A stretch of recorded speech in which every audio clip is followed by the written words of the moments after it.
It could have been a scene from his...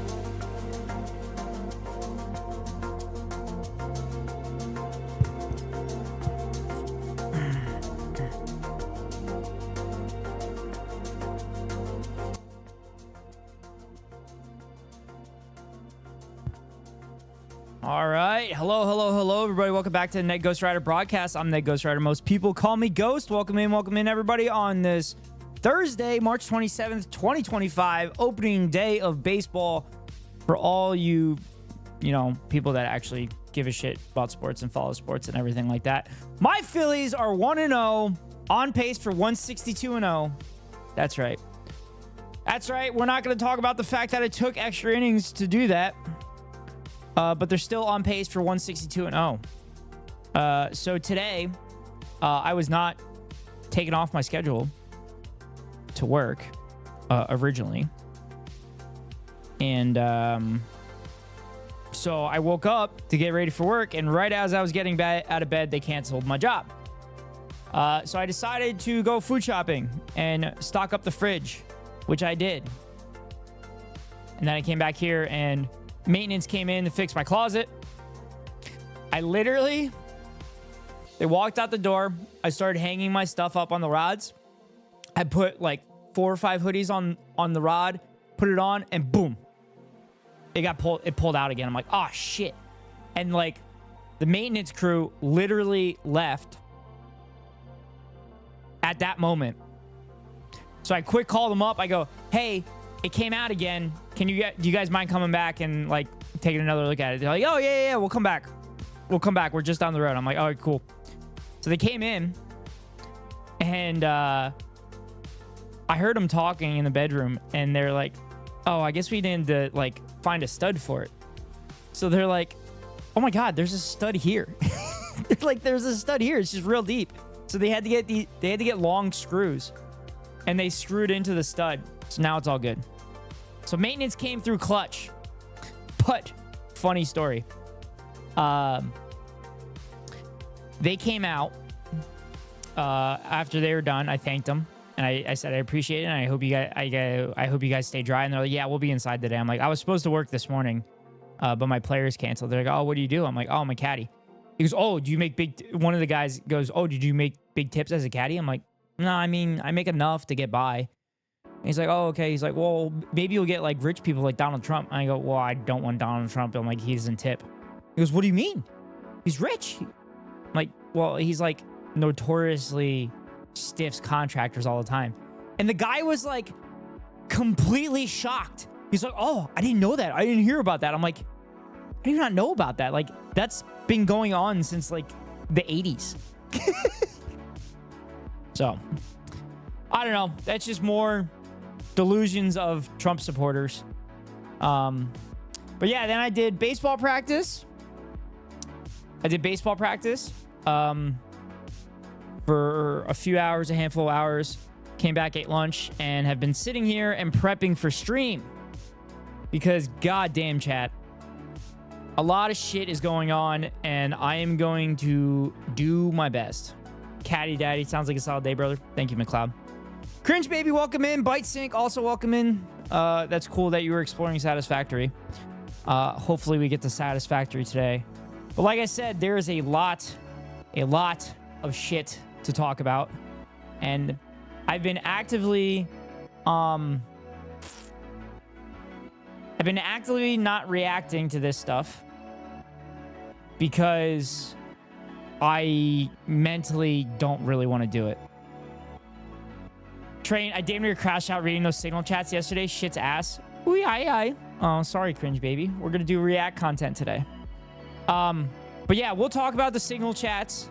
I have a handful of stories to talk about prior to getting to the signal as we let people trickle in. Because the signal one is pretty outrageous on a bunch of different fronts. And the reason why most people are outraged is not the reason why it should be an outrage, which I'll talk about. What else? We got fun reacts as well. I am pulling them from Discord as we speak. I literally have a separate channel that I found out the mods can also see too. I found out, well, I thought I changed the permissions that mods couldn't see, but apparently the mods can also see, which is fine because I trust them. If I didn't trust them, they wouldn't be mods. But yeah, let's see. Hold on, give me a second. So we're gonna talk about the signal messages. We're gonna talk about the kidnapping of brown students in the United States, and probably why it's really bad news in general. Leak the files. I cannot leak the files, Cringe Baby. That's not me. But you could read other newspapers that have printed the conversations. I have this one. Sorry, just organizing shit. All right, we'll grab. Oh shit! God damn it! We'll grab this stuff for now. One more video.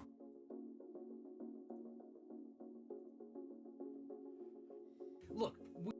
One more video. Security advisor. Fuck. Look. God damn it. Stop it, legal. Stop it.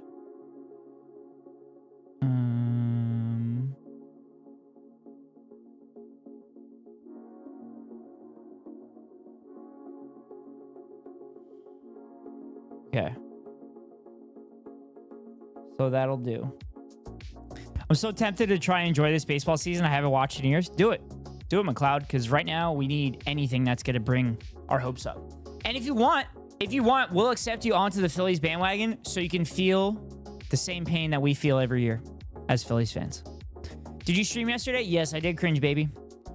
I stream basically every day. And if you want to keep up with the VODs, you can subscribe to my YouTube VODs page, where I do upload the VODs after every stream. If you want to watch it on there instead of watching it on Twitch, which Twitch should also be posting my VODs.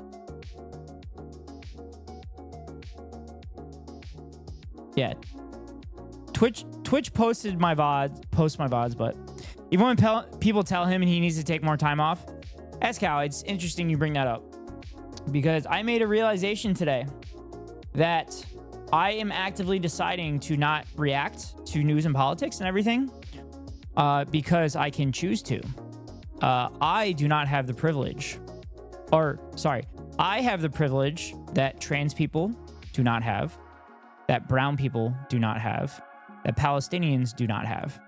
So that is why I'm going to make it an active effort to react to news and politics.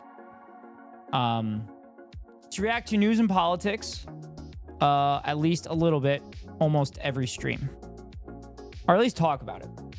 I know we usually talk about it. I actually take off my politics label while I'm gaming, because we're usually not talking about politics. Stream should be relaxing and fun. It should be, cringe baby, but this is stuff that more people should know about.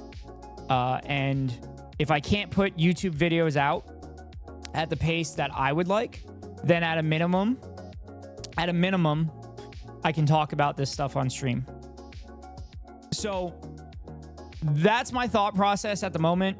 We'll see if my mental health can keep up to that.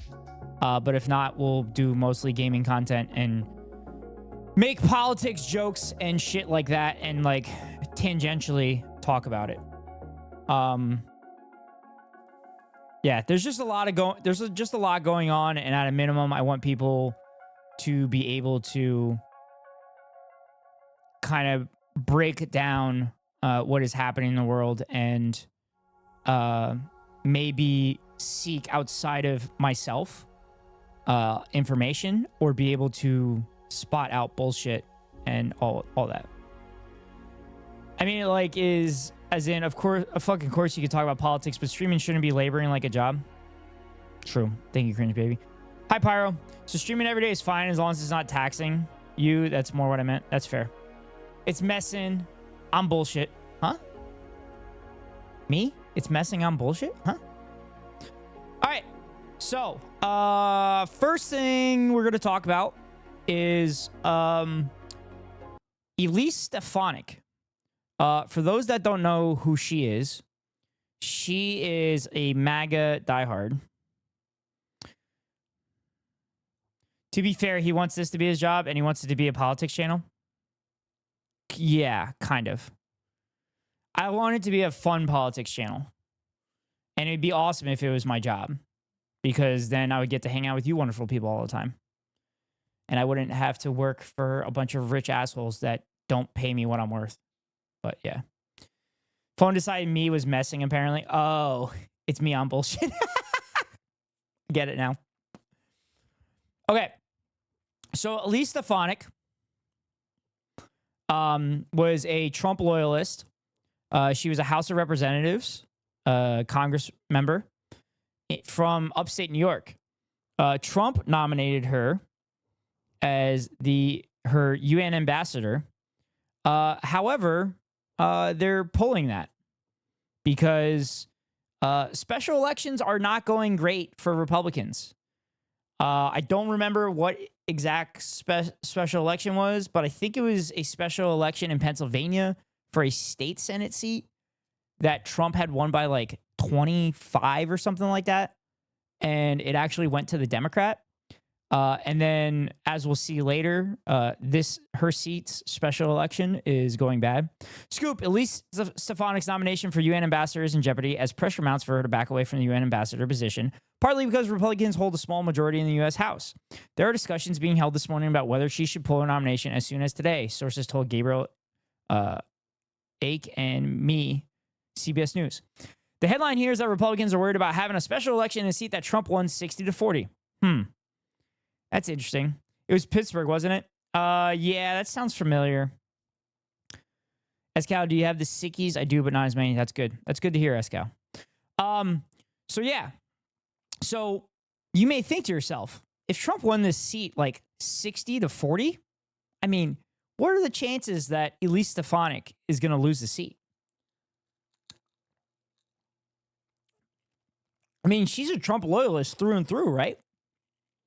So there's no way. There's no way that she's going to lose the seat. There's no way it's going to happen, right? Well, chatters, let me tell you something. Let me tell you. Apparently, and thanks to Big Irish for screenshotting this is also what I had seen. Trump says Stefanik will rejoin the House Republican leadership. Johnson can create a position for her at the leadership table, chair of the leadership, or something like that. To be honest, she's rejoining the blah, blah, blah. The other thing worth noting, Trump seems to be saying they're worried about losing Stefanik's seat, which is currently R+9. Chat, it went from +20 to +9. Americans are angry, and rightfully so, with the direction that this administration is taking. I mean, I'd say that they're going to get trounced in the midterms, but we're assuming that the midterms are going to happen. We're assuming the midterms are going to happen. Kiku, thank you for the resubscribe. Appreciate it. 14 months, brother. Damn. I just found a red hat that says Allah on it. It looks like a Trump hat. I need this. But yes. So, MAGA is panicking a little bit, but they're not changing their policies. They are doubling and tripling down. So, you might ask, why do I say that? Well,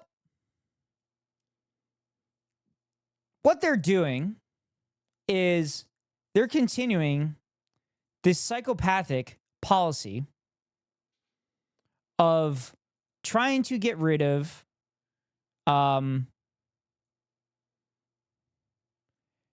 trying to deport people that are not U.S. citizens at the moment, particularly people that are in the United States on student visas.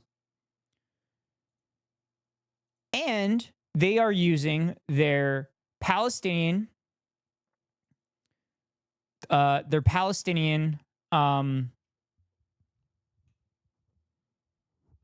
support as terrorism to deport them. So, for those that have not been paying attention, the first person they did this to was, I'm going to get his name right. I think it was Mahmoud Khalil.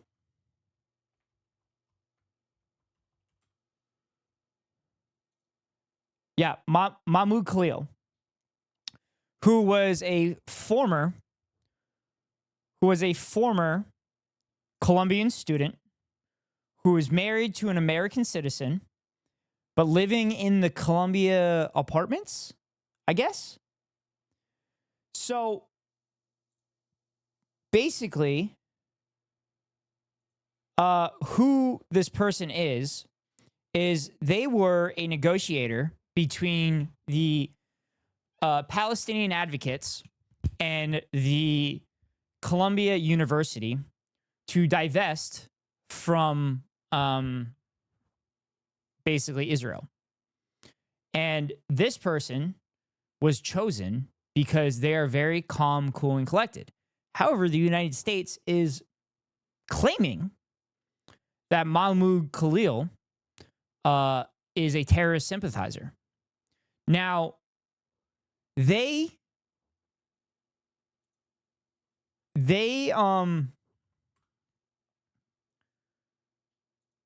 They disappeared him. Which is politely saying they kidnapped him, by showing up to his house and What? You're going to be under arrest.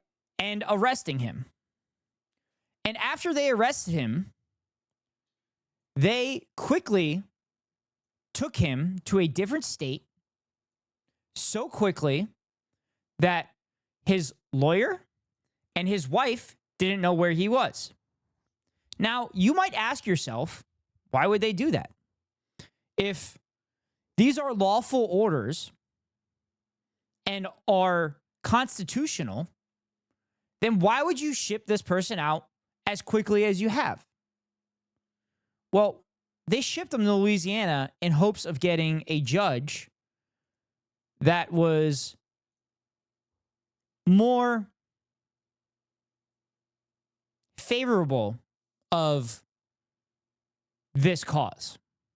So I'm going to show you the video of Mahmoud Khalil's arrest. Imagine being in this situation. This is also the short video of it. There's a longer form video of it that you can look up yourself. That's kind of terrifying. So this is the first arrest. And then there was another arrest the other day, which we'll get to, that we're going to watch the video of as well. What? You're going to be under arrest. So turn around. Okay, Stop let's resisting. not. Stop resisting. Okay, he's not resisting. He's giving me his phone, okay? He's not, I understand, he's not resisting. Like, Once again, law enforcement insisting that someone is resisting and outwardly saying it, stop resisting, when he's just standing there. You might ask, why are they repeatedly saying don't resist? Well, that's because if, police brutality happens, they can say like, oh, he was resisting. We were telling him not to resist. He was resisting. They're trying to create plausible deniability if police brutality occurs later on in this arrest. So that they can say, we were respectfully asking him not to resist. And he continued to resist. Except when you stick your arms behind your back, it's not comfortable. So your body's going to naturally resist. Don't worry about it. You're going to have to come with us. Don't worry. I'm coming with you, don't worry. No one's resisting, no one's getting worked up. you guys really don't need to be doing all of that. It's fine, it's fine. Maybe it's fine. So that was his wife recording everything. And she was on the phone with the lawyer. And the lawyer was requesting the names of the arresting officers. These officers, which were a part of ICE, were literally sprinting away from Khalil's wife. Literally sprinting. You'll see as the time has progressed, these ICE officers started covering their face with masks and hoods and hats. If it is a lawful order, why are you ashamed of doing this? Why are you covering your face? Now, a conservative will turn around and say, like, why are pro-Palestinian protesters wearing masks? Well, that's because the Palestinian protesters are wearing masks because Zionists are doxing them.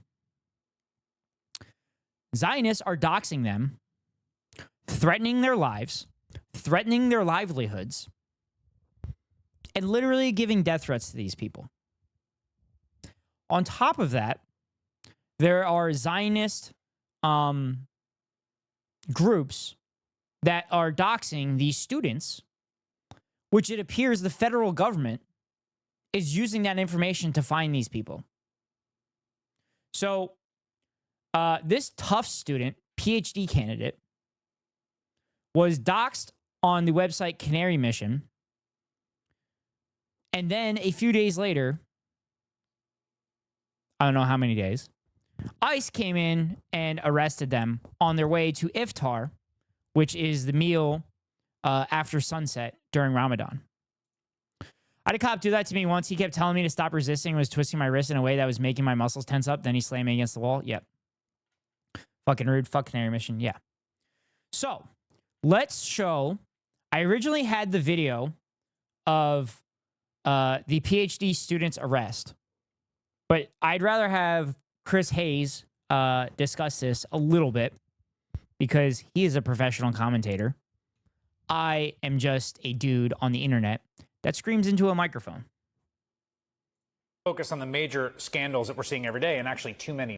A lot of focus on the major scandals that we're seeing every day, and actually too many to name or totally get your arms around. But it's also important to stay aware of what is happening out in our country where we are seeing the Trump administration almost every week snatch people right off the streets for political speech.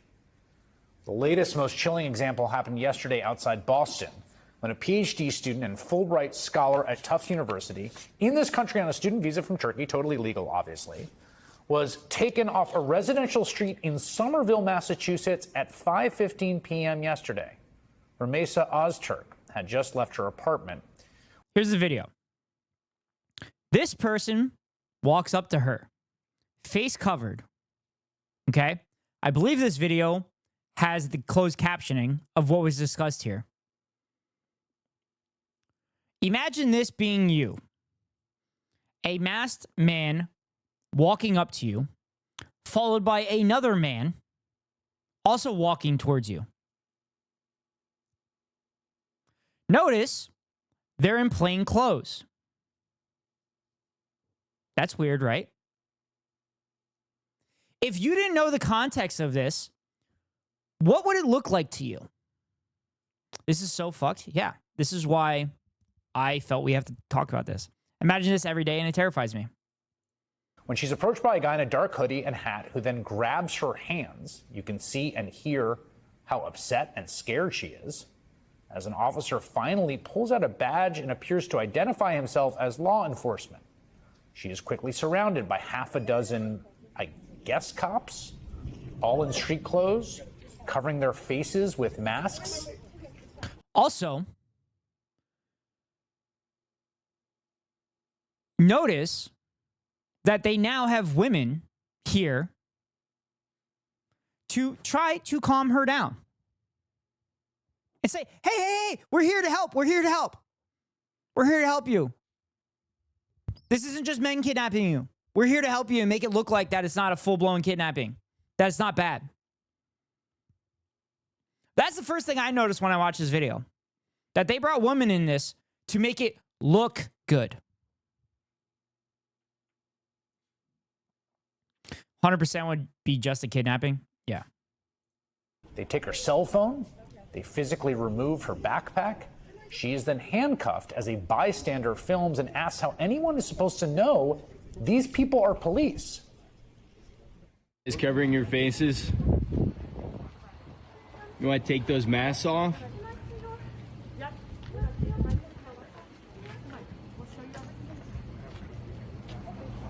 Especially if she was white. Yeah, if she was white, this would be a catastrophe. It'd be across every conservative fucking outlet out there. But because she's brown, I can't even tell if she's brown or not, but she's Turkish. I'm assuming they're thinking that she's brown, which is why they can justify doing this. Is this a kidnapping?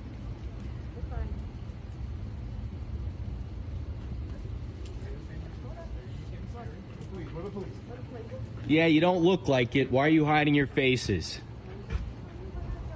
Why are you hiding your faces? The masked police lead the terrified woman to their unmarked vehicles and drive off.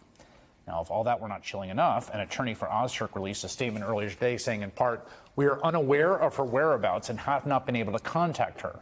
No charges have been filed against her to date that we are aware of."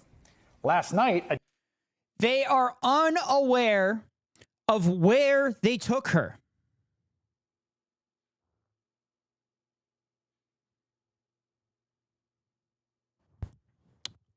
You are allowed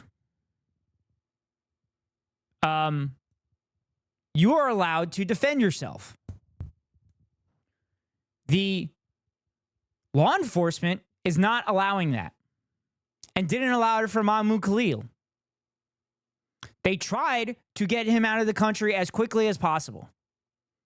Just like they're trying to do the same with her. I had seen interviews of the neighbors in the area saying that they had seen vehicles parked along that street for a few days, obviously doing recon on the area. They waited for her to leave her abode and just walk up to her in the streets and throw her into an unmarked vehicle. They did this shit in Portland during Trump 1. During the protests in Portland, which were only 1 block, by the way, it still blows my mind that people think it was the entire fucking city of Portland burning down. Unmarked vehicles were literally grabbing people off the street and throwing them in and locking them up. If you don't think this is going to happen to you, you're wrong. There's a reason why the person that lived in Nazi Germany said, first they came for the socialists and the communists, but I did not say anything because I wasn't a socialist or a communist. Then they came for the trade unionists, and I didn't say anything because I wasn't a trade unionist. Then they came for the Jews, and I didn't say anything because I wasn't Jewish. And then they came for me, and there was nobody left to say anything. Because that's what's on the table next. American citizens are next on the table. You speak out against this administration, oh, we're fucking deporting you. We're sending you to El Salvador. You speak out against Israel's genocide, oh, we're sending you to Guantanamo.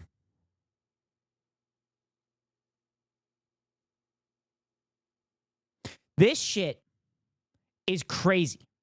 This is literally shit that was happening in Nazi Germany in the 30s with the brown shirts. They would walk the streets and take people away. The other thing that would happen is the brown shirts would go to leftist organizing events, start fights there, and turn around and say that the leftists were the violent ones. Chat, I said this about the Proud Boys. That's what the Proud Boys were doing leading up to the 2024 election. They were going to congregations of people that were left of them, not even leftists, starting fights and then claiming that the lefties were the violent ones.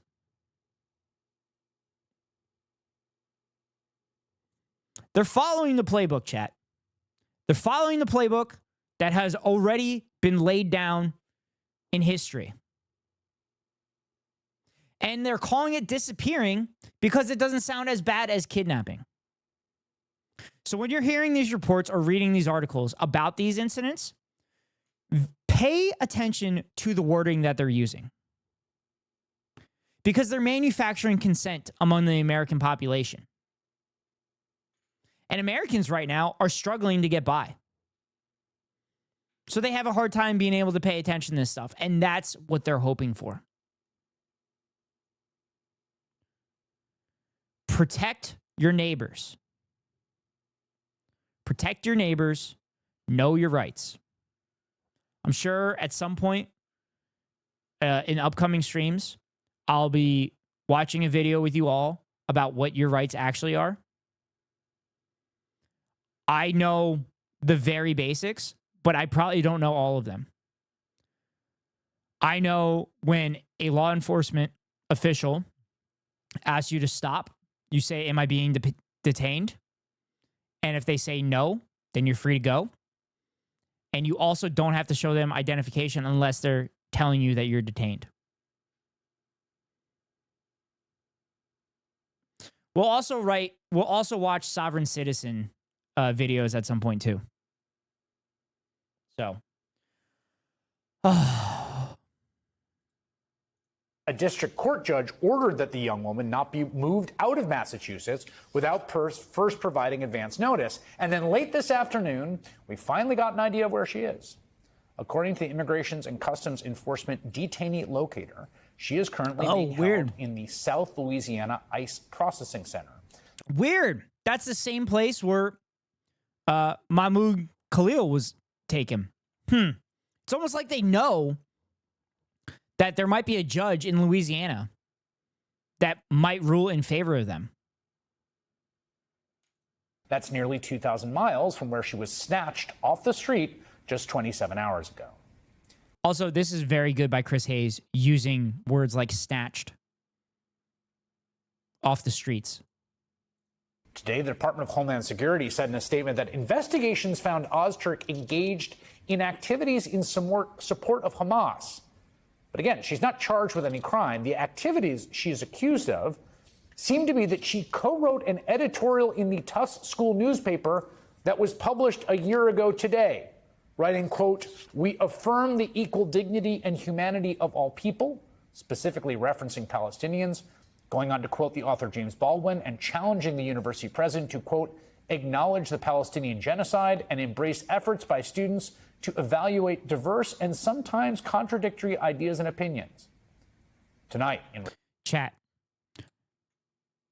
we literally encourage Nazis to speak on college campuses.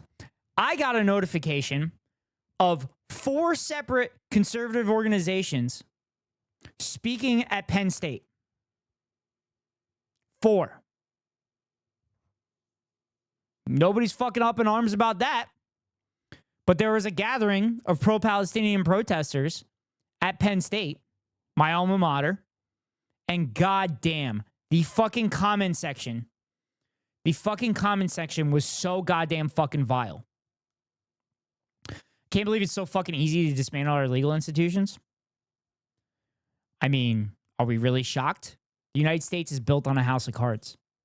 And it doesn't help the Biden administration were fucking cowards to defend these students' rights to free speech. Not only did they not defend their rights to free speech, they fucking cracked down on them. So now currently the Democratic Party has to sit there and be like, well, our party did the same thing. So I guess we just have to agree to it. Where is free speech, Elmo? Free speech doesn't exist, particularly when you're challenging those in power. Free speech doesn't exist for those on the left. Conservatives will constantly cry free speech, free speech, free speech, when all it is they just want to say slurs without any consequences. That's it. They want to say slurs without any consequences. They want to spew eugenics without any consequences. They want to spew racism and hatred without any consequences. That's their idea of free speech. I say this all the time on my stream. We are all we got. We are all we need. We need to protect one another. There are more of us than there are of them. And history will be on our side.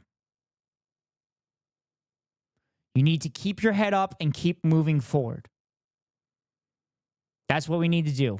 You need to know your rights because you are on the correct side of history.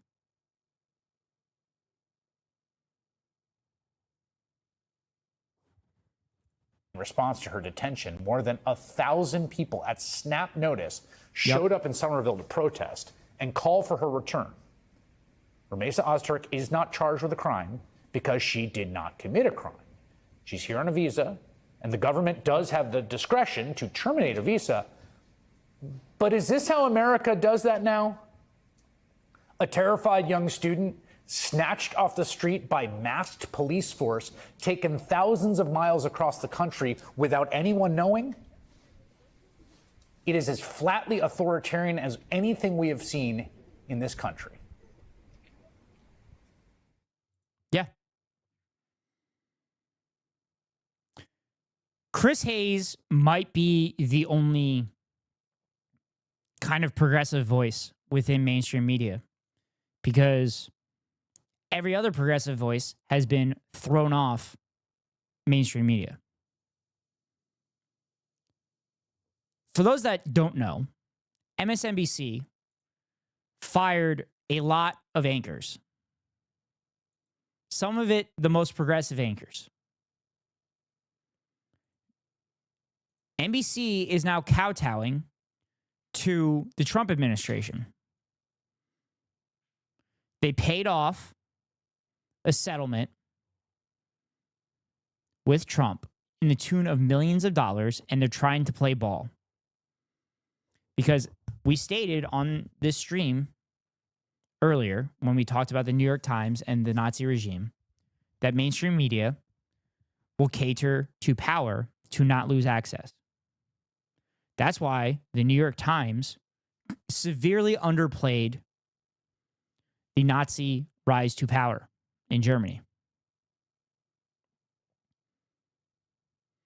So let's listen to Legal Eagle about Mahmoud Khalil's deportation, which he hasn't been deported yet, but that's the title of the video from Legal Eagle.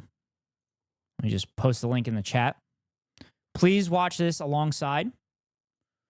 You can mute it. Put it at 2 times speed. But please watch it alongside so we're not taking views away. I know it already has 1 million views. It appears that the Trump administration is trying to... But we have a policy in this stream that we try to do ethical reacts. So viewing the video alongside of it and not taking views away from it is what we do here. Actually, watching at 2 times speed removes ad revenue. What? That's crazy. I didn't know that. That's nuts, because I watch literally all my videos at 2 times speed. The video gets paid based on watch time? Oh. Well, if you're watching... Wait. But if you're watching a 30-minute video, but it's only at 2 times speed, wouldn't that still be like 30 minutes? If you watch it faster, you're watching it for less time? Rendition? That seems a little far-fetched. You watch it at 15 minutes. So watch it twice at 2 times speed then. 5-head thinking. And deport a legal permanent resident. It doesn't matter. You can watch it at normal time here because I pause all the fucking time. So like the video will be done by the time we get through this. Because of First Amendment protected speech and protesting. I guess we've now reached the chapter of the authoritarian playbook that involves disappearing political dissidents. The Trump administration, seemingly annoyed by protests against Israel that spread across campuses since October 7th, has loudly threatened to crack down on the universities and their students, even to the point of deporting. This is disgusting. The White House, when Mahmoud was taken, tweeted out, "Shalom, Mahmoud." That is gross. You're basically acknowledging I'm arresting an American resident for a foreign country. That's crazy. Spiffing Brit proved it. He made a video so sped up that you need to watch it at half times and he got 4 times the revenue. What? That's insane. So I should watch every video at halftime speed is what I'm hearing. People on student visas who engage in acts of protest. And protesting, That's crazy. need I remind you, is one of the most protected forms of speech under the First Amendment. And yet this week, the Trump administration seemingly made good on that threat when ICE arrested Palestinian activist and former Columbia grad student Mahmoud Khalil and declared that his student visa was being revoked. But the administration failed to notice or didn't care that Mr. Khalil holds a green card. Yes, that's right. He's actually... At least the ones you want people to get paid for. Valid. Trump is going to deport IDF sympathizers. He clearly states he's going to deport terrorist supporters. Well, Otto, I was planning on making a video about this, but terrorists are only people that you define are terrorists. They do not believe that IDF are terrorists. They believe that the IDF are good, which is why our police are fucking trained by the IDF. So if you think the IDF are terrorists, and you think the IDF tactics are terrorist, what do you think the American police tactics are? Actually a legal permanent resident. No matter though, they arrested him anyway and then sent him on a seemingly wild voyage to potentially a legal jurisdiction that will be more friendly to the administration's deportation goals.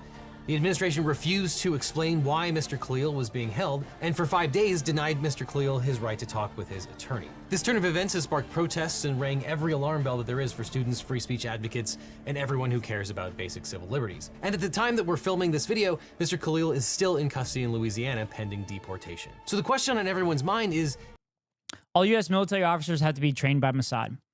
Also, I heard through my contacts that military members are not happy about the ethnic cleansing of Palestinians in Palestine. And also, they were told to not share any intelligence with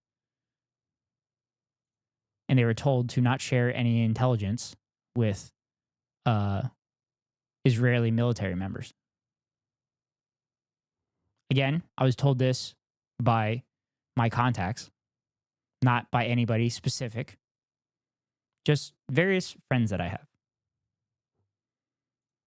can the government really just revoke permanent residency and deport someone for First Amendment protected speech? Now, the situation is fluid. We don't know all the facts, but here's what we know. According to his court filings, on the evening of March 8th, Mahmoud Khalil arrived at his apartment building with his pregnant wife. As they entered the Columbia University-owned student housing building, they were approached by 4 plainclothes officers who asked Mr. Khalil to confirm his identity.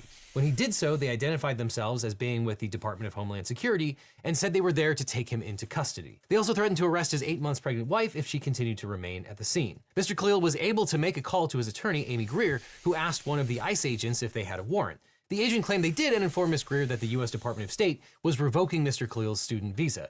Ms. Greer pointed out that Mr. Khalil isn't on a student visa. He's a lawful permanent resident with a green card. Mr. Khalil's wife provided the paperwork to confirm it, and the ICE agent seemed confused. They checked in with someone on the phone, then replied that the Department of State was revoking Mr. Khalil's green card too. ICE informed Ms. Greer that they would be detaining Mr. Khalil in Manhattan. When Mr. Khalil's wife asked the ICE agents for their names, contact information, and how to reach them, they refused to reply. They would not even provide the grounds for Mr. Khalil's detention. While Mr. Khalil was being held in Manhattan, Ms. Greer filed a habeas corpus petition challenging the legality of Mr. Khalil's detention on the grounds that it was a violation of the First and Fifth Amendments and several other laws. Ms. Greer argued that the government was retaliating against Mr. Mahmoud for his protected First Amendment activities, specifically his— Chat, how boring do you have to be to go through all these court documents and everything? But I bet they literally do a control F through all this shit so they know exactly what to look for. It's almost like genocide is bad or something. Yeah, I've heard it's bad. Actually, according to Zionists, it's not a genocide because all the Palestinians haven't been wiped out.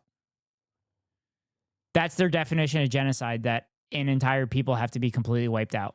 Well then, according to them, the Holocaust isn't a genocide. They're so stupid. His role in the pro-Palestinian protests at Columbia University. Now, in the wake of the October 7th attack on Israel, Mahmoud Khalil became active in the Columbia University pro-Palestine movement. According to news reports, he did not participate in the encampments or building takeover, but did represent the voice of the protesters in conversations between the student protesters and the university's leadership. Mr. Khalil has said in earlier interviews that his engagement— Jesus fucking Christ. Yeah, Pyro, have you never heard of Zionist genocide deniers using that excuse? Imagine surviving genocide and then trying to do the same thing to someone else and acting like it's okay. I've said that. I had a heated conversation with a coworker 4 years ago when the Al-Aqsa Mosque was attacked by IDF soldiers and then Israel retaliated by bombing Gaza. And I said, dude, just because a genocide happened to your people doesn't mean you're allowed to do it to other people. I said, it is so fucking ironic that a state claiming to be speaking for all Jewish people are committing a genocide. Now, I will admit, I wasn't very knowledgeable of the situation prior to about 4 years ago, 4.5 years ago. But now that I'm knowledgeable of it, I am vociferously outspoken for Palestinians. I wish I would have been earlier, but this is an American education system where we don't talk about that shit. Because we don't even talk about the Native American genocide that the United States government has perpetuated. I saw a video of Rabbi having a meltdown in New York about that too. Not that one, it's usually the anti-Semitic BS that I've heard. Yeah, Pyro, watching Hassan has embedded me deep within the brain rot. With the pro-Palestinian protest was partly inspired by his own family's history. He was born as a Palestinian refugee in Syria after his family was expelled from Palestine. In December of 2022, he arrived in the United States on a student visa to work on a master's degree at Columbia University. Later, he married a U.S. citizen and became a green card holding permanent resident. Now, a legal permanent resident, or LPR, is a foreign national granted permission to live and work in the United States. Generally, LPRs... So, I am no expert, but as far as I understand, a legally permanent resident has all the rights of a U.S. citizen except voting privileges. Now, that's not to say that if you're not a legal resident, you're not protected by the Constitution. Because as long as you are on American soil, you are protected by every single amendment of the Constitution, regardless of your citizenship status. Because otherwise, the United States could literally arrest every fucking tourist that comes into the United States at any fucking point in time. Vociferous, good choice of words. Thank you, Otto. I have a larger vocabulary where it actually gets me in trouble because sometimes people don't know what I mean. For example, when I'm at baseball practice, I talk to the kids and I say, hey, be cognizant of this. They don't know what cognizant is. So when I use the word cognizant, I got to go, or be aware of it. Oh, yeah. Can live and work in America indefinitely as long as they don't commit any deportable offenses. Deportable offenses generally... Oh, also, for those that don't make it to the end of my streams, I say free Palestine at the end of my streams, and I've been doing it for months now. I can't remember the first day I did it, but I say free Palestine at the end of all my streams. Keep your eye on the ball. My bad. Oh, keep your eye on the ball. I thought you were making fun of me going away from the story that we're talking about. You're talking about baseball. My bad. Include committing crimes, immigration fraud, or engaging in actions that threaten national security. In recent months, Columbia University, under threats from Congress and the Trump administration, that we'll discuss later, launched an investigation of Mr. Khalil, claiming that he had helped organize an unauthorized protest and had played a substantial role in the circulation of social media posts that were anti-Zionist and discriminatory. There's not that much information about what Mr. Khalil said and did during the Columbia University protest, but he did act as the lead negotiator between the university and student groups who were pressuring the administration to divest from Israel. In an interview with CNN in April of 2024, he called for Columbia to divest from companies who supported Israel, and he participated in a sit-in at Barnard College the week before his arrest. So why this one guy out of tens of thousands of protesters? Well, Mr. Khalil had previously given media interviews about the protests and had been visible without a mask during them. But probably more importantly, in the weeks leading up to his arrest, Mr. Khalil became the target of pro-Israel activists online who accused him of supporting Hamas, encouraging students to join a, quote, pro-terror group on campus and being part of a conspiracy to distribute terrorist propaganda. And then a Twitter user demanded that he be deported and tagged Secretary of State Marco Rubio. Now, it doesn't really matter whether we agree or disagree with anything that Mr. Khalil said or is accused of saying. The First Amendment prohibits the government from censoring speech based on the viewpoint it expresses, and people generally have a right to say whatever they want, including speech that many people would find offensive and abhorrent. Just ask the Westboro Baptist Church. You might remember in 2011, the Supreme Court... Westboro Baptist Church. For those that are not aware of Westboro Baptist Church, they are literally the people that will protest a funeral.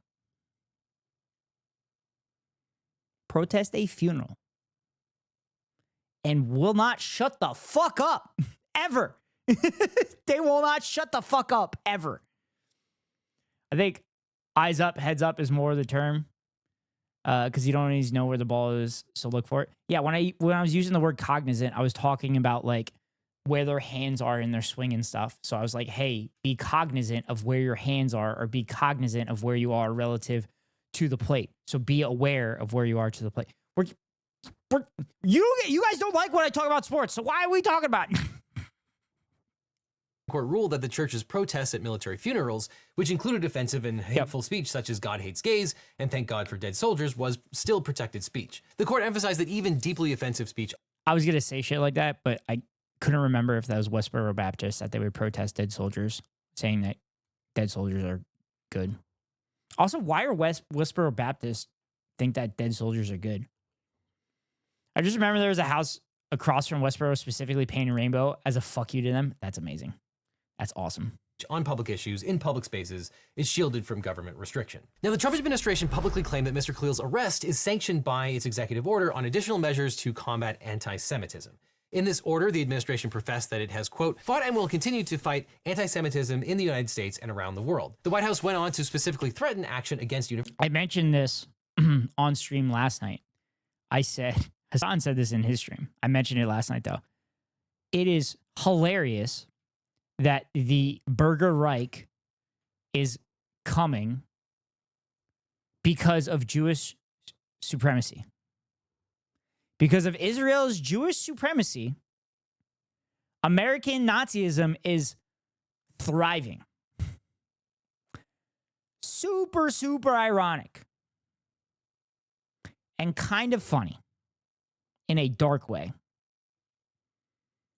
Universities, stating that the Secretary of State, Secretary of Education, and Secretary of Homeland Security will make recommendations for, quote, familiarizing institutions of higher education with a list of supposedly illegal anti-Semitic student activities. Universities were then supposed to monitor student activities, report prohibited activities by non-US citizen students, and ensure that those reports led to deportations. In a related fact sheet, the White House proclaimed that it would deport Hamas sympathizers and revoke student visas, threatening to, quote, we will find you and we will deport you. And where Mr. Khalil is concerned, the government has been very clear. So I want everybody to understand when they are saying Hamas sympathizers, they're including all Palestinians and people that support the Palestinian cause, because they are conflating Hamas with Palestinians. Also, when they say anti-Semitism, they're also including anti-Israel sentiment as well, because it is anti-Semitic to assume Israel is speaking for all Jewish people, despite the fact that the people that are speaking out against Israel and leading the charge are Jewish people. That's attacking the content of his speech. The White House posted on Twitter about Mr. Khalil's arrest saying, quote, Shalom Mahmoud. ICE proudly apprehended and detained Mahmoud Khalil, a radical foreign pro-Hamas student on the campus of Columbia University. This is the first arrest of many to come. And DHS spokesperson Tricia McLaughlin wrote that Mr. Khalil was arrested in keeping with the executive order on So also, they did not realize that Khalil was a legal resident as well. They were under the impression that he was here on a student visa, which is why they went after him. And then they found out later that he was a legal resident. They purposely went after him. They could have went after anybody else in those pro-Palestinian movements, but they went after him. Semitism because he, quote, led activities aligned to Hamas, which is just like chatters think the top of the hour ad break comes directly after them. But it comes for everyone that isn't subscribed, because I have to run a 3-minute ad at the top of every hour to avoid pre-roll ads for any new viewers. If you want to avoid the ads, you can pay $5.99 for subscription or get lucky with the gifted sub.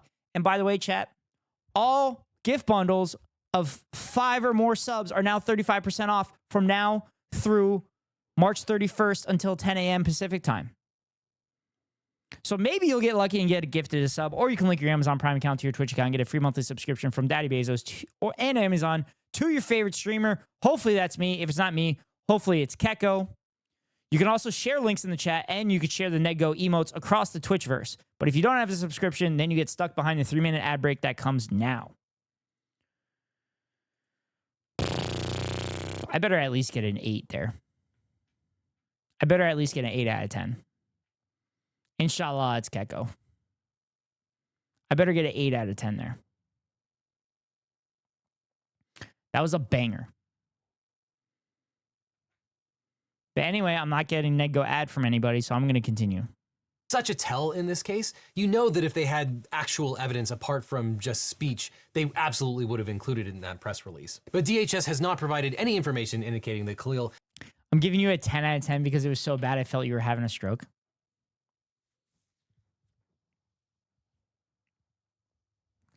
Bro, if you think I was having a stroke on that one, how long have you been watching now? I've had significantly worse. Ad segues than that. That is some fucked up shit, Keko. Provided physical support to the terrorist group. And Secretary of State Rubio posted a story about Mr. Khalil's arrest. There was a great one yesterday. Are you talking about the one where I was in the bathroom and I just ran the ad and I didn't have a segue at all? Proclaiming that the administration would be revoking the visas and green cards of Hamas supporters so they can be deported. Trump himself posted citing his executive order and stating that his administration will apprehend and deport what he calls terrorist sympathizers on campus, and that he expects every one of America's colleges to comply with the administration's stated goal to do this. Trump accused Mr. Khalil and other Columbia students of being, quote, pro-terrorist, anti-Semitic, and anti-American. On March 13th, students, including Mr. Khalil and advocates with the Council on American Islamic Relations, struck back against Congress's demands and Columbia's complicitness, filing a lawsuit to stop the university from sharing any more student information with Congress. In their lawsuit, the students argued that sharing student information with Congress would be a violation of the First Amendment, student privacy laws, and the university's contractual obligations to its students.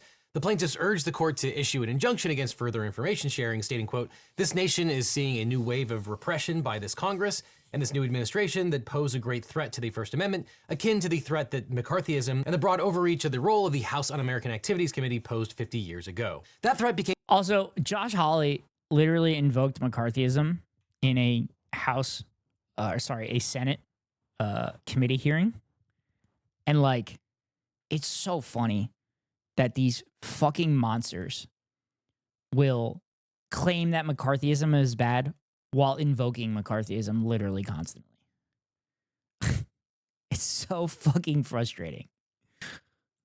Became even more real when the Trump administration attempted to familiarize Columbia University with its obligations under Trump's executive order on combating anti-Semitism by canceling $400 million in grants to the university, ostensibly because the school had failed to quell anti-Semitism on campus. And then the Trump Department of Education, led by the highly qualified educator Linda McMahon, threatened to lay the smackdown on 60 universities for supposedly anti-Semitism claims. Fun fact, Linda McMahon served on a Connecticut, I think it was the state of Connecticut Board of Education, and claimed that she had a degree in education.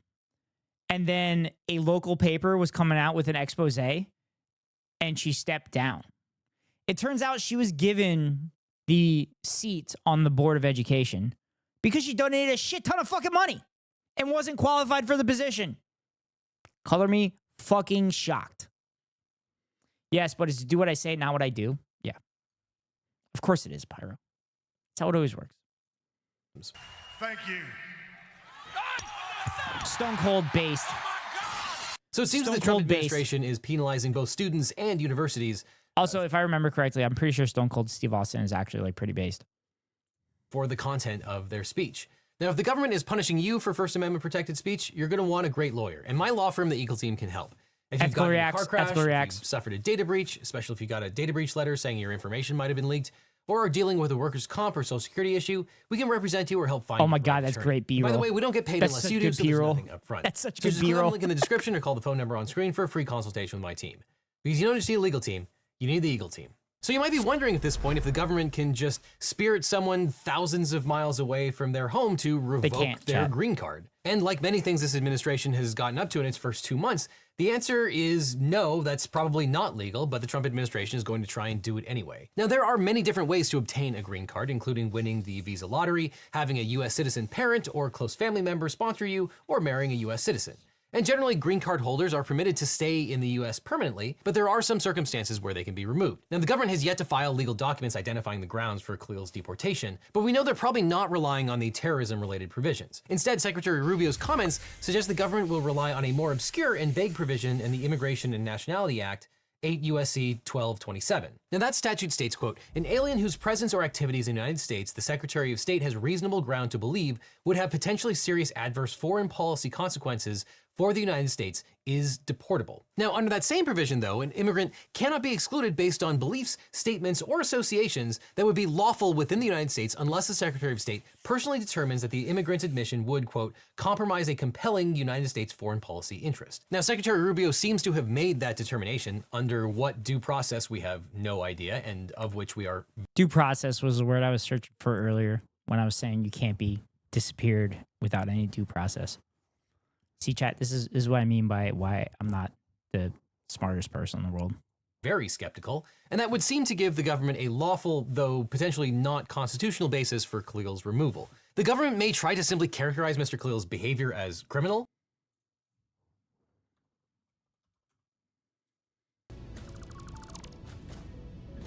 Kind of like chatters are getting ready to brace themselves for the top of the hour broadcast. The top of the hour. Keko, this is the one. This is the one Otto was talking about. Fuck. I forgot my saying. You can avoid the ad by paying $5.99 for a subscription or get lucky link your Amazon Prime account to your account and get a free monthly subscription from Daddy Bezos to your favorite streamer. Hopefully it's me. If it's not me, hopefully it's one of my friends, but here comes the 3-minute ad break now. That was the one. That was the one you should have said. Top of the hour, like I had a stroke. Words are hard some days. I literally say this 4 to 5 times a stream, and I fucking forgot it. I was so exhausted yesterday. I was so tired for like no reason yesterday. The government hasn't identified any particular behavior as criminal, and obviously speech alone is not criminal under almost all circumstances.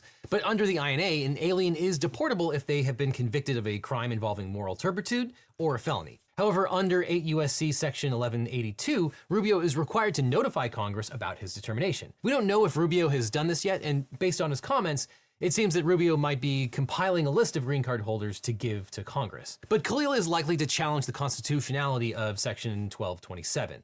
Others have challenged this provision for being constitutionally overbroad. In one of the few cases dealing with the constitutionality of this provision, a case called Masu versus Reno, the judge, and I kid you not, the judge was Marianne Trump Berry, President Trump's older sister. The judge issued a blistering rebuke of the provision, stating that, quote, the statute represents a breathtaking departure both from well-established legal precedent. Also, when did this happen? It happened in 96. Wow. 96. Who was president in 1996?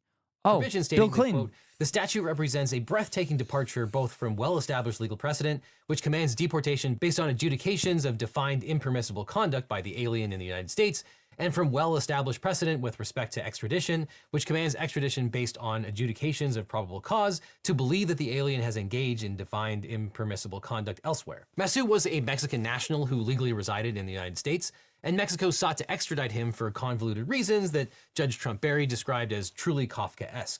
She addressed the central question, which is whether the language of Section 1227 actually contains a recognizable legal standard. Could a green card holder look at the statute and figure out what conduct is deportable? Because all it says is the Secretary of State must conclude that the immigrant's presence would have, quote, potentially serious adverse foreign policy consequences for the United States. So Trump Judge Berry wrote, quote, while there may be a common understanding in a definitional sense of what foreign policy is, no one outside the Department of State, and perhaps the president, ever knows what our nation's frequent covert foreign policy is at any given time. Thus, there is no conceivable way that an alien could know ex ante how to conform his or her activities to the requirements of the law. Of course, it is even less likely that an alien could know that his or her mere presence here would or could cause adverse foreign policy consequences when our foreign policy is unpublished, ever-changing, and often highly confidential. And the judge held— God damn, why do I want to kind of become a lawyer? It's fucking boring as fuck, and you gotta memorize the dumbest shit ever. Ugh. That was your best one? Fuck you, Keko. Billy C? Yep. Words are hard, yes. Words are hard most days.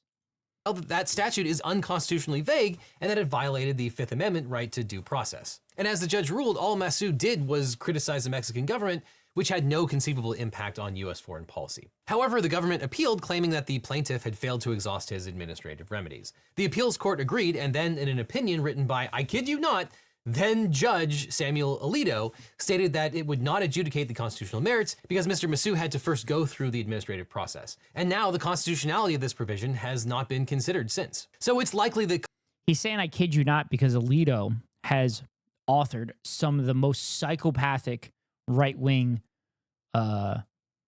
decisions that the current Supreme Court has issued. So the fact that Alito was the one that wrote this opinion that upheld that you can't really revoke a green card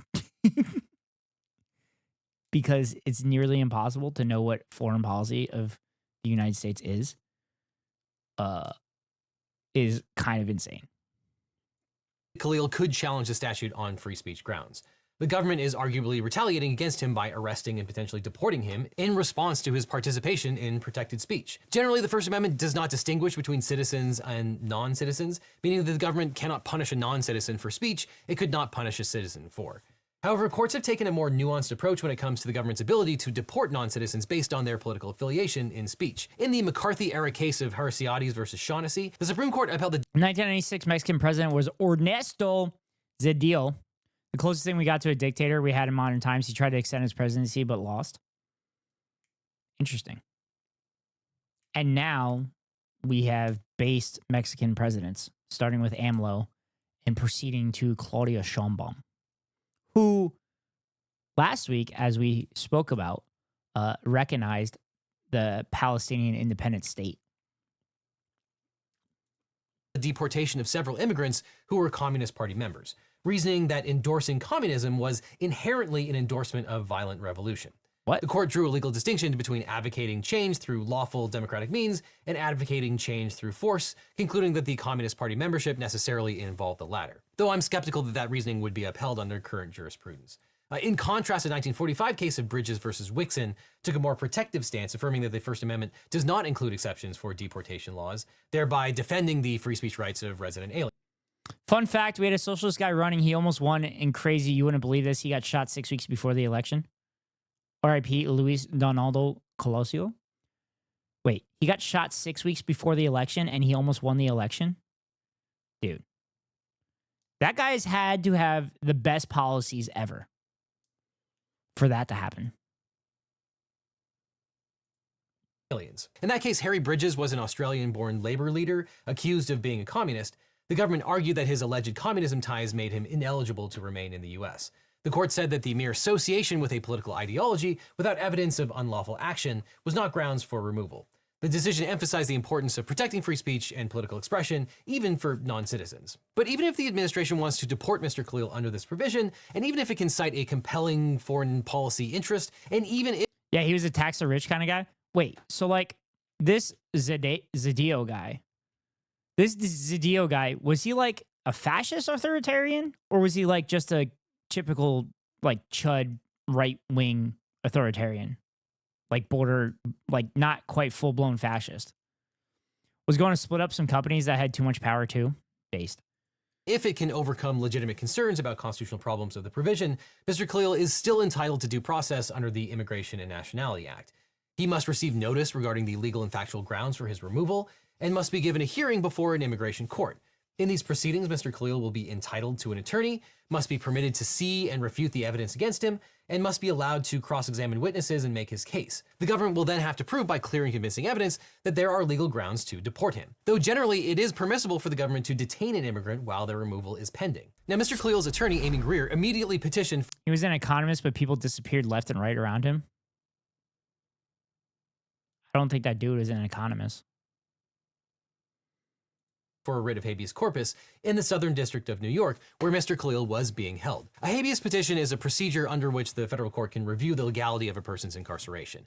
It means literally you have to produce the body. And it allows a court to order the law enforcement authorities bring the incarcerated person before the court and explain the basis for their detention. This was the framers' main tool to prevent being arrested without any explanation and being held without trial or formal charges being filed. So in his motion for a writ of habeas corpus, Mr. Khalil, the plaintiff, argued that his detention is unlawful because it's a violation of his First and Fifth Amendments, because it's a violation of his First and Fifth Amendment rights, the Immigration and Nationality Act, and the Administrative Procedure Act. The motion focused primarily on his First Amendment claims, arguing that Mr. Khalil was being detained and potentially deported in retaliation for his First Amendment protected speech regarding the conflict between Israel and Palestine. He argued that there is, quote, a substantial causal connection between Mr. Khalil's protected speech and respondents' adverse actions and threats. Plaintiff argued that because of these violations, he's entitled to relief from that court. Specifically, the plaintiff argued that the Southern District of New York should assume jurisdiction over this matter where he resides and apparently where he was when the motion for habeas corpus was filed before he was effectively renditioned to Louisiana. And he argues that the court should declare that the government's actions violated the First Amendment and the Due Process Clause of the Fifth Amendment, order the release of Mr. Khalil under reasonable supervision, and enjoin the government from transferring Mr. Khalil out of the jurisdiction while the proceedings are pending. Seemingly in response to Mr. Khalil's request that the court enjoin the government from... Also, chat, Louisiana has literally the worst prison that Gremlo did a video on, which I can't remember the name of, but it's named after the plantation that it's currently built on. So that might be another reason they're taking these people to Louisiana, because Louisiana prison conditions probably aren't exactly great. Transferring him out of the jurisdiction, and miraculously, Mr. Khalil's lawyer filed that motion at about 3 o'clock in the morning the night that he was arrested. Now, in response to Mr. Khalil's request... Angola. Thank you, Esco. Have you seen the documentaries of the Sikot prison in El Salvador? I think I've seen bits and pieces of them, but they're fucking horrible as well. I got a feeling that one in Kentucky will be similar. Wait, we're building one of those in Kentucky? The court enjoined the government from transferring him out of the jurisdiction. The Trump administration sent Mr. Khalil 1,000 miles... It's nightmarish? Bro. The British judiciary ruled that extraditing Julian Assange to the United States to be kept into the American prison system would be violating his human rights. A British judge said that the American prison system violates human rights and would be indecent. I'm like almost positive it was Julian Assange. Miles away to Louisiana, effectively separating him from his 8 months pregnant wife, his attorney, and the Southern District of New York. Mr. Khalil's attorney said that when she called the Louisiana office to try to arrange a telephonic meeting with her client, the earliest date she was offered was 10 days out. Louisiana also appears to be the government's favorite dumping ground for immigrants going through removal proceedings. In February, the Department of Defense moved migrants waiting for removal from Guantanamo Bay to the same processing facility in Louisiana, which was why Mr. Khalil's attorney promptly filed a motion to compel his return to the Southern District of New York under the All Writs Act. So far, Judge Jesse Furman is allowing the case to move forward. He hasn't yet granted the plaintiff's request that Mr. Khalil be returned to New York, but he did order the government not to deport Mr. Khalil while the case is being considered. In a joint letter filed on March 11th, the parties asked for further briefing on the issue. Unsurprisingly, the government is using Mr. Khalil's detainment in New Jersey and then Louisiana to destroy the Southern District of New York court's ability to hear the case, and asked the court not to rule on returning Mr. Khalil to New York until the court has decided about the jurisdiction and venue questions. The court agreed to allow the government to file its motion to transfer or dismiss for improper venue before the court adjudicates the motion for writ of habeas corpus and the motion to return Mr. Khalil to New York under the All Writs Act. And on March 12th, the government filed its motion to dismiss or to transfer the case, arguing that by the time that Mr. Khalil's attorney filed the habeas motion on his behalf, he was already in New Jersey. So therefore, the Southern District of New York has no jurisdiction over the case because a habeas petitioner has to file the petition in the district in which he is confined. Thus, the government argued that the case ought to be either transferred to the Western District of Louisiana, where rights seem to be a little more discretionary, or dismissed entirely. Though it's worth pointing out that the government doesn't dispute in its filing that Mr. Khalil's attorney had good reason to believe that he was still being held in New York when she filed the petition on his behalf. Indeed, the government concedes that it was ICE's own statements and own tracking website that indicated he was still being held in New York at the time. Meanwhile, Mr. Khalil is still being detained in Louisiana. Mr. Khalil's attorneys have now filed an amended petition for habeas corpus on his behalf, expounding on their claims of First and Fifth Amendment violations and violations of the Administrative Procedure Act's prohibition on arbitrary and capricious government actions.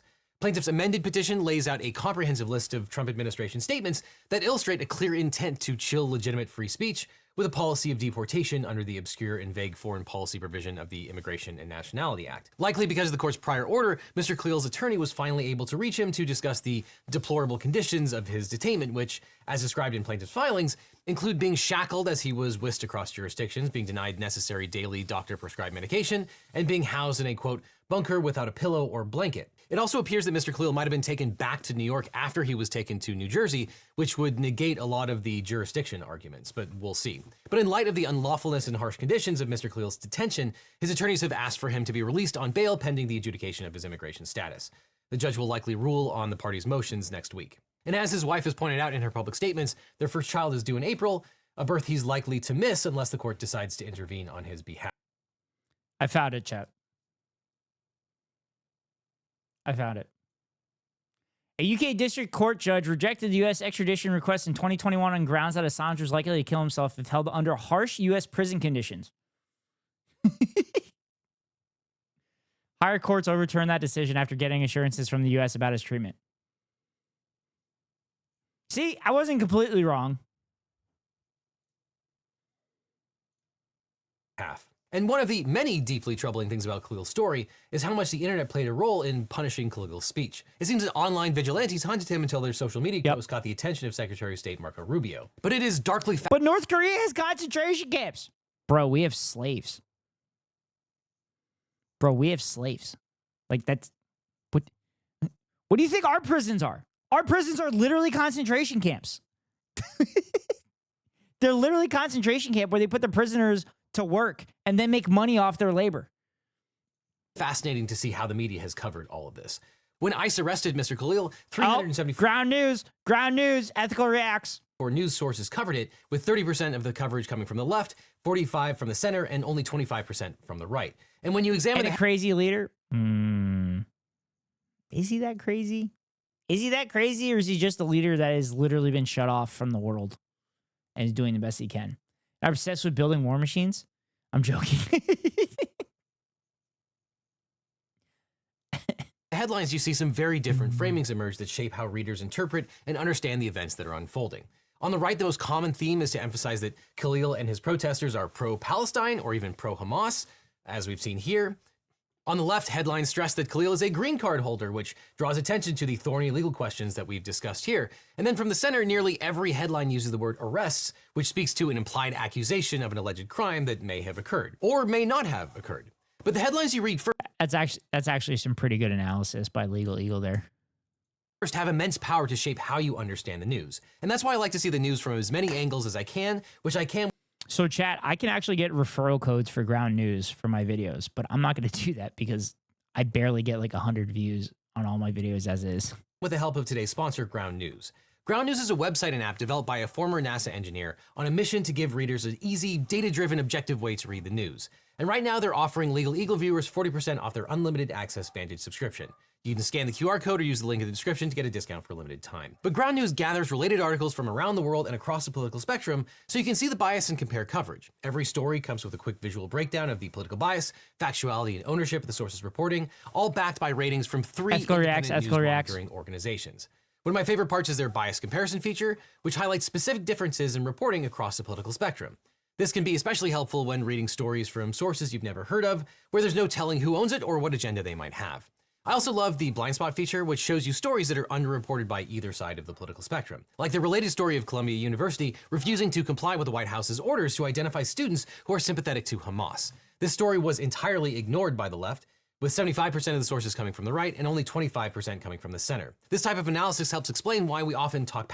Was it ignored by left, or was it purposely not published by the left because they didn't want to show that Columbia was doing good things past each other, and why some people seem hyper-focused on what seems like nonsense or fake news. And by good things, I mean things that are against the pro-Israel agenda. But all this is why Ground News is my favorite way to get the news. And as a legal eaglet, you can save 40% off the Ground News Vantage subscription by scanning the code on screen or clicking on the link down below. This subscription gives you unlimited access to every feature, including the Bias Insight tool and blind spot feed. And by subscribing, you'll support an independent news platform working to make the media landscape more transparent. So click on the link below or scan the code today. And after that, click on this link over here for more Legal Eagle, or I'll see you in court. Okay. So that was the boring legalese from Legal Eagle about Mahmoud Khalil. And now the PhD candidate, who has also been disappeared, will be facing the similar problems. However, the PhD candidate is here on a student visa and not a resident. You say boring, but I love his analysis. I love it. I feel like half a chat is sleeping. But, all right. So now, slightly related to what we were just talking about, the Oscar-winning filmmaker for No Other Land was savagely beaten up by Israeli settlers who then were shooed away by IOF.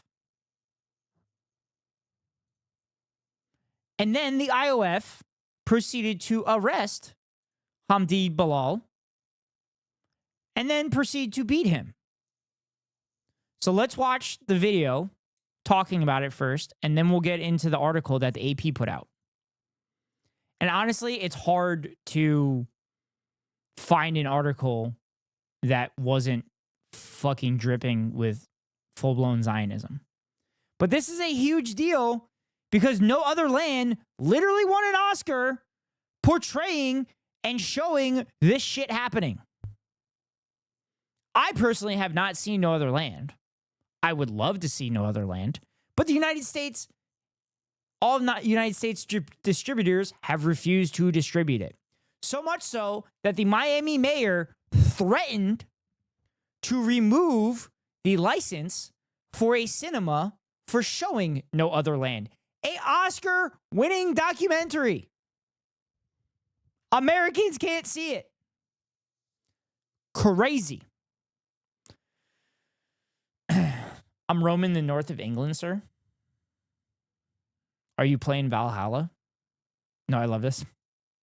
It could have been a scene from his Oscar-winning documentary. Don't do that. A gang of about a dozen Israeli settlers throwing Adamfall? rocks Okay. and punches. Can we go back to the car? But last night's violence was cinematic reality. These are citizens. These are Israeli citizens that are occupying the lands in the West Bank, that are randomly going up to Palestinians and attacking them. This is the normal in the West Bank, and then the Israeli military backs them up or hands them weapons or stands back and allows them to beat the shit out of Palestinians, if not kill them. On replay. That was so scary. I'm so sorry. It ended with the arrest of one of the The video is insane.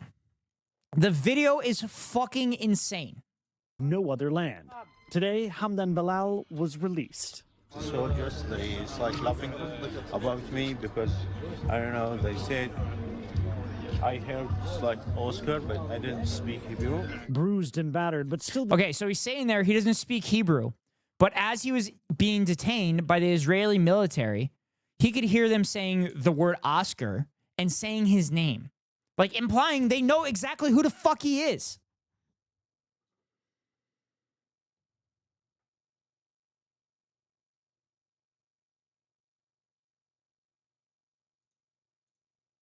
Does this have it? Israeli authorities.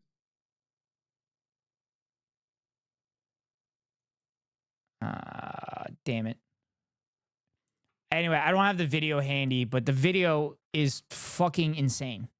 The same filmmaker who stood on Hollywood's biggest stage 3 weeks ago, accepting an Oscar for the documentary he co-directed with 3 other filmmakers. We call on the world to take serious actions to stop the injustice and to stop the ethnic cleansing of Palestinian people. I have the video. The film documents the struggle of living under Israeli occupation and the same sort of settlers who assaulted him last night. Josh Kimmelman, an activist, was at the scene. Our 3 friends were immediately attacked, first by one settler and then quickly joined by a mob of other settlers. They were all masked. Bilal said Israeli soldiers arrested him from inside an ambulance where he was being treated for injuries. The fucking cowards are covering their fucking faces again. This is what fucking Nazis do. This is what Nazis do. Israel and their settlers are enabling Nazi-like policies against Palestinians. Here's the video, chat.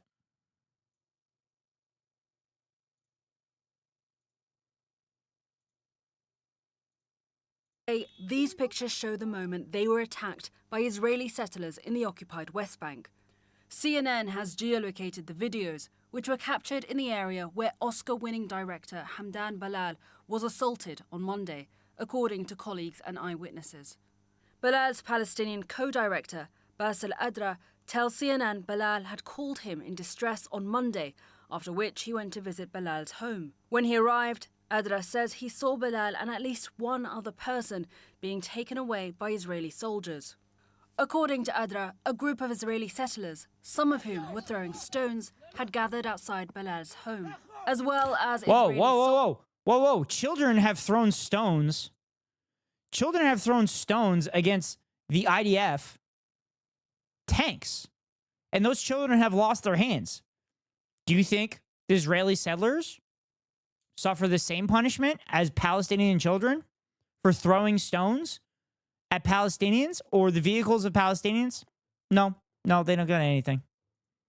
Soldiers, who he says were firing at anyone who tried to get close.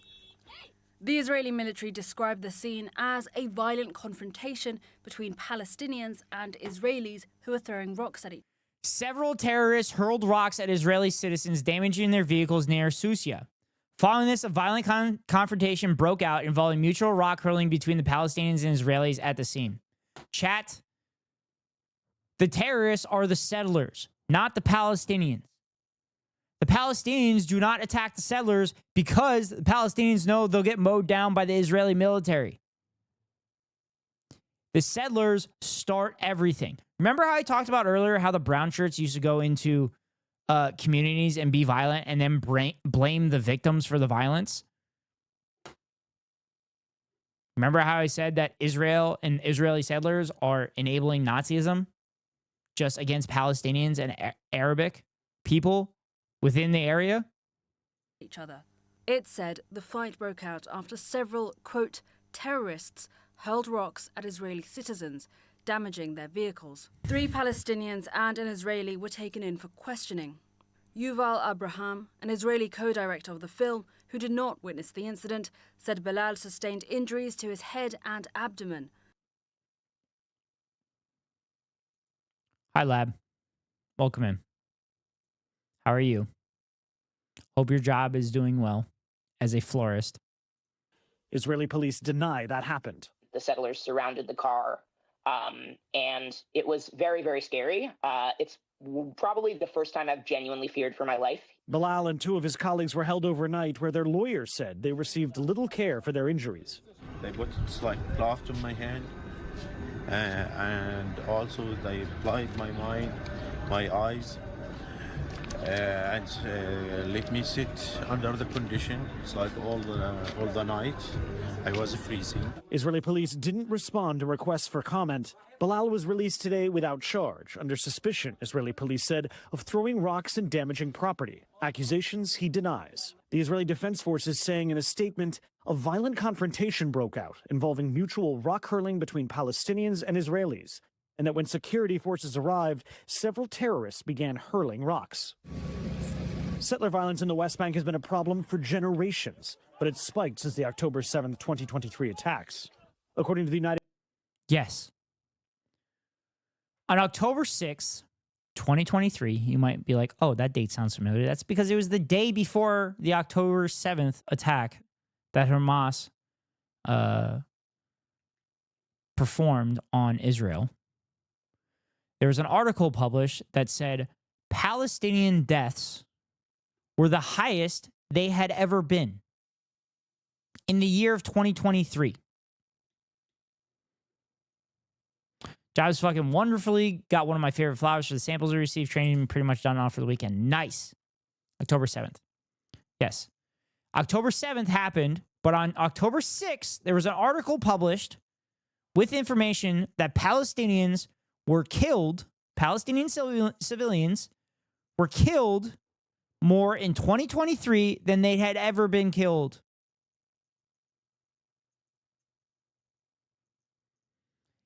And after October 7th, everything has ramped up tremendously. Hamas has nothing to do with the West Bank. So when they claim that the West Bank is because of Hamas, they're fucking lying. A few weeks before peaceful protesters were shot in the legs intentionally, there's footage of the IOF doing it and laughing. It's terrible. Yeah, it's just like the Great March of Return in 2019. United Nations 2024. Where the Israeli military said, we have accounted for literally every bullet that was shot at that moment. Meaning they knew that it was being shot at civilians. The highest rate of settler attacks against Palestinian civilians in 2 decades. There were 1,400 incidents, nearly 4 per day. Bilal said his Oscar win has... You might ask, why is there so much footage of this happening?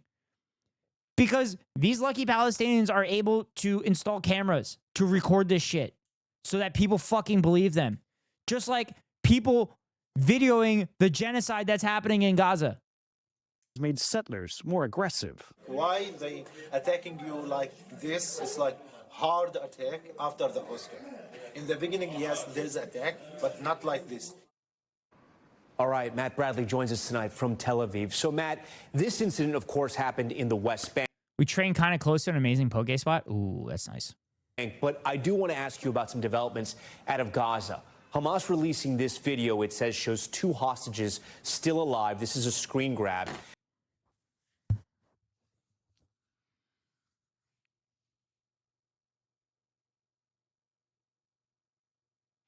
Chat, you might ask yourself, why is Ghost covering his face? Because they are literally both siding this story. They are both siding this story. They are steering you away from a Palestinian who won the Oscar for literally documenting what was happening in his homeland. And they are steering you away from that incident to this. And Matt, what more can you tell us about who these men are, what they were saying, and why we at NBC News are just showing a screen grab and not running that entire video?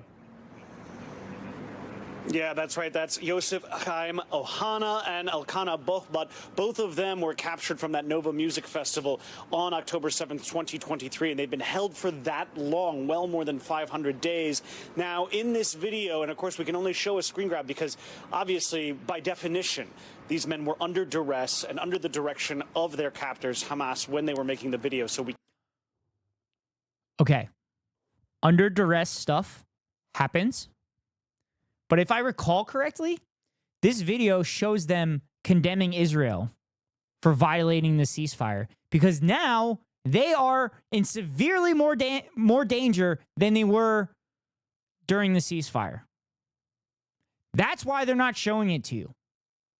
Because they're going to sit there and claim they're under duress, therefore they're under the direction of Hamas. That's it. They're manufacturing consent for you. We can't ethically show large portions of it, but I can describe a little bit about what they're saying. They're pleading with the Israeli public, with their friends, former hostages who were released in previous negotiations, with their families, and with politicians here in Israel to free them, to come to the negotiating table. They're actually mentioned how there was that 2-month-long pause in the fighting under that ceasefire deal. They said that that actually gave them sort of a fresh breath of fresh air. It allowed for aid to come in. Why can't you show this? Why can't you show this? And gave them basically food to eat, and they're pleading with the public to please go back to negotiations. With that new video out from Tel Aviv, Matt, we thank you for Fucking that. gross. Thanks for watching. Stay updated about breaking news. Fucking disgusting.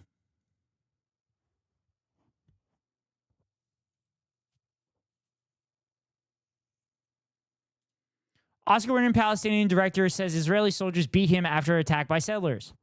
Hebron, West Bank. Only a few weeks ago, Hamdan Bilal stood on a stage in Los Angeles accepting an Oscar for the film No Other Land, a documentary depicting his West Bank villages' struggle against Israel's occupation. On Tuesday, Bilal, his face bruised and clothes still spotted with blood, recounted to the Associated Press how he was heavily beaten by an Israeli settler and soldiers the night before. The settler, he said, kicked his head like a football during a settler attack on his village. The soldiers then detained him and 2 other Palestinians. Bilal said he was kept blindfolded for more than 20 hours, sitting on the floor under a blasting air conditioner.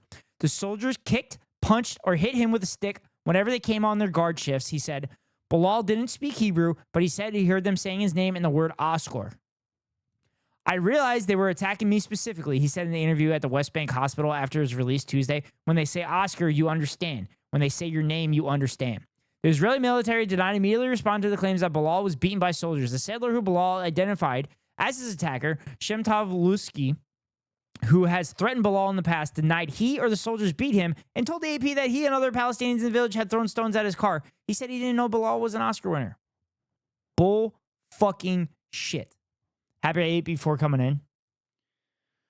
The Israeli military said Monday it had detained 3 Palestinians suspected of hurling rocks, as well as 1 Israeli civilian, who was soon released. Bilal denied throwing stones. That's weird. That's weird. They released the Israeli, but not the Palestinians? That's crazy. I'm dying. The attack took place Monday night in the southern West Bank village of Sushia. It's part of Masafur Yada region. God, I hope I'm not butchering the pronunciations. Featured in No Other Land, which depicts the Palestinian residents' attempts to fend off settler attacks and the military's plans to demolish their homes. At around sunset, as residents were ending their day-long Ramadan fast, roughly 24 Jewish settlers, along with police, entered the village, throwing stones at the house and breaking property. Jewish settlers along with police. Around 30 soldiers arrived soon after. Jewish Israelis in an activist group supporting the villagers showed video of themselves also being attacked, with settlers hitting their car with sticks and stones. Bilal said he filmed some of the damage caused by the settlers. Then he went to his own home and locked it with his wife and 3 children inside. I told myself, if they will attack me, if they kill me, I will protect my family, he said. Bilal said Lusky approached with 2 soldiers. He said Lusky hit him in the head, knocked him to the ground, and kept kicking and punching him in the head. At the same time, one soldier hit him on the legs with his gun butt, while the other pointed his weapon at him, he said. Lamia Bilal, the director's wife, said she was huddling inside with their children and heard him screaming, "I'm dying." Lusky told the AP he and other settlers had come to the village to help a fellow settler who said he was being attacked by Palestinian stone throwers. He said dozens of masked Palestinians attacked his car with stones, including Bilal. He broke my window and threw a stone at my chest. If they were all masked, how did you know it was Bilal? He said when soldiers arrived, he led them to Bilal's house to identify him as one of the attackers, but denied that he hit him, that the settlers attacked any property in the village. Lusky said he had footage of the night's events, but when asked to show it to the AP, he responded with a string of expletives. Wow. You're calling somebody out? You're asking somebody to provide evidence, and then you're cursing them out? That doesn't seem fishy at all. On Tuesday, a small bloodstain could be seen on the outside of Bilal's home, and the family's car windows were shattered. Neighbors pointed to a nearby water tank with a hole in the side that they said had been punched by the settlers. Detention. Leah Tismal, the attorney representing Bilal and the 2 other Palestinians detained with him, said they were taken to the army base where they only received minimal care for their injuries from the attack. She said they had no access to them for several hours after their arrest. Bilal said he had no idea where he was being held, could see nothing, and was freezing from the hours spent blindfolded under the air conditioner. The 3 were transferred to an Israeli police station at West Bank settlement of Kiryat Arba and were released Tuesday afternoon. All my body is pain, he told AP immediately after his release as he walked limping towards a hospital in nearby Palestinian Hebron. Doctors at the hospital said Bilal had bruises, scratches all over his body, abrasions under his eye, and cut on his chin, but no internal injuries. The 2 other detained Palestinians also had minor injuries. Confrontations with settlers. In a widely circulated video from August, Lusky and several other mass settlers are seen arguing with Bilal. Lusky shouts profanity at him and tries to provoke him into a fight. "This is my land. I was given it by God," Lusky said. "Next time it won't be nice."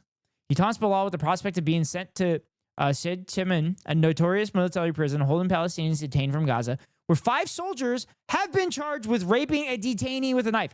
Yeah, this Lusky guy seems like he's definitely an arbitrator of truth. Rape for a higher cause, he said in Hebrew, and then blows Bilal a kiss. That's so fucked. The film No Other Land, a joint Israeli-Palestinian production, which apparently the Israeli person said some fucked up shit back in the day, but at least they were able to maybe make up for it by joining in on this film, because this film would not have rose to the prominence it did without that. Chronicles the situation in Masafur Yada, which the Israeli military designated as a live fire training zone in the 1980s and ordered the expulsion of residents, mostly Arab Bedouin. Around 1,000 residents have largely remained in place, but soldiers regularly come in to demolish homes, tents, water tanks, and olive orchards. Settlers have also set up outposts around the area and at times destroy Palestinian property. Palestinians and rights groups say Israeli forces usually turn a blind eye or intervene on behalf of the settlers. The film has drawn ire in Israel and abroad, as when Miami Beach proposed ending the lease of a movie theater that screened it. Basel Adra, another of the film's co-directors, and prominent Palestinian activists in the area said there's been a massive upswing in attacks by settlers and Israeli forces since the Oscar win. We're living in dark days here in Gaza and all of West Bank. Nobody's stopping this. Israel captured the West Bank in 1967 Middle East War. I love how they call it the Middle East War when it was just a fucking land grab by Israel. With Gaza Strip and East Jerusalem. The Palestinians want all three for their future state. That's because prior to 1967, the borders included the Gaza Strip and East Jerusalem, as well as the West Bank. Israel has built well over 100 settlements, home to over 500,000 settlers who have Israeli citizenship. Most of the international community considers the settlements illegal. Wow, burying the lead. Burying the fucking lead. Planting this, oh my God, at the fucking end of the article. The 3 million Palestinians in the West Bank live under seemingly open-ended Israeli military rule, with the Western-backed Palestinian Authority administering population centers. The war in Gaza has sparked a surge of violence in the West Bank, with the Israeli military carrying out wide-scale military operations that have killed hundreds of Palestinians and displaced tens of thousands. There has been a rise in settler violence as well as Palestinian attacks on Israel. What? Come on. That's fucking bullshit. They had to put that last line in there. Fucking ridiculous. By international standards, people that are being occupied in the West Bank have the right to resist the occupation under any means necessary. Under international laws. Fucking pisses me off. It's so frustrating that most Americans are kept in the dark for this shit. When, if most Americans were told the truth, they know exactly what this is. All right. Let's finish up with the signal shit. For those that don't know, large portions of or about 20 people, I think it was like 18 people, part of the Trump administration's cabinets, literally were in a signal chat where classified information was shared. The reason we know this is because the dumbasses included the Atlantic editor. Now, I kind of believe that it was done on purpose to make it seem like there was professional conversations going on with this stuff. When in reality, these assholes probably use a lot more slurs than were shown in the text messages.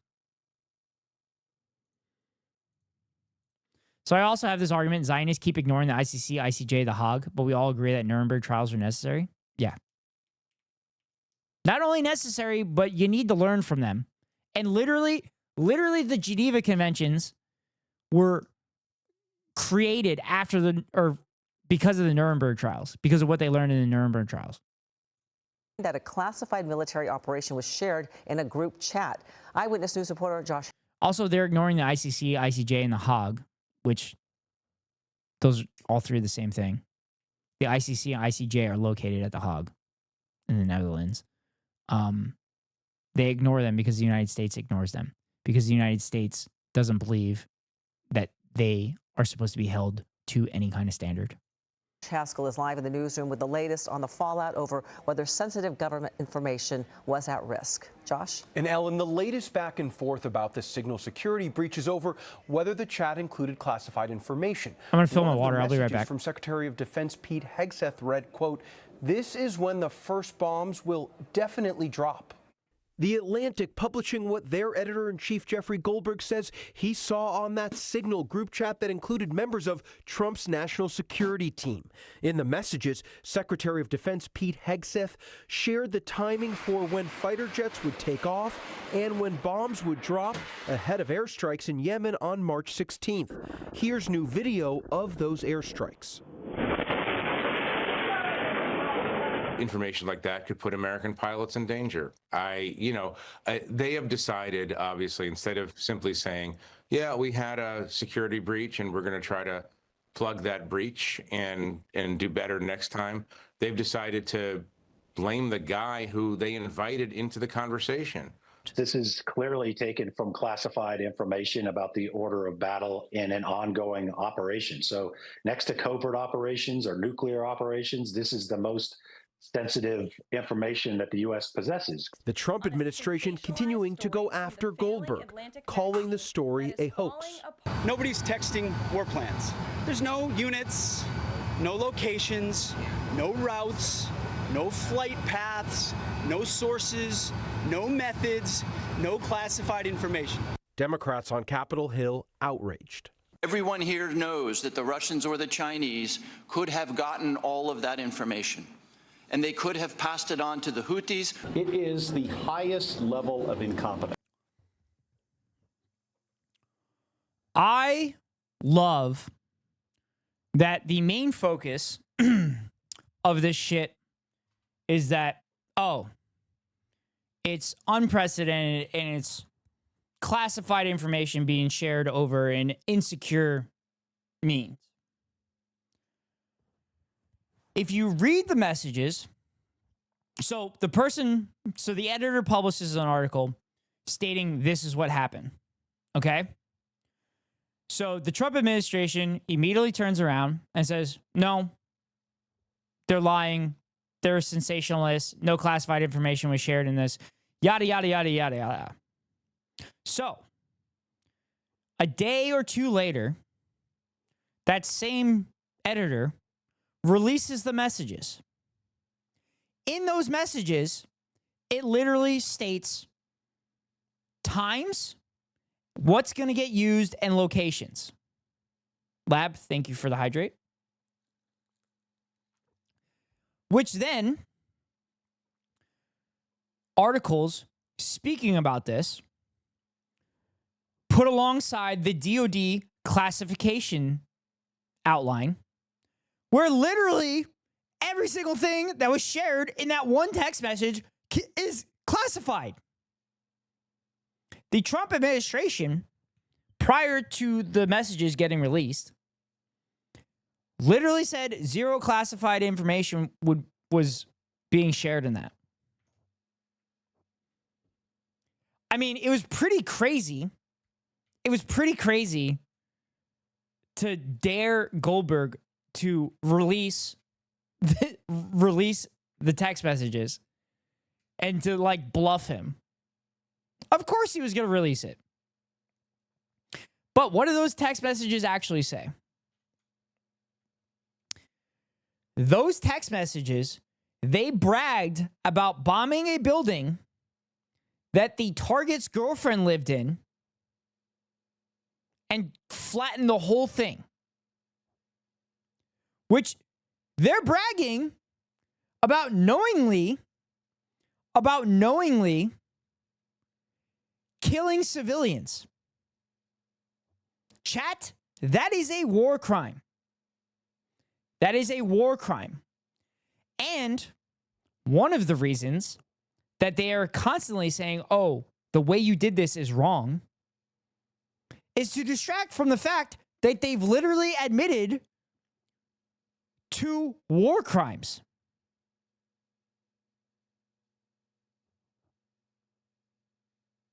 So the bad part is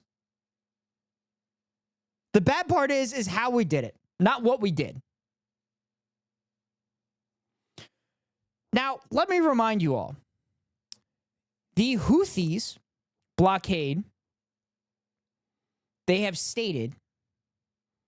Houthis have stated, ceasefire with Gaza, and we will allow the Red Sea. to be free transportation. Prior to the ethnic cleansing of Gaza occurring, the Houthis weren't attacking commerce in the Red Sea. During each individual ceasefire, the Houthis were not attacking commerce in the Red Sea. But while Israel continues to bombard Gaza, then Houthis are implementing their own sanctions.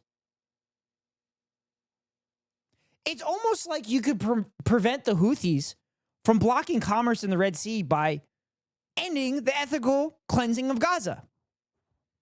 Crazy. Fucking what an insane concept. It's almost like when people say they're doing something for a reason, and they have consistently showed that that is their motivation for that reason, maybe actually listen to them and listen to what they're saying, considering they are the recognized leader of Yemen. Now, also, the Yemeni people literally survived their own genocide at the hands of Saudi Arabia with American weapons for years, where American bombs were literally observed blowing apart school buses in Yemen.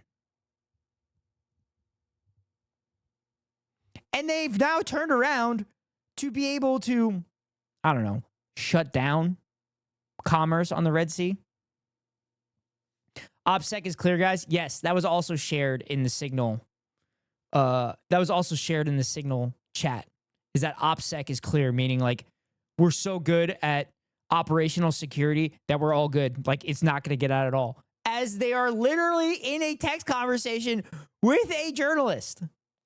So when we invade the Hague, when the ICC gets some fucking balls and charges American politicians, or actually goes out and arrests Benjamin Netanyahu, but nobody's going to fucking do it because they're pussies. Also, Benjamin Netanyahu is a pussy too, so he's not going to leave Israel or the United States. Benjamin Netanyahu is going to end up in the United States, and we're going to end up protecting him. Just like a subscription protects you from the top of the hour ad break. Because at the top of every hour, we run a 3-minute ad to avoid pre-roll ads for any viewers. If you want to avoid the ads, you can pay $5.99 for a subscription, or you can get lucky from a gifter who, for the next few days, gets 35% off on 5+ on gifted bundles of 5 or more, 35% off. Or you can link your Amazon Prime account to your Twitch account for a free subscription from Amazon to your favorite streamer. Hopefully it's me. If it's not me, hopefully it's my friend Lab. But if not, you get stuck behind the 3-minute ad break that comes now. I love how you keep saying hog when it's Hague. Oh, the Hague? Hog? Hog? Yeah, I definitely am saying hog. I'll do it in a video game and just give me the plane ticket.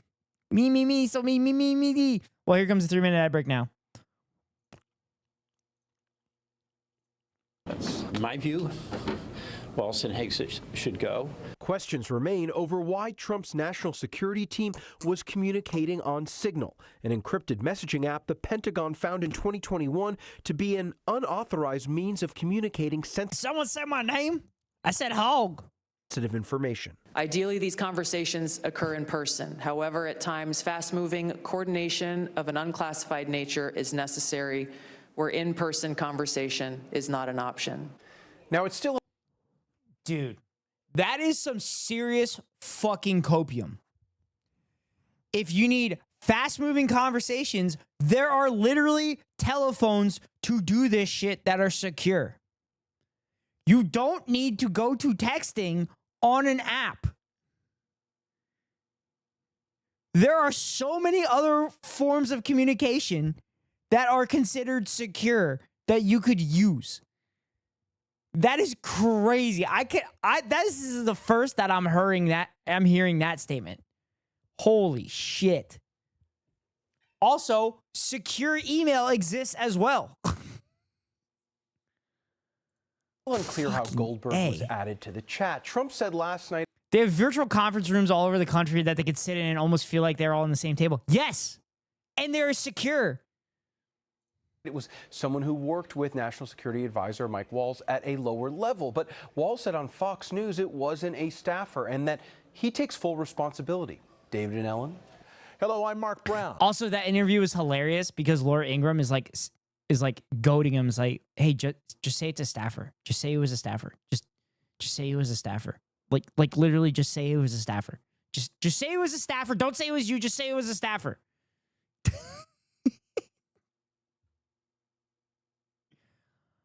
Oh, God. Like, the fact that we're going into this, like, Nazi era, like, actual Nazi era of the United States, and it is literally by the dumbest, most incompetent people, and we lost to these buffoons, is probably the part that hurts the most.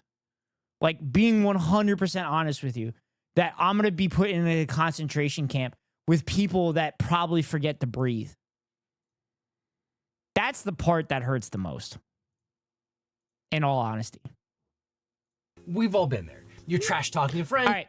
Time for the Legal Eagles take on this. Because we can't get too much legal eagly here. And then after this, we can continue React content to some fun shit, or we can go back to trains in Satisfactory. But you accidentally send the text straight to them. Instead of texting your boss goodbye, you say, I don't know how these freaks sleep at night. They probably don't. They probably snorting cocaine constantly. I love you. You accidentally send all your active war plans to the editor-in-chief of The Atlantic. Whoopsie. Luckily, that party didn't make national security the cornerstone of their existence, because that would be awkward. If there was anyone other than Hillary Clinton, they would be in jail right now. But this month, the president's highly qualified team of national security experts got together on... Did you see the video of the Yemeni shop owner just sitting there as U.S. bombs fell? No, but I saw the clip of the shelves kind of going off. I wonder if that was the same video. They don't sleep during the day because they will die if exposed to the sun. Signal for a super... That's the joke I was thinking, Lab.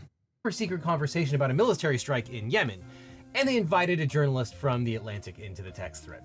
No, this wasn't a rare effort to create more transparency by an administration that seems bent on secrecy, nor was it an effort to reach out to the so-called liberal media that Trump has banned from the White House press room. Instead, it was a colossal, monumental screw-up. Compliments of Michael Waltz, the president's national security advisor, and seemingly the entire Trump cabinet, including Secretary of Defense Pete Hegseth and Vice President J.D. Vance.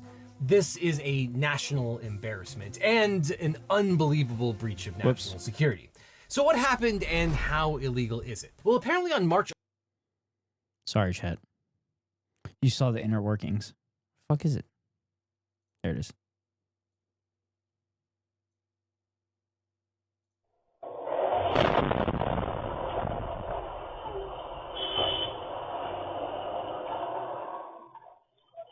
Dude. They literally lived through this for years.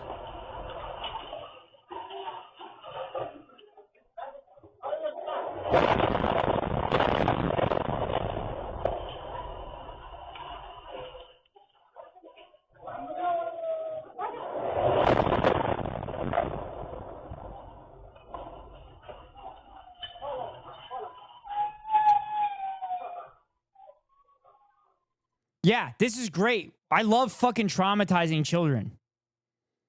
I love traumatizing children who have literally never known peace. Every president, back to Obama, has bombed Yemen. Like the Yemeni people have literally lived through this for years during the genocide that Saudi Arabia was portraying on them. They're just fucking hard, man.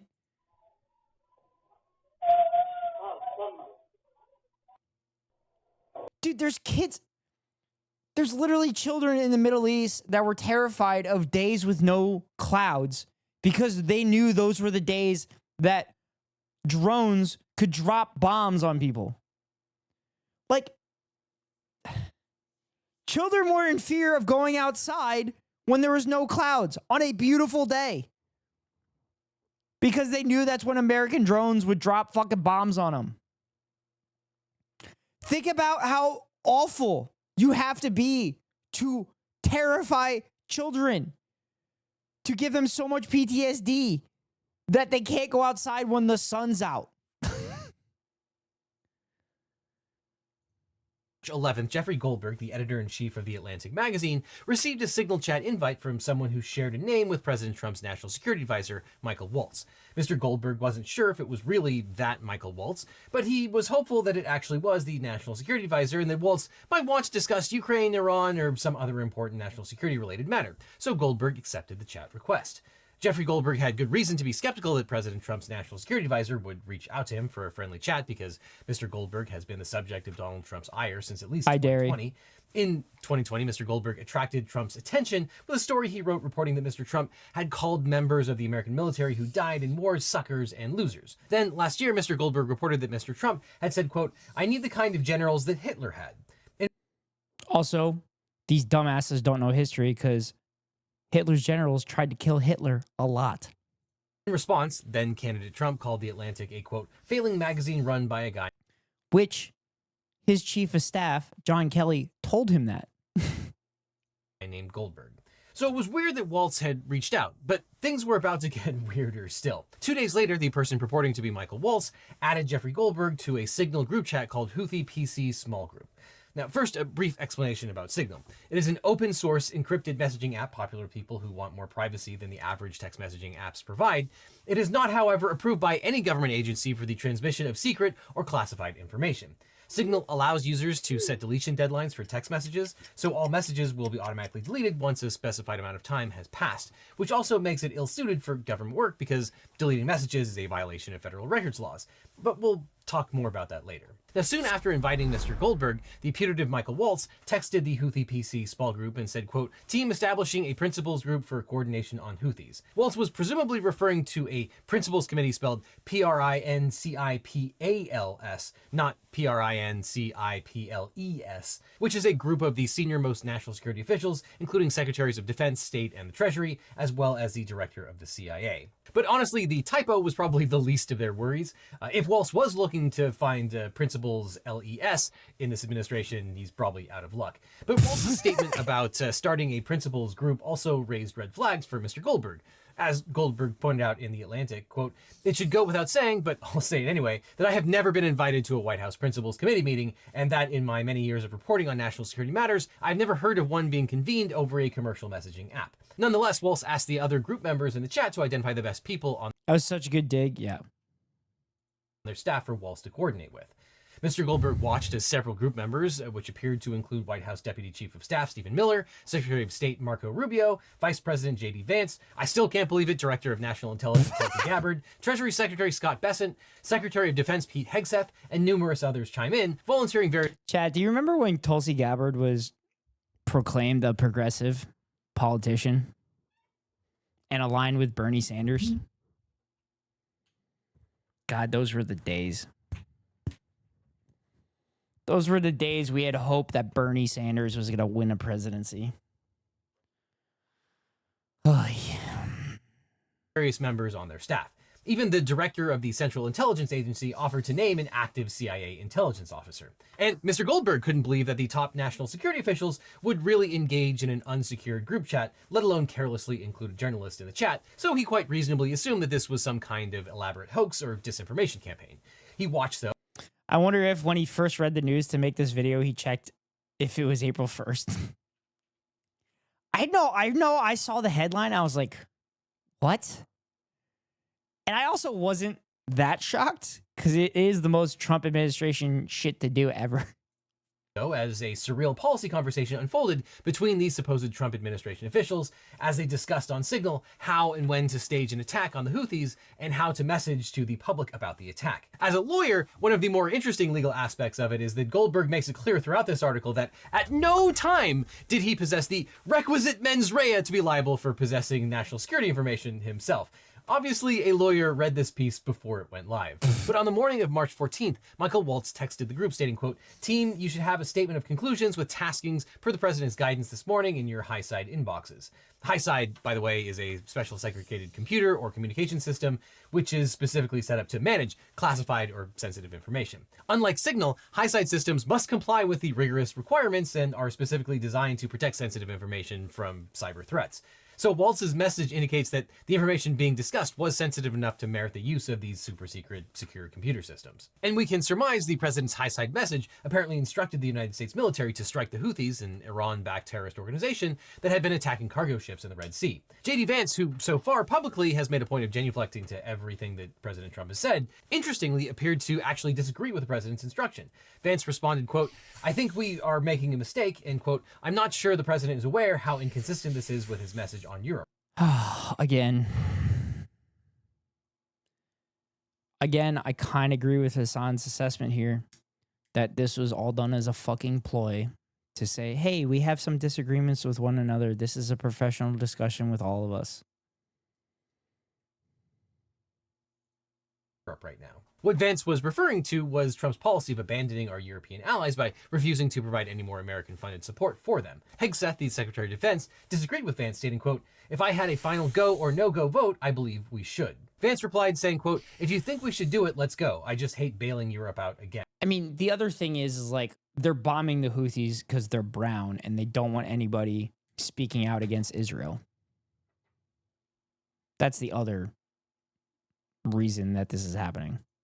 As an aside, one of the most terrifying, but perhaps not strictly speaking, legal issues here is that these people are deciding to bomb another country and they don't have clear instructions from the President of the United States. Not great. But Hegseth agreed with Vance's sentiments. Why would anyone trust anyone in the cabinet, let alone the government anymore? You're not supposed to trust anyone in this current government because everyone in this current government are literally just fucking pariahs. They're all pariahs and they're all self-interested. They don't give a fuck about anybody, which is why I consistently say we need to protect one another because we are all we got, but we are all we need. Regarding America's European allies, proclaiming, quote, "VP, I fully share your loathing of European freeloading. It's pathetic. But Mike is correct. We are the only ones on the planet on our side of the ledger who can do this." Then SM, who Mr. Goldberg assumed was White House Deputy Chief of Staff Stephen Miller, chimed in stating, quote, "As I heard it, the president was clear, green light, but we should soon make clear to Egypt and Europe what we expect in return. We also need to figure out how to enforce such a requirement. E.g., if Europe doesn't remunerate, then what? If the U.S. successfully restores freedom of navigation at great cost, there needs to be some further economic gain extracted in return." At this point, Mr. Goldberg says he still remained unconvinced that these were really the nation's top national security and defense officials arguing policy in a Signal chat without ever taking the time to consider who else was in the chat. The next day, though, Secretary of Defense Hegseth sent the Houthi PC small group chat a very specific message about the attack that would take place that afternoon in Yemen, including operational details like targets, weapons that would be deployed, and attack sequencing. Vice President Vance replied, quote, "I will say a prayer for victory." 2 hours later, at the time when Hegseth had specified the attacks would begin, Mr. Goldberg waited in his car at a grocery store parking lot. He checked Twitter and confirmed that at that moment, explosions were being heard all across Sana'a, the capital city of Yemen. And back in the Houthi PC small group chat, the leaders of the US were celebrating with exclamations and emojis. They then moved on to discussing assessments of damage done, including the likely death of a specific individual. At this point, Mr. Goldberg had come to the startling conclusion that the Signal group chat really was populated by the leaders of U.S. intelligence agencies who were openly discussing presumptively classified and sensitive national defense information on an unapproved channel. He removed himself from the group, which triggered an automatic notification to the group's creator, Michael Waltz. No one seemed to notice, and no one followed up with Mr. Goldberg about his presence and subsequent absence from the group. Now, if you're using an unsecured device to discuss classified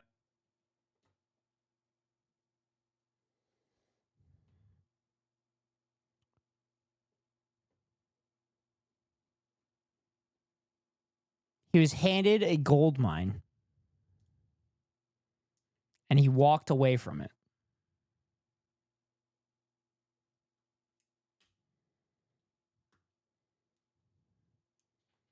This dude is so pro State Department. He walked away from a gold mine. For his profession. And these idiots were so stupid, they ignored the notification that this person was in the chat the whole time.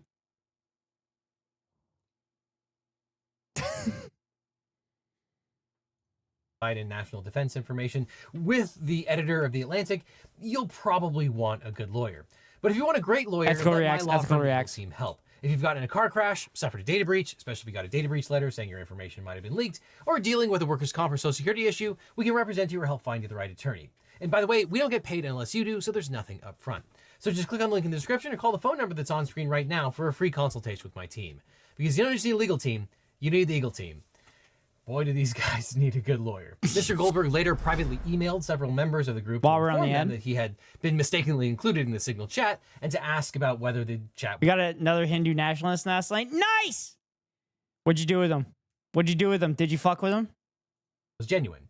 Brian Hughes, spokesman for the National Security Council, replied back saying, quote, "This appears to be an authentic message chain." Hughes tried to spin the story, arguing that, quote, "The thread is a demonstration of the deep and thoughtful policy coordination." Absolutely clapped by Seribot. Seribot clapped him immediately? Or you're saying they're following? They couldn't do anything? Oh my God, that's so great. Dude, I really wish that one of these days you would be able to give them your last name so that they have to fucking come groveling to you based on their own ideologies, because I think that would be hilarious. I did? Oh no. Oh my God. I did the last name thing. Oh God, you docked yourself-ish? Oh no. Did they grovel to you? Or they call bullshit? Let me see if I can clip it. Nah, dude, don't share that clip here. Don't share that clip. I don't want you doxing yourself here. I'll watch it on my own. Between senior officials. John Ratcliffe, head of the CIA, also later authenticated the text thread in a hearing before Congress. So you were the John Ratcliffe on that chat? Okay, I'll send it to you. Okay. And Secretary of Defense Pete Hegseth, who some have now started to call whiskey leaks, apparently did not get the memo the administration had owned up to the text chain because of... Wait, they're called whiskey leaks? Oh, that's so good because he's drunk all the time. In a conversation with reporters, he said, quote, "You're talking about a deceitful and highly discredited so-called journalist who's made a profession of peddling." What do you mean so-called journalist? What's your definition of journalist if this dude isn't a journalist? I mean, maybe you could revoke the term journalist because he was sitting on a fucking gold mine and he left it.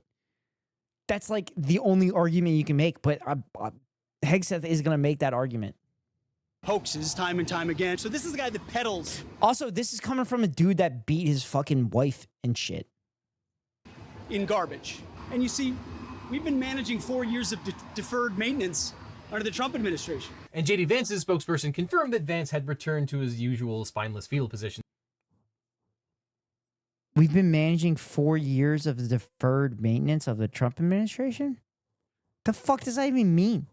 Saying, quote, "Vice President Vance unequivocally supports this administration's foreign policy. The president and vice president have had subsequent conversations about this matter and are in complete agreement." And when asked about the Houthi PC small group chat in a meeting on March 24th, President Trump gave a characteristically thoughtful and level-headed response. I don't know anything about it. I'm not a big fan of The Atlantic. To me, it's a magazine that's going out of business. I think it's not much of a magazine, but I know... Dude, I want to run for office so that whenever anybody comes up with any publication and says, hey, this publication says this about you, I'm like, oh, I don't think they're a good publication. I think they're actually a bad business, and I think that they're running out of money, so I don't think they should actually be ruled as credible with any of their information that they're providing. God, it's so easy. It's so easy to be a conservative politician. Nothing about it. And Mike Hotdog Man Waltz vowed to get to the bottom of how Goldberg could have possibly gotten on the text chain after Waltz had added him to the text chain. It's embarrassing, yes. We're going to get to the bottom of it. I just talked to Elon on the way here. We've got the best technical minds looking at how this happened. And it's me, Devin from the future. Tulsi Gabbard testified under oath that there were no war plans discussed, and whatever was discussed wasn't classified. And White House spokesperson Caroline Leavitt also leaned into a typo-ridden response and claimed there were no war plans discussed, but she still objected to the release of the full text. So Jeffrey Goldberg just released the entire text message chain. And yeah, it's basically exactly what he described, inclusive of a whole bunch. So Chad, if you notice, the lighting changes, the audio changes because he's recording it on a different day. I also have the same problem with my videos when I re-record sections of the video. So that's why I will attempt to do a better job at making it more coherent in my videos. Coherent and consistent. Bunch of classified top secret war plans. As Goldberg wrote, on the day of the attack, Saturday, March 15th, the discussion veered toward the operational. At 11:45 a.m. Eastern Time, Hegseth posted in the chat in all caps, team update. Oh, he said 11:45 a.m. and the text says 11:44 a.m. Lying media.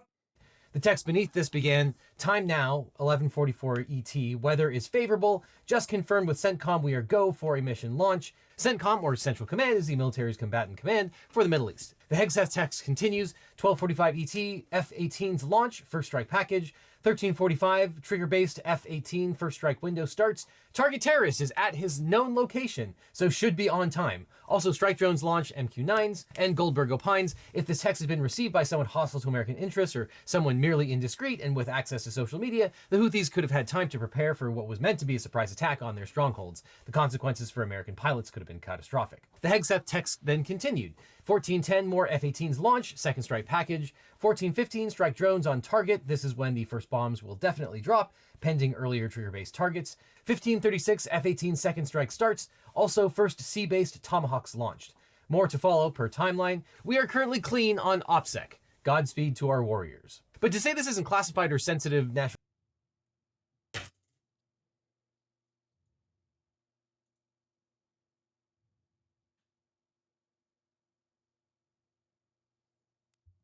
Dude. You can't get any more detailed than that. If that shit isn't classified or confidential, I don't know what is. National defense information is to make the joke from Airplane real. My orders came through. My squadron ships out tomorrow. We're bombing the storage depots at Daiquiri at 1800 hours. We're coming in from the north, below their radar. When will you be back? I can't tell you that. It's classified. Following what are obviously war plans, there's a bunch of self-congratulation and real-time intelligence, including at 2 p.m. Waltz responds. The first target, their top missile guy, we had positive ID of him walking into his girlfriend. Also, if you notice on the last text messages, it said Michael Waltz sets the time for messages to disappear at 4 weeks after all that detailed information was texted. Building, it's now collapsed. Vance responded a minute later, excellent. 35 minutes after that, Ratcliffe, the CIA director, wrote, a good start, which Waltz followed with a text containing a fist emoji, an American flag emoji, and a fire emoji. The Houthi-run Yemeni Health Ministry reported that at least 53 people were killed. Dude, why are you calling it the Houthi run? Why? Oh, God, ever since Joe Biden said that I don't trust the Hamas-run health ministry in Gaza, they always fucking do this with any adversary to the United States or American allies, even though the American or the American allies' official numbers come from those fucking sources. So if the official number that the American or American allies use is from that source, why would you not trust it? The strikes, a number that has not been independently verified. Steve Witkoff replied, prayer emoji, arm emoji, American flag emoji, American flag emoji. The timing is also incredible. Goldberg released the first article the day of the Senate Intelligence Committee hearing on worldwide threats, which allowed Gabbard and Ratcliffe to be grilled just hours after the release. And because these are the dumbest people, their denials allowed Goldberg to release the full text chain the next morning and allow Gabbard and Ratcliffe to be grilled again in the second day of the hearing. And they did not disappoint. So it's your testimony that less than 2 weeks ago, you were on a Signal chat that had all of this information about F-18s and MQ-9 Reapers and targets on strike, and you in that 2-week period simply forgot that that was there. That's your testimony? My testimony is I did not recall the exact details of what was included there. That was not your testimony. Your testimony was that you were not aware of anything related to weapons packages, targets, and timing. But experts, lawmakers, and honestly anyone with a brain were very alarmed when Mr. Goldberg's story broke on The Atlantic because the unauthorized release of classified or sensitive material is a serious crime. As Signal Chat participant and director of national... Yeah, just ask fucking Reality Winner or Chelsea Manning or Julian Assange. Just ask them. The United States government has gone after the three of them for exposing American war crimes. But they went after him because all that shit was classified. If they're fucking crimes, they're crimes.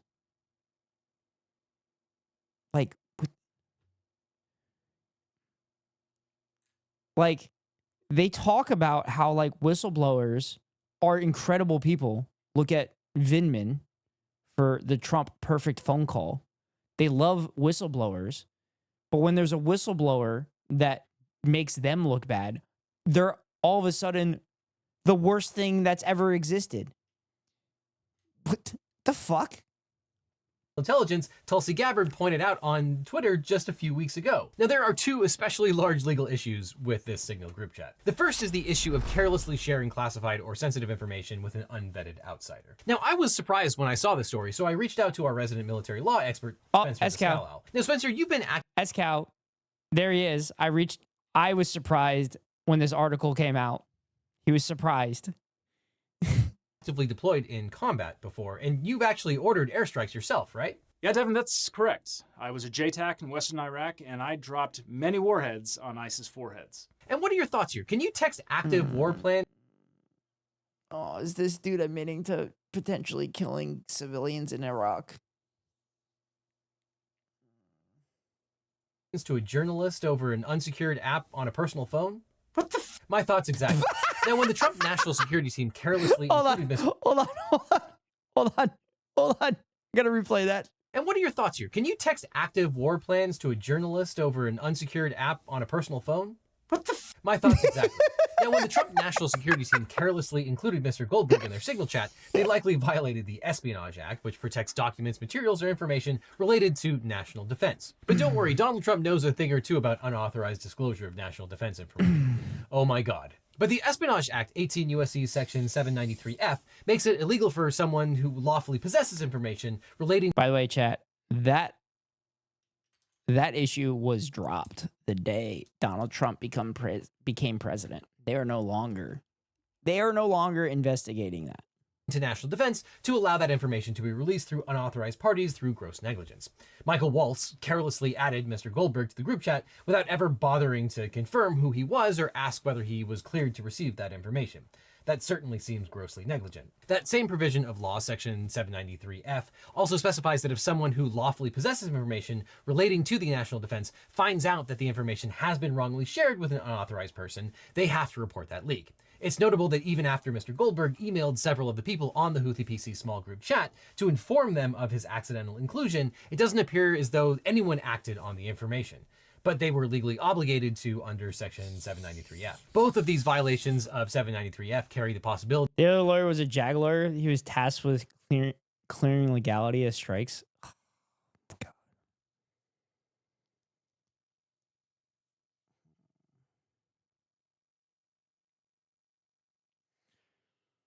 Oh, those are the worst people. Those are the worst people because they're literally enabling fucking war crimes and shit. Not all of them. I'd like to think that some of them are good people.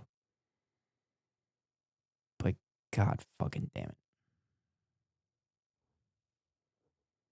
Of a fine of up to 10 years of imprisonment. And in a contentious hearing the day after the Goldberg article came out, CIA Director John Ratcliffe confirmed that it was indeed him in that Signal chat. Director Ratcliffe, along with the Director of the Office of National Intelligence, I still can't believe it, Tulsi Gabbard, claimed that the information exchanged in that chat, which again included specific attack plans, wasn't classified, and thus none of this was a problem. So my communications, to be clear, in a Signal message group were entirely permissible and lawful and did not include classified information. Well, we will make clear. that determination, because if it's not classified, share the text with the committee.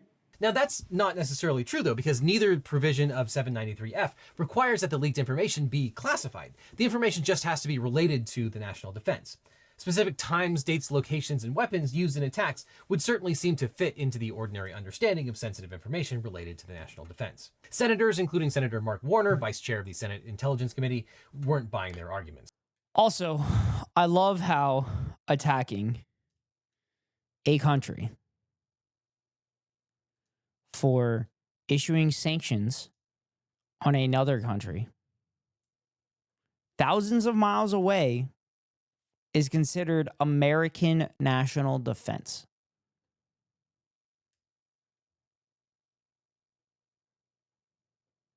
Like, how have we completely changed the definition of the English language? For those that don't know, the Department of Defense used to be called the War Department.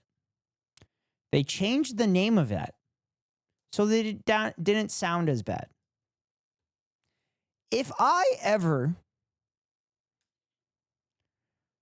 let's talk hypothetical here.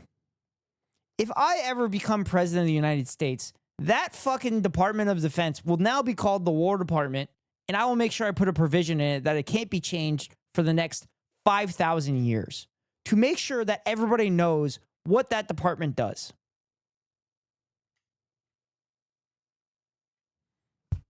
Vote for me. There was no classified material that was shared in that So then, if there was no classified material, share it with the committee. You can't have it both ways. These are important jobs. This is our national security.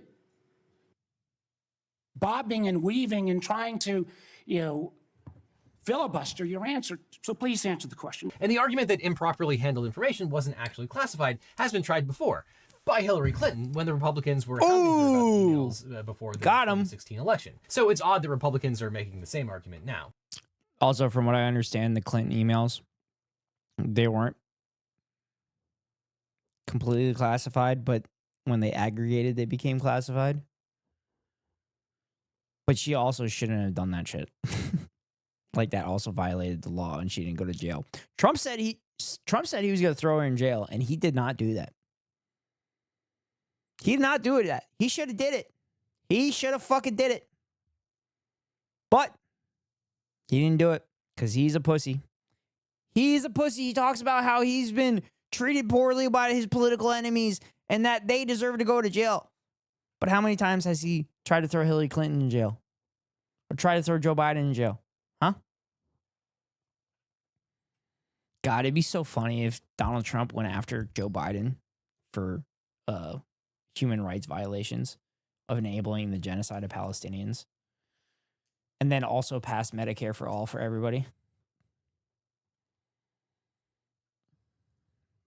And as Pete Hegseth pointed out during a 2016 appearance on Fox News, If there was anyone other than Hillary Clinton, they would be in jail right now. Marco Rubio, who also appeared to be included in the Houthi PC small group chat, also criticized Hillary Clinton for her information handling practices. He was less than truthful about it. Repeated. Also, the thing I haven't pointed out in any of this, if it was any one of us that did this and we're in this field where there was classified information and we did this, we would be strung up across all the mainstream media, and we would be thrown in jail so quickly that our heads would spin. But also, we would be strung up in mainstream media because we're leftists here in this community. So they'd be like, oh my God, there's leftists in the government. There's leftists in the government, and they leak classified information. Oh my God. Oh my God. We can't trust any leftists. We have to check everybody's political view that works in the government. And it goes to the issue of both competence and credibility. It is irresponsible for an elected official in her capacity to be discussing highly sensitive things on a format that she had to have known. Well, here's Marco Rubio's argument that he's going to say. I said Hillary Clinton was an elected official. None of these people in the Signal chat were elected. Therefore, you can't get me on I gotcha question. Was not fully secured. Now, the Espionage Act protects not only important national security interests, but also the lives of allies and members of the U.S. military and intelligence community. Military experts pointed at the obvious danger created by the Trump team's carelessness. The plans leaked by Secretary of Defense Hegseth contained details about attack locations and timing, which, had they fallen into enemy hands, could have put service members at risk. And the CIA director named an active CIA agent, which also could have put that person at risk. And Goldberg also refrained from publishing excerpts that he deemed particularly sensitive.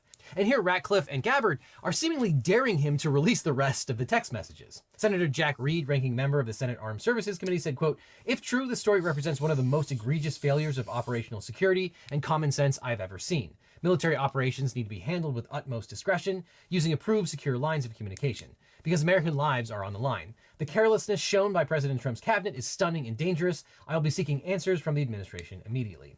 Senator Tammy Duckworth, a veteran, was unsparing in her criticism of Secretary. Just send in angry letters, chat. Angry letters. That's all these are.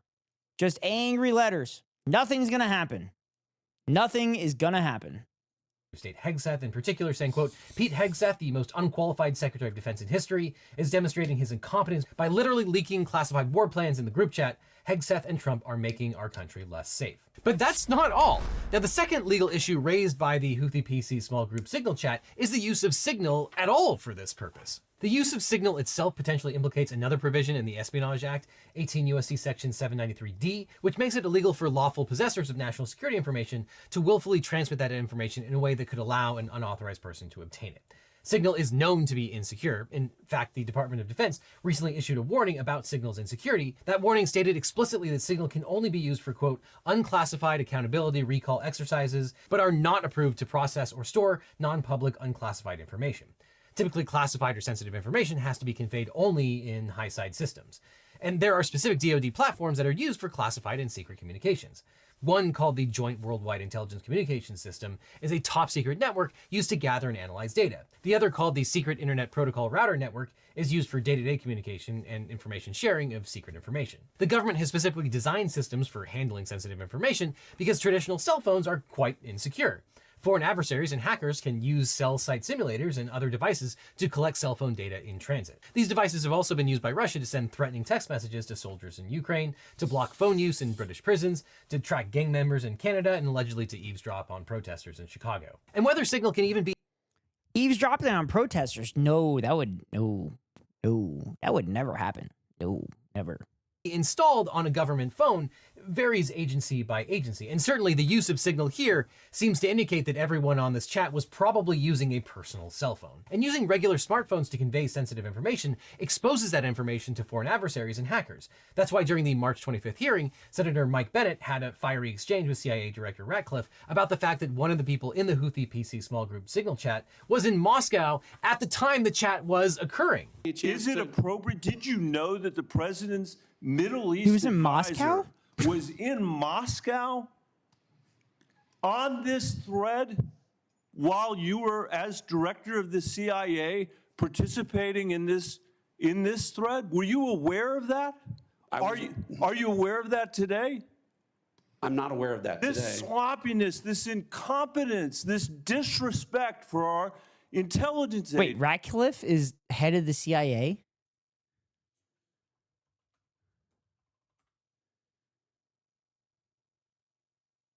Oh, God. I didn't know he was head of the CIA.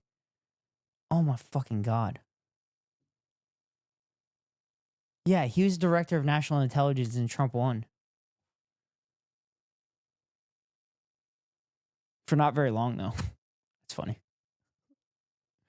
Oh, my God. Oh, that's awful. Agencies and the personnel who work for him is entirely unacceptable. It's an embarrassment.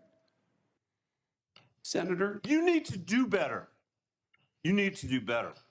But using Signal... God, it's so funny watching them get so pissed off at, like, how this stuff is done, not what they did.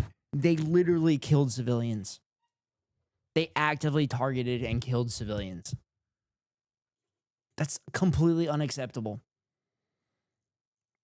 Like, I just wonder if these military members are given any information on the targets, or they're just told, like, hey, bomb here.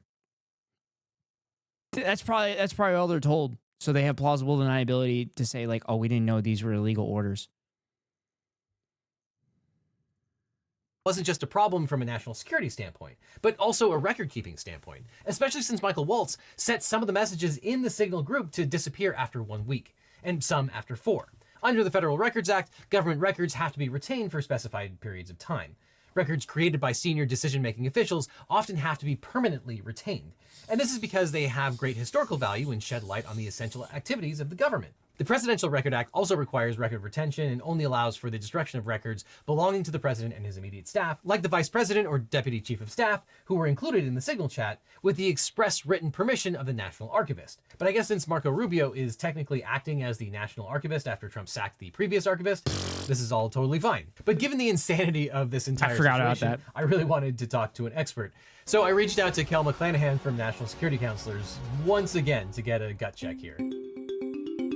Now, is it illegal to include a journalist in your war planning Signal discussions? You could say that.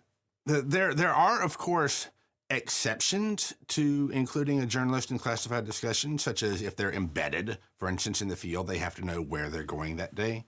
But when you're talking about something like a Signal chat that is done in the United States, talking about bombing somebody else, there is no room for error in this. There's no law that would authorize this in any kind of chat. The fact that it was on Signal. Well, that's it. That's it. Throw them all in jail. Throw them all in jail. Every single one of them. Throw them all in jail. That's it. Case closed. Do it. God, the more and more I watch this shit, the more nihilistic I become and realizing nothing matters. Raises a host of different arguments over record keeping. Okay, what laws were likely broken when this information was disclosed to Jeffrey Goldberg? And do the people on the Signal chat have the authority to disclose that information? Now, that being said, what liability does Waltz have gets complicated because there are two possible crimes in play here. The one is sharing information with Jeffrey Goldberg. And that, for most of the Espionage Act, requires that it be knowing and willful, meaning that you know you're doing it. You cannot be sharing it with someone that you think is supposed to be there. That defeats the purpose. However, 18 U.S.C. 793F talks about gross negligence, about allowing information, national defense information, to be given to somebody through gross negligence and just being really bad at your job. That is what Waltz was doing. Time for bed, chat. Good night, Ask How. Hope you have a good night's rest and you continue to get better from your COVID issue. And it sucks that you have to fucking continue to work with this. Shared information through gross negligence with Jeffrey Goldberg. And he allowed that information to be shared with Jeffrey Goldberg. Now, that does not give everybody else a pass, because the other part of 793F is that once you learn the information has been spilled, you have to report it. So after the fact, when Jeffrey Goldberg contacted them and said, hey, I was in that room, was this a real thing? And were these real plans that I was hearing? Every single person in that chat had a duty to go and... That's crazy, chat. So you're saying everybody in that chat has probably broken the law because they didn't report it? That's crazy. Could you imagine someone in the Trump administration breaking the law? Couldn't think of it. Couldn't think of it, because it's an administration of law and order. Report, hey, I think I gave classified information to Jeffrey Goldberg, or even national defense information, which doesn't have to be classified. So they're on the hook for that.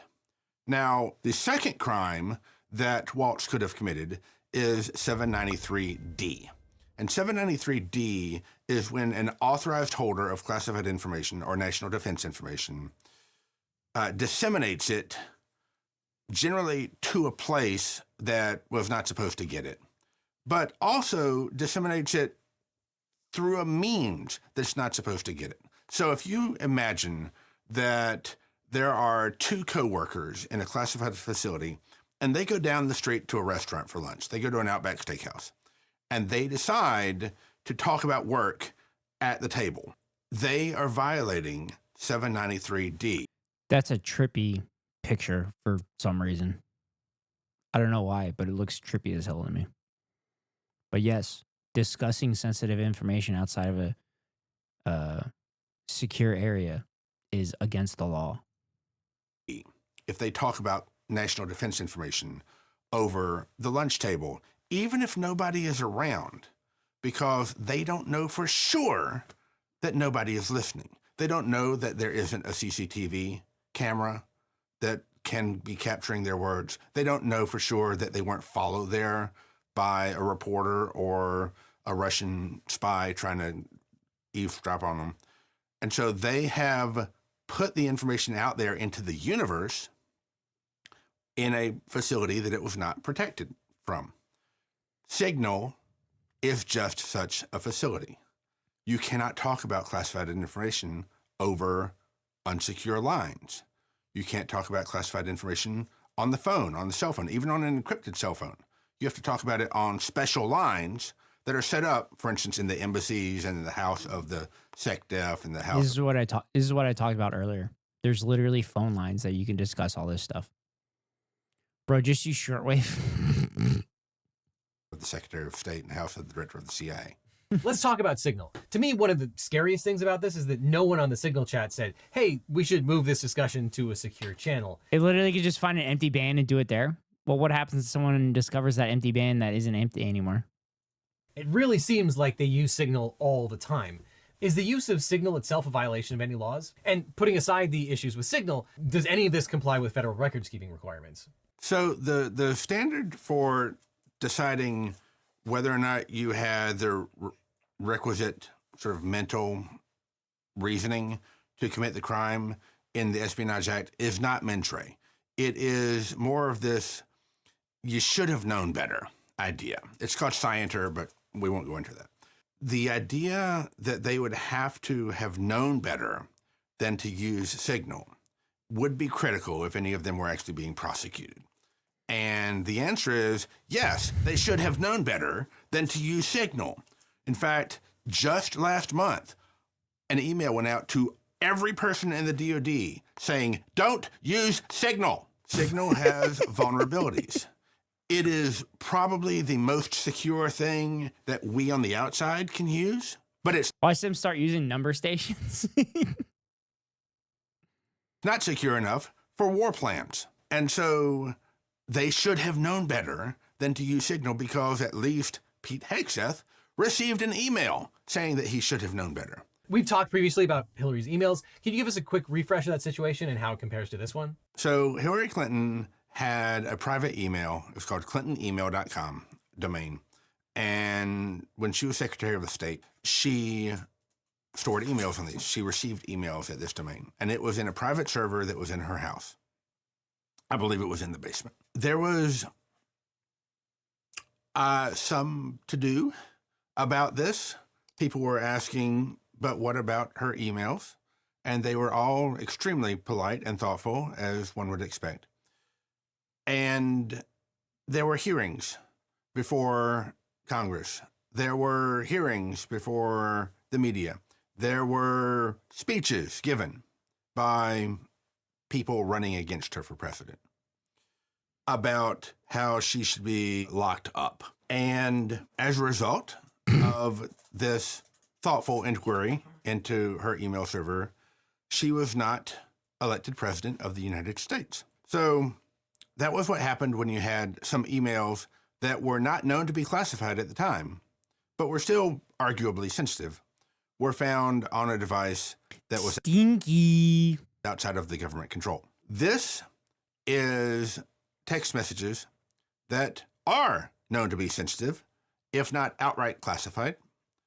I guarantee you that if people filed a FOIA request for these records, they would be denied as classified. In fact, I have done so for one of my clients. And regardless of what the White House press secretary says, they were not the type of thing that you blast into the open. So, yeah, they're a little different. The key difference, though, between the two scenarios is that one was heavily investigated and interrogated, and the other will probably not be. That's probably the biggest difference. Why do we have laws like the Espionage Act that protect government secrecy? For all that there's a ton of information overclassified and kept secret. And pretty much anyone who knows anything about anything will tell you And that. probably overclassified. There's probably a lot of shit that's classified that probably shouldn't be classified. Yeah. There are still some things that we all agree should be kept secret. And that is because when you're talking about warfighters, when you're talking about military plans, when you're talking about nuclear weapon designs, when you're talking about what computers we have bugged in the Kremlin and what ministers we have on our payroll in the Ministry of State Security in China, those things need to be kept secret because if they get out, people die. What's the point of federal records retention laws? The Freedom of Information Act, while not a records preservation law, is illustrative in this because the Supreme Court has said that the point of it is so that the people can know what their government is up to. That is critical in a democratic form of government. In a democracy, you have to know what Wait, you're leading. I kind of want to look up. I kind of want to look up that trial because it's NLRB versus a company.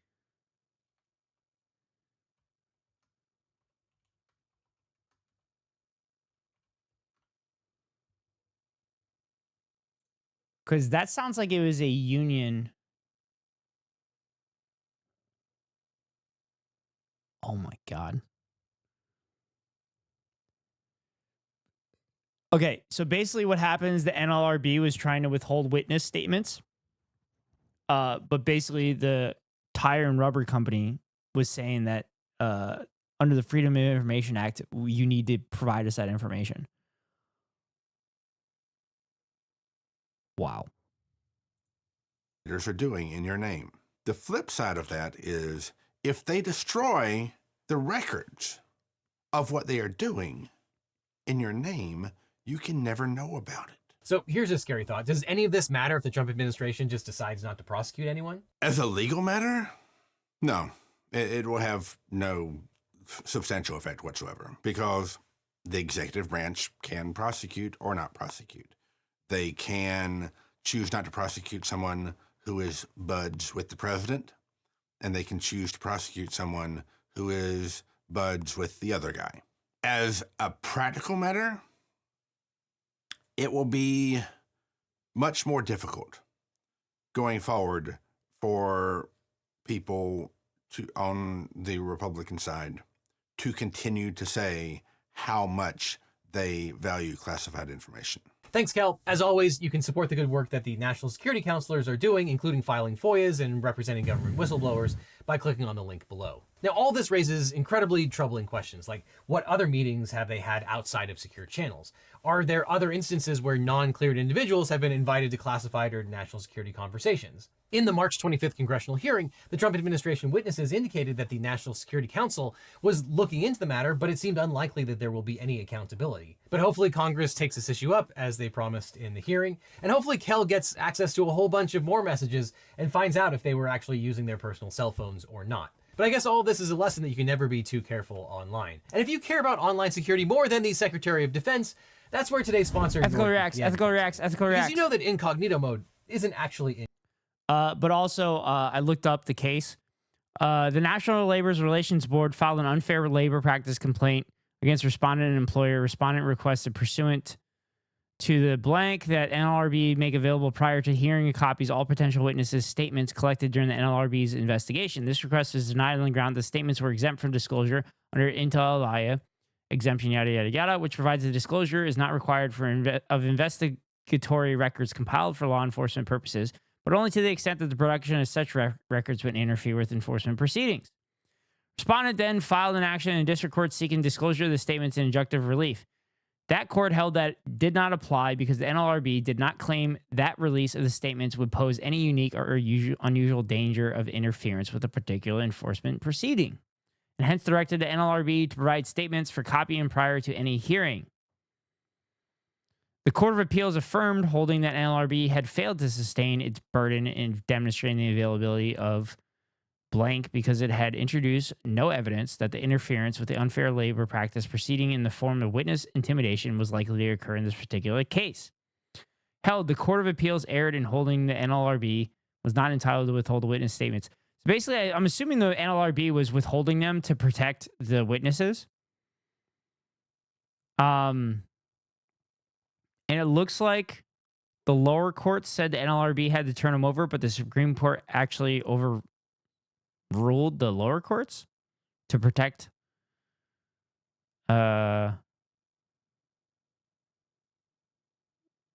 precedent map. Jesus Christ. It's been cited 1,600 times. Fuck. To protect the people, the witnesses. Incognito, right? With NordVPN's no logs policy, your internet service provider doesn't get to snoop on what you're searching, and neither does NordVPN. I especially like to use Nord when I'm using unfamiliar networks, like free Wi-Fi at cafes and airports. It comes with a whole suite of threat protection tools. For example, if you ethical reacts, you might have heard of the stories of a channel getting hacked, basically a creator losing access after a successful attack or a leaked password. This happens way too often. But NordVPN's threat protection includes specific features to warn you about phishing links, as well as features like a blocker for malicious ads and dark web monitoring to alert you if your passwords have been leaked. And of course, Nord is a great VPN. With Nord, you can surf the web anonymously, and your location always stays private. It allows me to set my location all over the world, which lets me access different versions of my favorite websites. And when I'm out of the country and try to connect to my Gmail or a bunch of other things that I'm logged into, all those accounts would usually freak out and tell me that I'm being hacked. But now I just reroute my connection to the US and my Gmail and everything else is happy. And not only is Nord the fastest VPN on the planet, but you also get 24/7 customer support to help you whenever you need it and a 30-day money-back guarantee for all users. So if you'd like to give NordVPN a try, click on the link that's on screen or down in the description now. Every purchase of the 2-year plan will receive 4 bonus months on top, and it's completely risk-free with Nord's 30-day money-back guarantee. So click on the link below to get 4 months free and a huge discount with a risk-free 30-day money-back guarantee. And after that, click on this link over here for more Legal Eagle, or I'll see you in... That actually doesn't look that bad. It looks like a pretty good deal. I wonder what the price is, though. All right, chat. That's about all the React content I could do tonight. So we're gonna rent is too damn high. That's right, rent is too damn high. So that means it is time to see if I can get my trains running. However, there is one thing I have to do first. It's the top of the hour, which means I have to run the 3-minute ad break. If you want to avoid the ads, you can pay $5.99 for a subscription or get lucky and get gifted a sub during these last few days of March, which is 35% off for bundles of 5 or more gifted subs. And maybe you get one of those gifted subs, or you can link your Amazon Prime account to your Twitch account and get a free monthly subscription from Daddy Bezos and Amazon to your favorite streamer. Hopefully that's me. If it's not me, hopefully it's Labyrinth Master.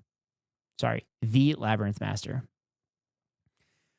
And you can also send links in the chat, or you can share the NegGo emotes across the Twitchverse that Rosie has worked so hard for. But anyway, yeah.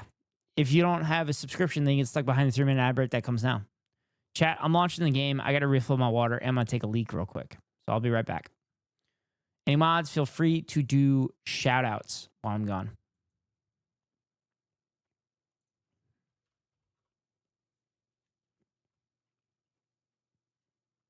is city plus America. New York plus Bush. 9/11. I got 9/11. I got 9/11. I got 9/11. We did 9/11. We did 9/11. No, don't clip that. Don't clip that. Do not clip that. Do not clip that. Ghost, you find the present yet? Ghost. Ghost. Ghost. Your job is no longer to do tasks. Find the present. Yeah, I'm looking for it. Oh, this one right here?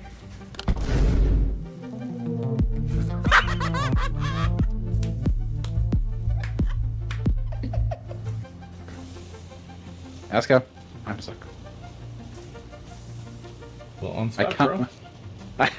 I can't crouch. I can't jump.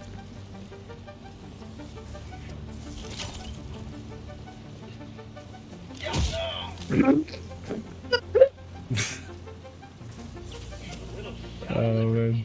Whatever. Stop the needle. Blue success, red failure.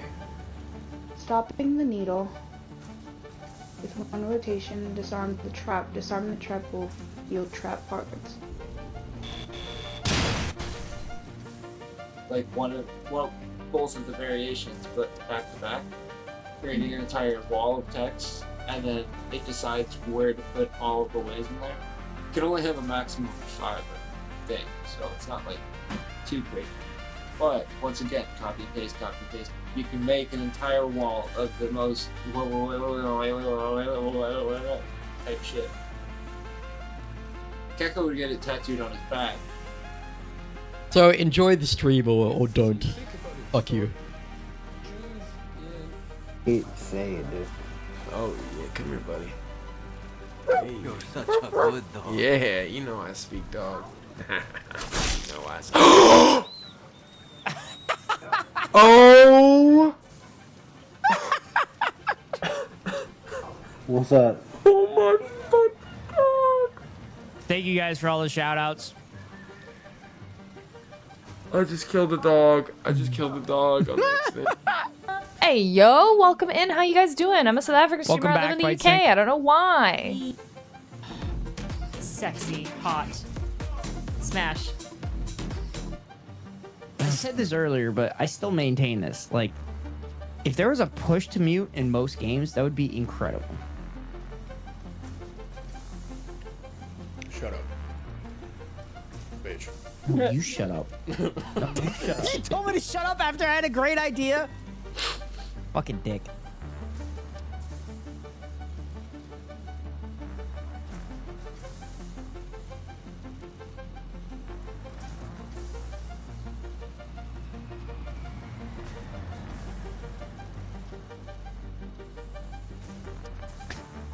That would have been a perfect nerd moment. Fucking nerd. Nerd. Nerd. All right, we're gonna nerd it up here.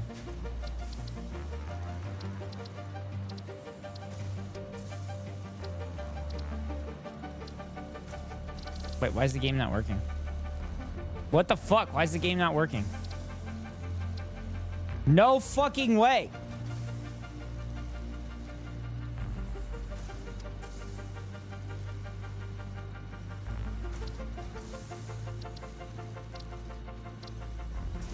Oh my god. Chat, look at this. I'm clicking continue and nothing's happening. What the fuck? Okay. Nope. Nope. Don't want to do that. What the? It won't even let me select the game. Oh, there we go. I didn't have the game selected. I was clicking in the game, but it wasn't selected. That's bizarre. Okay. This should fucking work. I literally looked this up. I literally looked this up to verify if I was doing this correctly.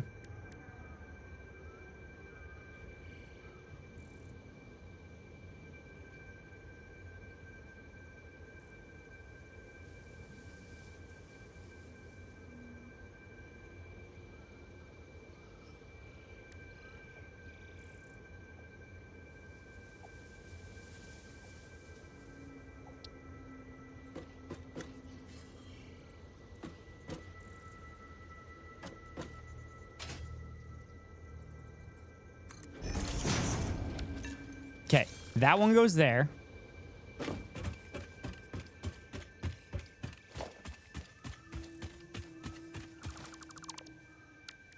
This one is supposed to go there. Okay. Now we're going to drive to the other one.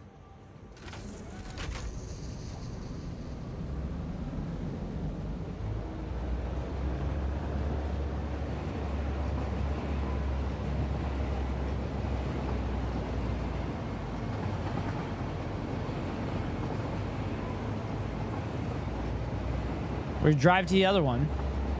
And we're supposed to create another block.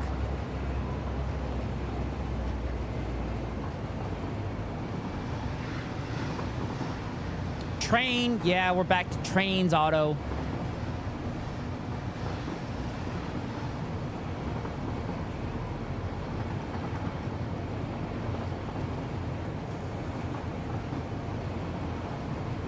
This should work. Everything I was doing yesterday with this should have made this work.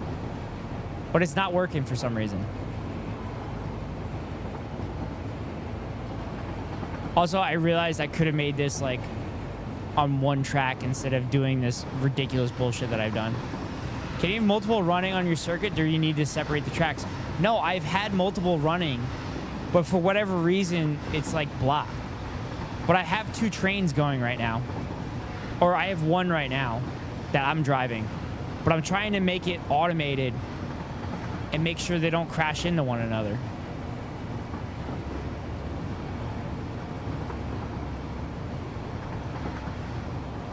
So, like, that should be green there.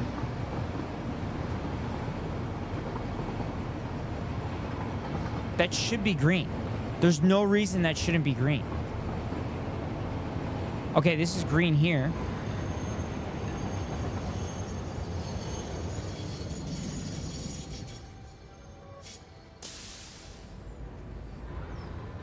Okay, so that's red. That's red. That should be red. Damn, Govey has a fuck ton of shit you could do. Yeah. Like, over this, over this shoulder. I could, like, completely customize that. But I'm not willing to sit down and figure that out. For some reason.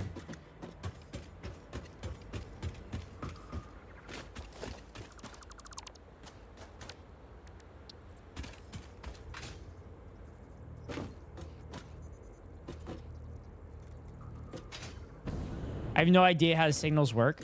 Okay, so the way they're supposed to work is... Okay, so... Fuck. So do you see how there's a yellow color here and there's red color here? This yellow color is a block. The red color is another block. Okay? This should be a different color.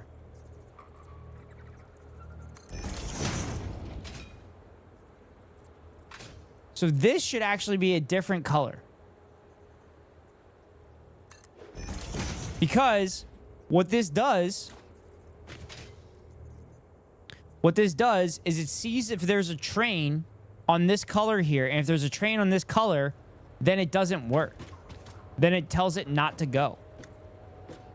Okay?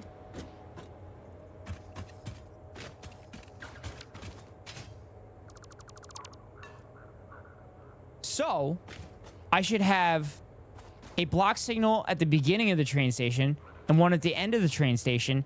And theoretically, that should create a block in the train station, a block here, and then a block that stretches to the next train station, and then another block at the train station, and then another block that goes here.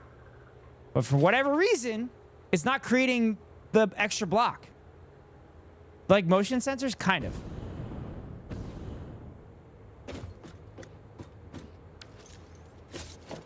So that's not working for some reason.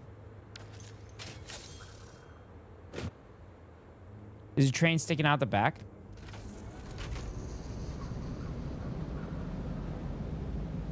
Maybe? And triggering the other block? Okay, so this works. So this works now. Okay, so there's no train in front of this.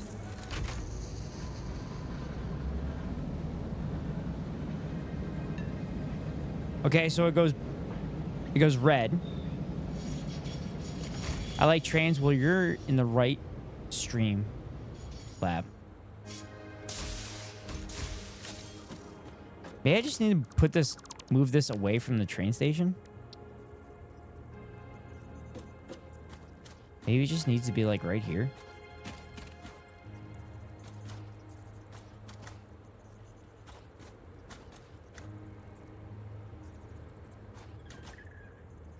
But like, it's throwing it there on purpose.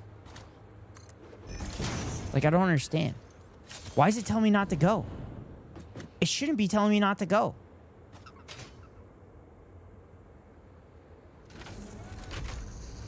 Okay, let's try this again. Novosibirsk is very sunny this time of year. Yeah, it is. Okay, so this goes green. That's good.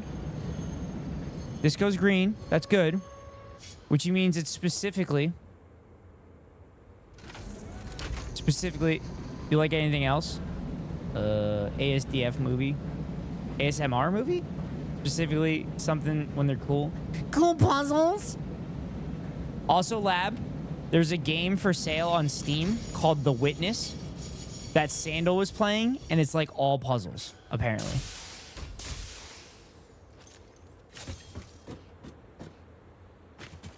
The train is too long at the back. No, it's not. It's not. If it was too long at the back, it wouldn't allow me to dock. Called what? The Witness. Here, I'll send it to you, Lab. It's $10. It's normally like $40, I think.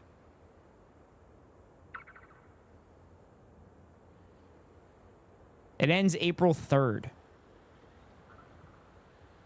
How do I share this? How do I share this? Oh, I guess I'll just get the link and I'll send it to you.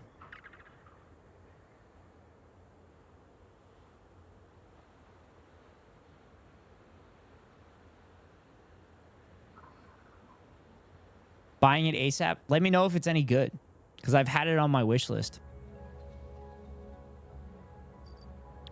But anyway, Otto. So, like, you say that.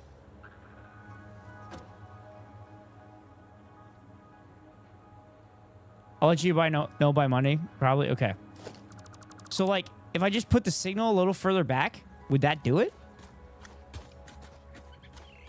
Because every video I watched...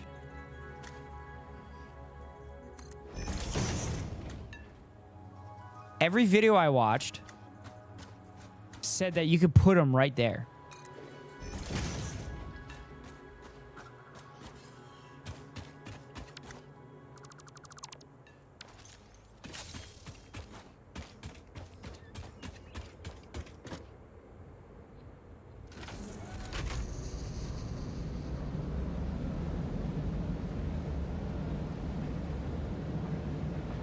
Okay, so it's green.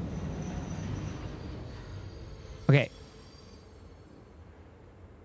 So maybe that's just all I needed to do, was just to move it back a little bit. Maybe Otto was right. I find myself saying this a lot. I don't know if I like it or not.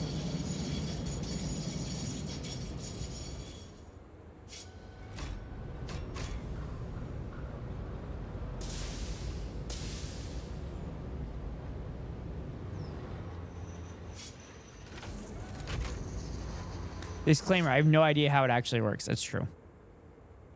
Are we more of a chugga chat or a choo-choo? Choo-choo. Choo-choo, just like when we get hype trains. It's choo-choo, baby.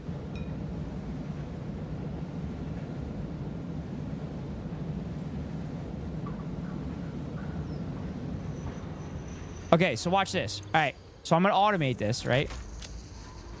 So I'm going to automate it, right? And it's going to stop, like, right there.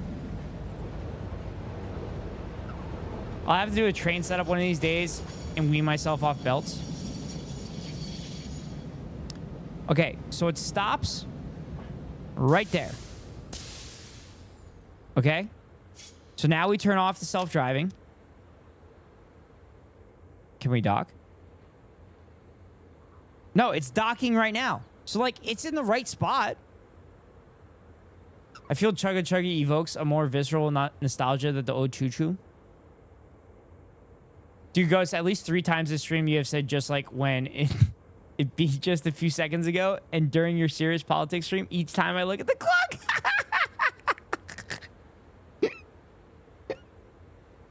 I love that you guys have Pavlov.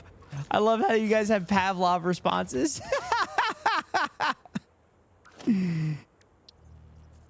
But like the problem is that both tracks are considered the same block. That's the issue. That's what's happening, chat.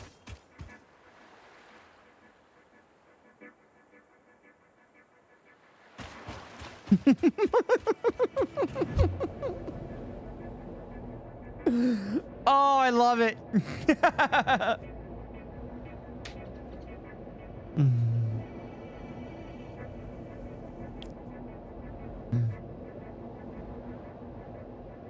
Oh, fucking Nomar is playing Frostpunk too. Oh.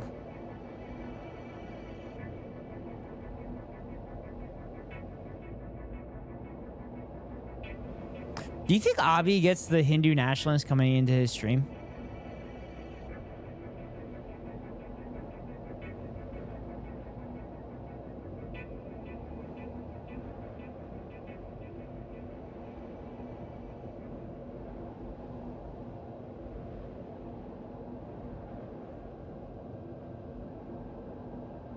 Nomar beat you to Frostpunk 2? Yeah.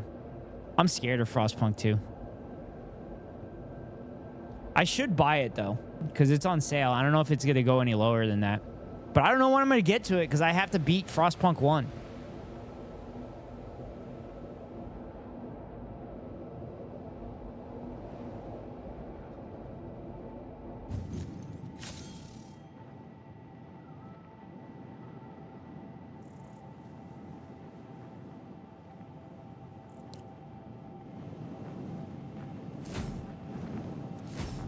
What's happening? Oh, there we go.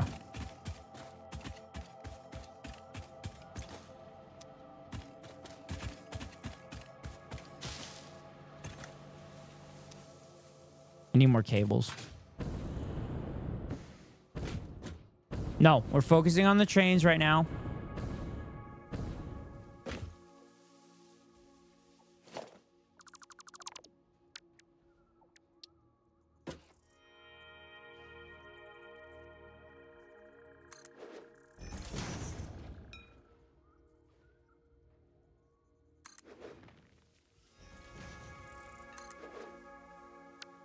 I don't understand why that swath of track is not changing. I thought we beat the first one. We did beat the first one, but we didn't beat all the scenarios.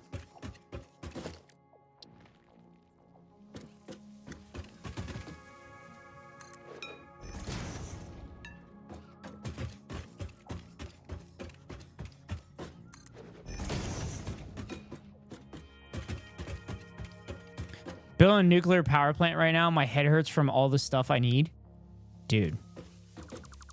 Jason Knight, I literally...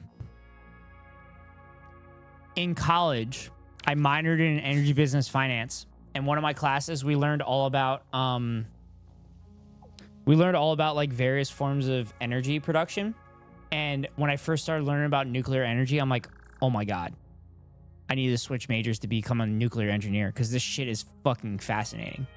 Now, granted, I was already 4 years into college at that point, so switching majors would have been insane.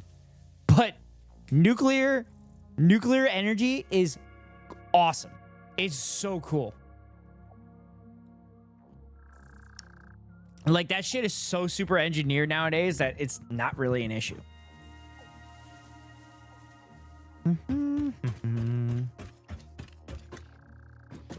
Truly is fascinating. Yeah, it's amazing.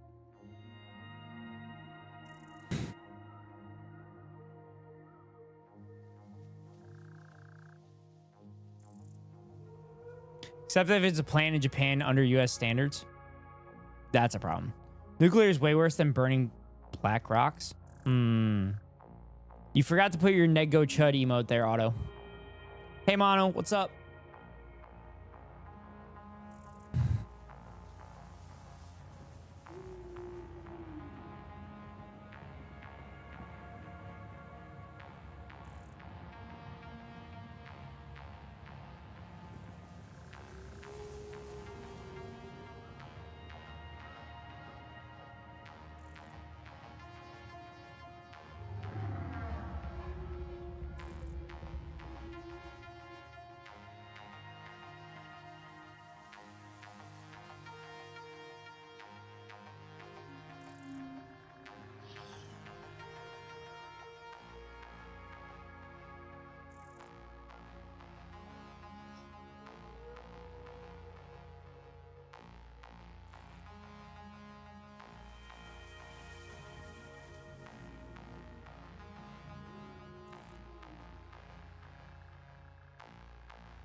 Connect 4 stream tomorrow confirmed. What?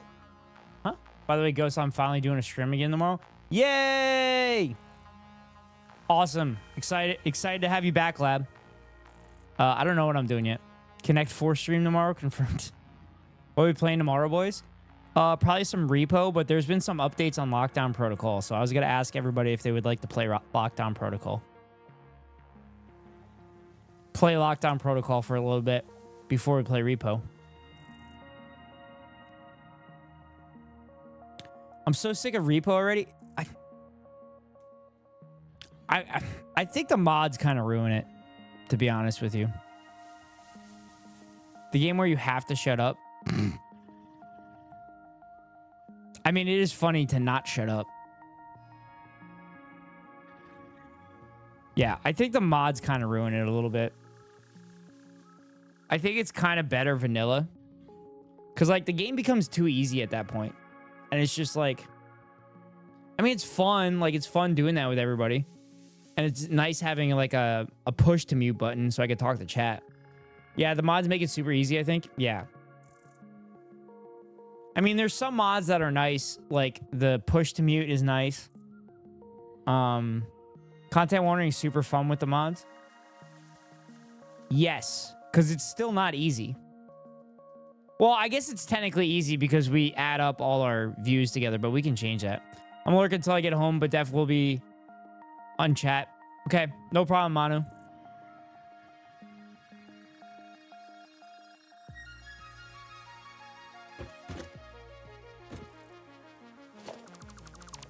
right, if I put a pass signal...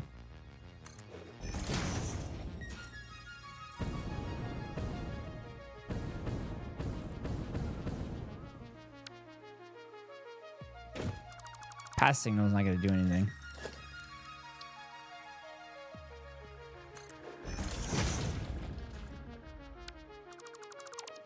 I'm like the opposite of Hassan's chat. During politics, the chat was dead. But gaming, the chat has come alive. I'm not complaining. I'm just pointing it out. I think it's funny.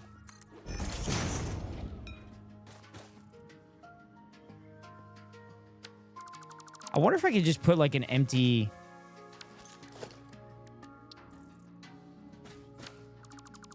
I should just put an empty platform here. Of course, I don't have enough fucking materials.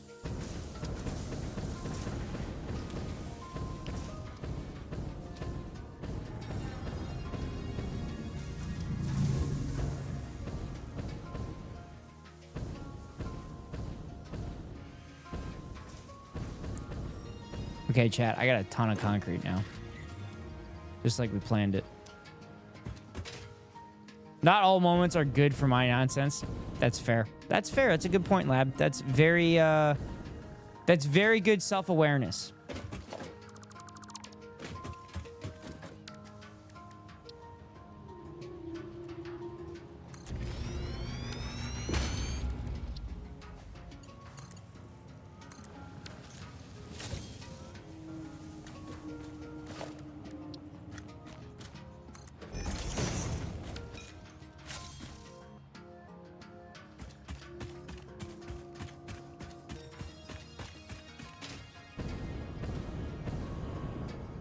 Okay. Okay. Oh, Labyrinth, thank you for the follow. I appreciate it. Did you just soft block me? You unfollowed me and then refollowed me? The fuck? Oh my god, did that fix it? No fucking way. What's up, Plank? That fixed it? That's fucked. That's so fucked. Also, Auto definitely unfollowed me because he sees I'm getting close to 490.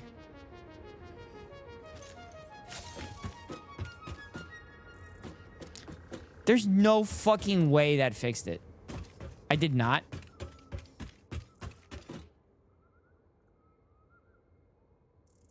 Okay. You did not for the moment. Good to know I'm not redeeming heat is on. Check right now. Go. I just checked it. I just checked it. Following since March 22nd, 2025. Which means 5 days ago, he followed the stream. I just gave him the idea to unfollow. He's going to do it. Which is why we need to get 13 follows. No, sorry, we need to get 14 follows. I'm just a new fan of the broadcast. Oh, okay. What were you previously, Otto? Were you just a hater? Were you a hater of the broadcast and you were hate watching me? Were you my first hate watcher? Yeah, for sure with that founder's badge. He was a hate watcher. Otto was my first hate watcher.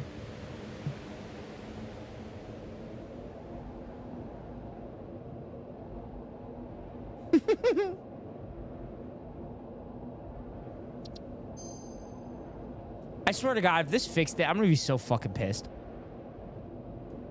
Just adding an extra section in the train station. I was gifted a sub and I resented it for many months, but on March 22nd, I decided to check out the stream for the first time. That's not even true. That's not even true. You're literally giving me you were giving me prime subs for like every month except for the month you thought I was dead. Because I literally went on vacation to London with other streamers.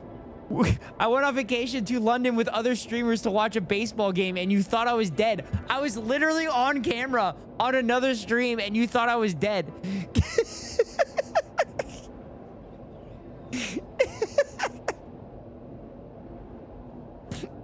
I was on camera on another stream and you thought I was dead.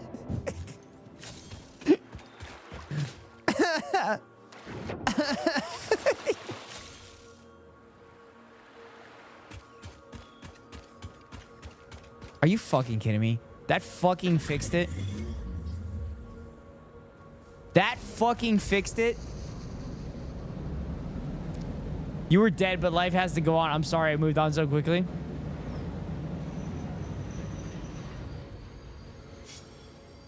I cannot fucking believe that fixed it.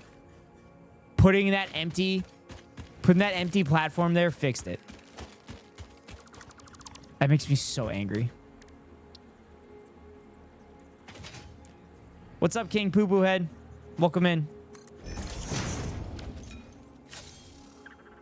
God damn it. That fucking fixed it.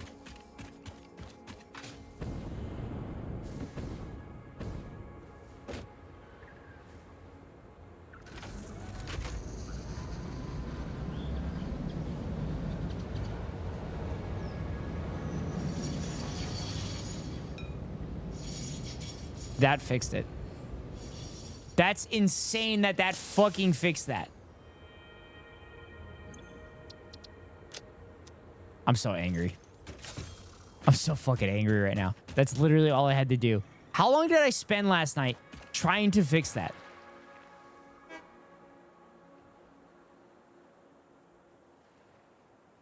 How long did I spend last night trying to fix that? And all I had to do was put an empty platform there.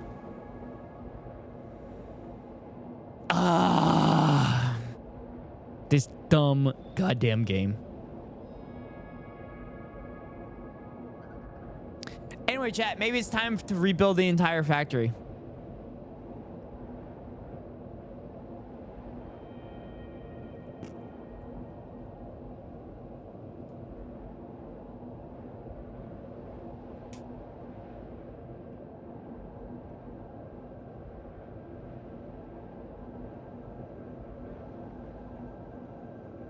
Oh, hey, I got an email. The Labyrinth Master is now following me.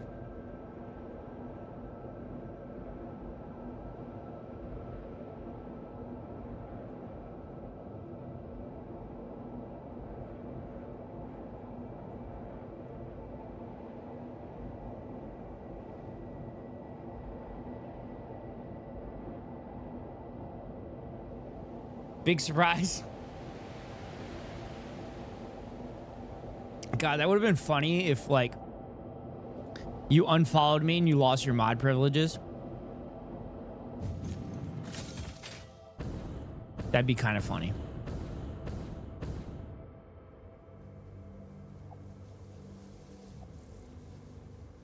Oh. Oh. It didn't work.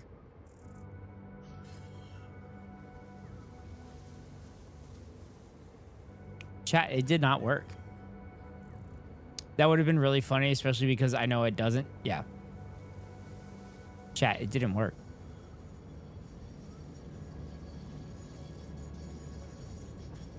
So if they changed, that would have been like, what the fuck? Oh, God, that would have been funny. I guess I would have never known that you... Okay, it didn't work.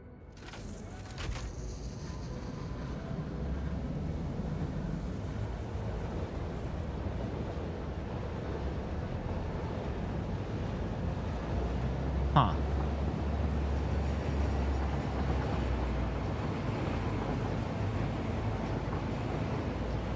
I wonder why that didn't work. You said you would be angry if it works, so this is a good thing. True.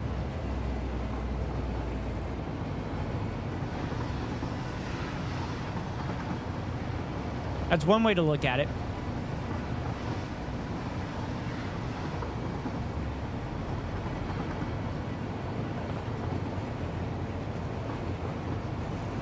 And you need to hire a train conductor and stop trying to automate good paying union jobs.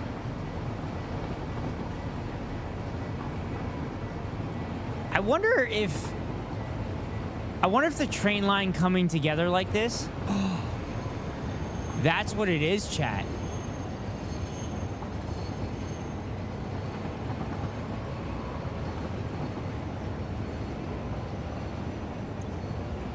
That's what it is. It's the train line coming together there. I think it becomes one track for that brief period of time. So it makes it one block.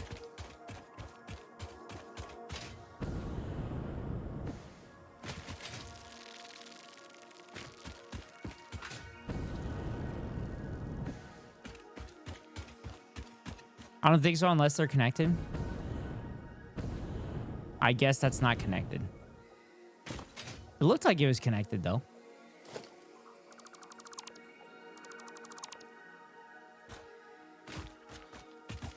Like, belts can crisscross, but still separate.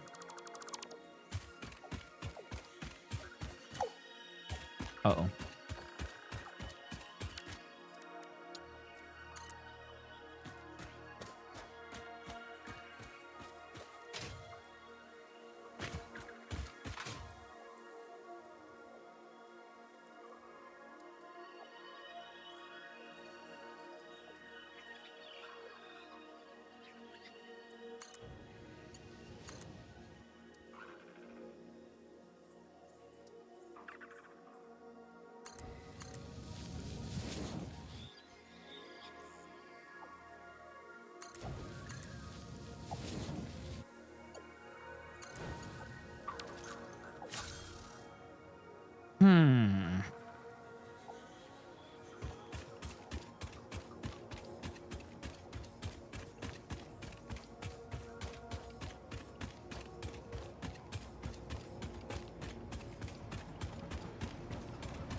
Fuck, I missed it.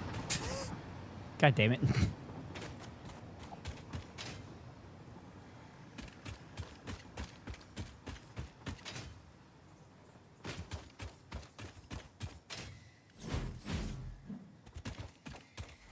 Okay, so we know the other train station works.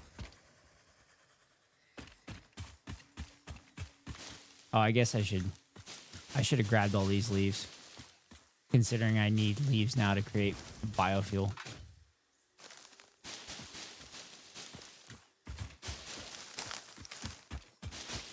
Otto, is there an automated way to collect leaves? Can I, like, make a leaf farm?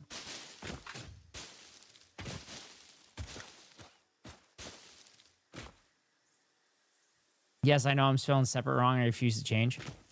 Well, I mean, I was getting to you. That's all that is. Refusing change is like the Iowan way. Mow the grass with bombs. Wait, I'd be losing the leaves then, wouldn't I? Mow the grass with bombs? Is that the IOF strategy?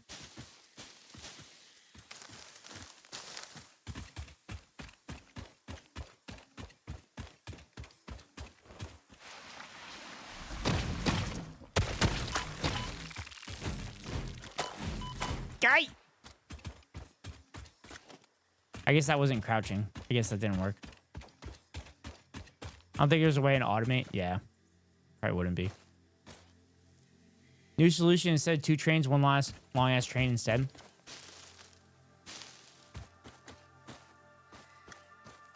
I mean, I could just run 1 train too. And just take the blocks off.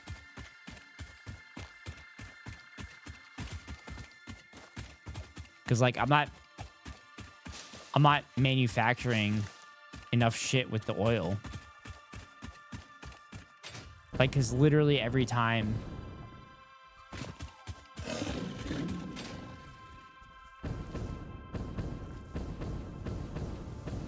And I don't think I need a long-ass train. I think, like, this size train is fine. I just wanted to get 2 trains running, because I thought it'd be cool. How much oil are you bringing in? Each of them is like...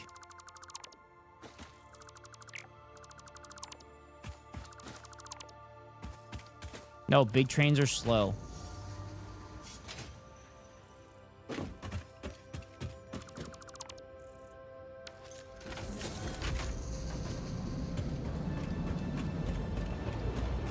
Shit. I gotta get on the train!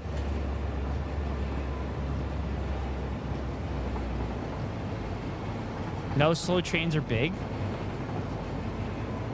What? Also, I'd have to completely rebuild my train stations. And I'm not willing to do that.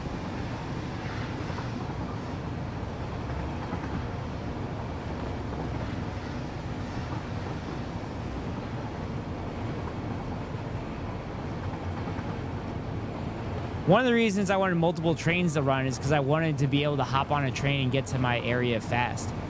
Because I think it beats the Hyperloop there. Bet for me, it's getting late. See you fine folk for Unhinged Friday. See you, Otto.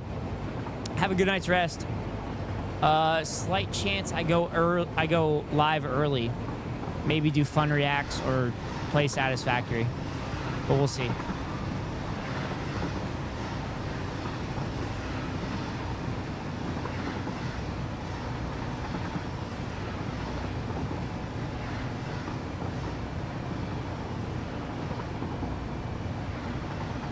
Sounds good. I'll try to make it cool.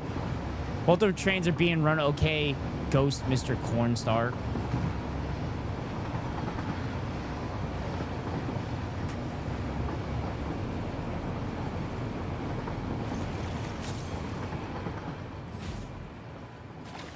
Oh, I thought I was stuck.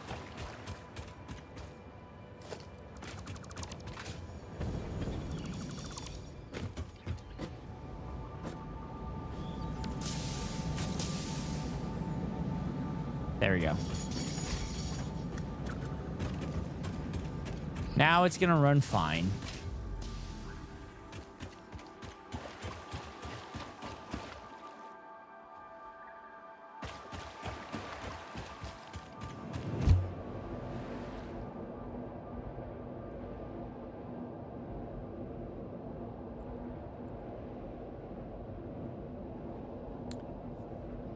Chat, do I spend my day editing my next video, or do I spend the first part of it cleaning my apartment?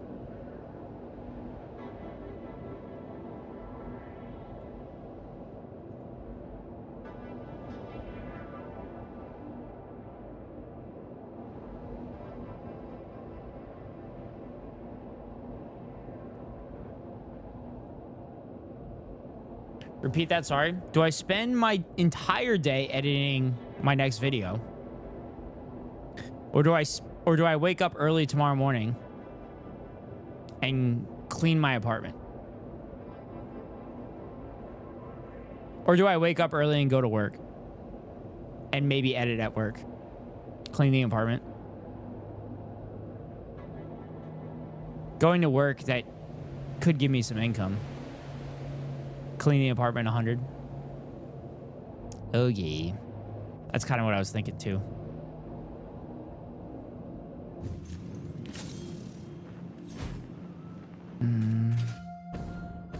Clean house, clean mine. I mean, it's clean-ish. Oh, okay. I produced a lot of concrete. Oh, apparently not so much that filled that up.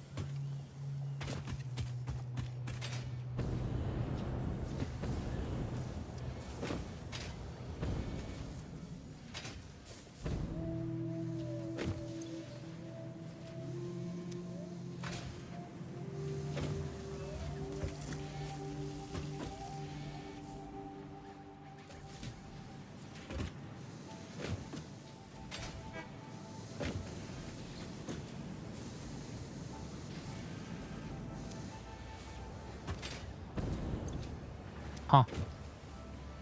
I filled that up.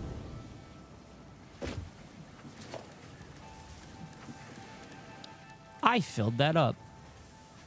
Huh. Funny how that works.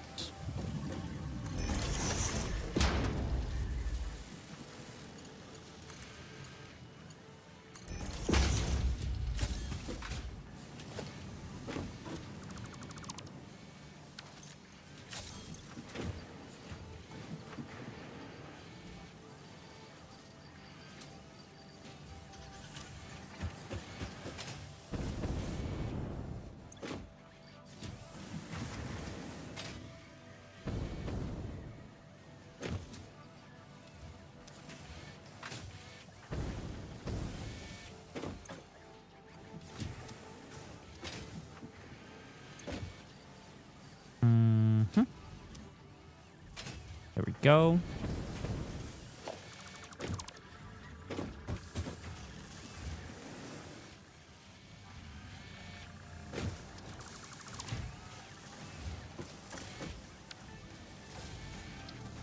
See, we're gonna put a storage container here for now.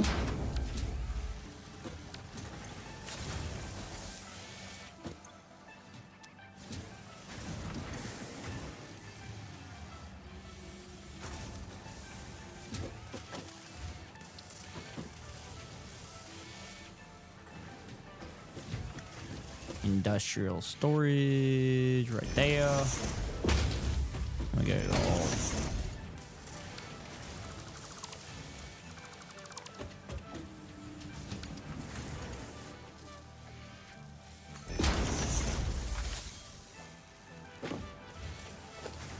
Boom. All right, that takes care of that. Ah, shit. Ah, shit.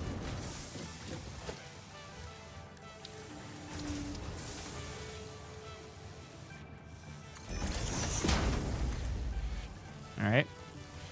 Because that's in your list along with work you really want to clean. Because I know you're thinking about monies right now. Yeah.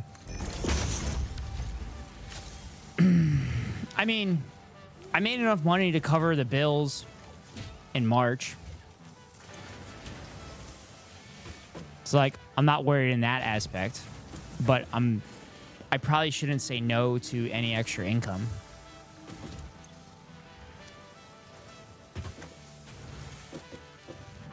So that's kind of my thought process on that.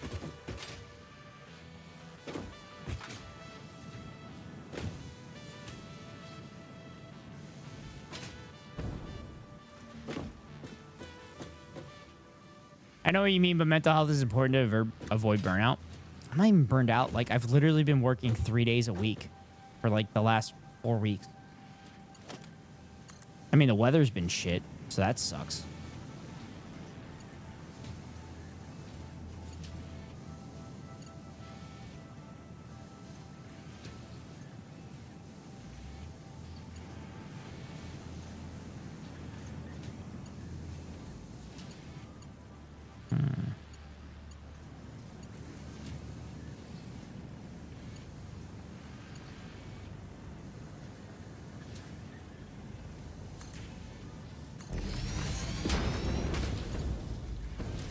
Long ass belt, chat.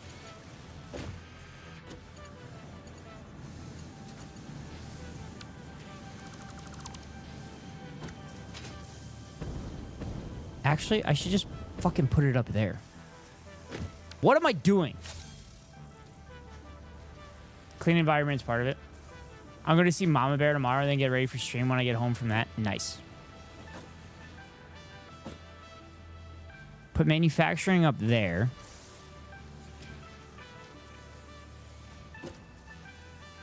Because then I can truck it over here.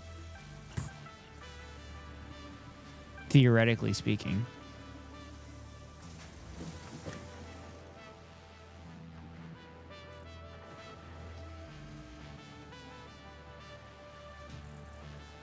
Oh my God, that's what I'm going to do.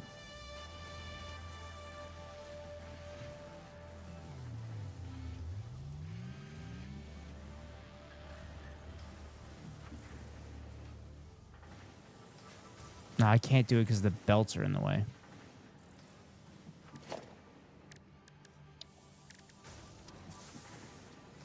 All right. Let's figure out how I want to do this.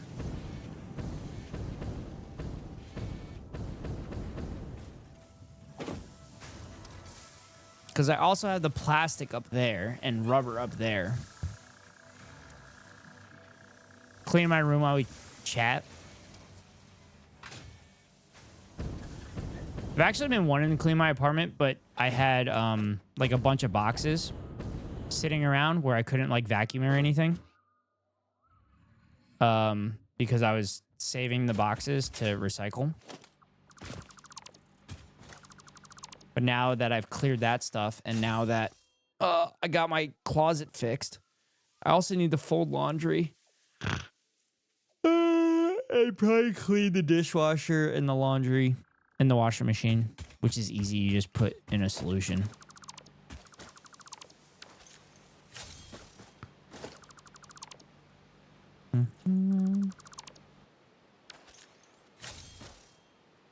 How's the colonizing going? I mean, I eliminated a train, so I only have one train running, so it sucks. It's kind of miserable, Nomar. Yo, how's Frostpunk 2? I saw you were playing it. I'm like terrified to play Frostpunk 2. Like very terrified. All right, I need to produce more screws.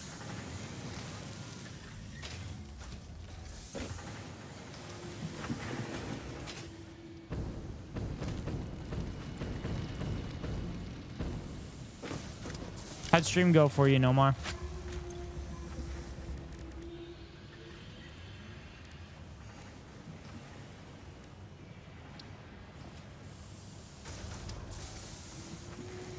God damn, it takes a lot for a heavy modular flame. Good mechanics were changed from the first one. For the better or the worse?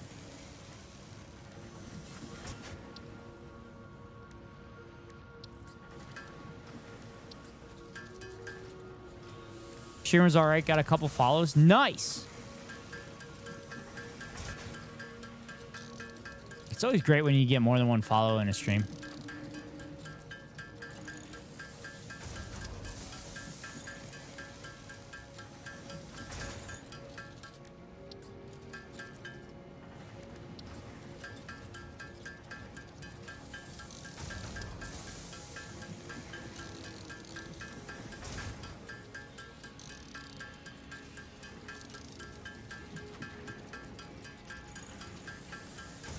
Well, both heating is treated as a resource in this one, unlike the first one, where it's procs based. Oh. That's interesting and probably easier. There's like more factions though, right? Yeah, because the first one, the proximity makes it super difficult.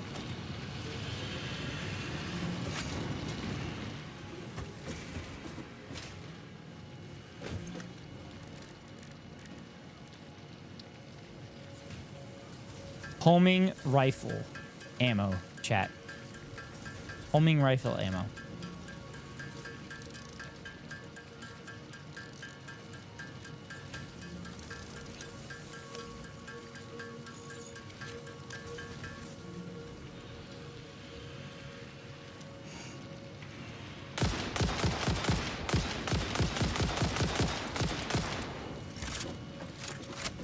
That's right. Yeet yeet. Yeet yeet.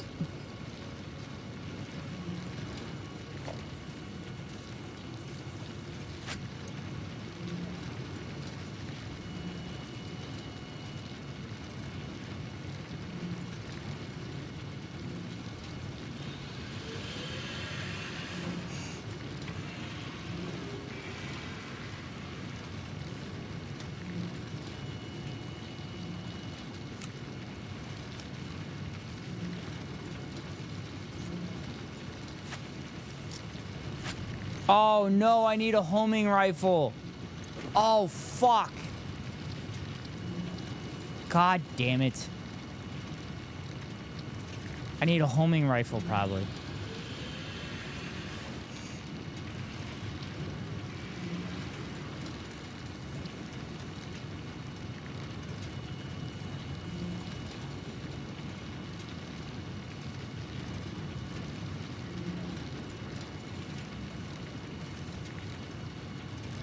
Yeah, I've heard 6 factions, but only encountered 4 in my city. Hell yeah, brother! With guns rings freedom, that's right, brother!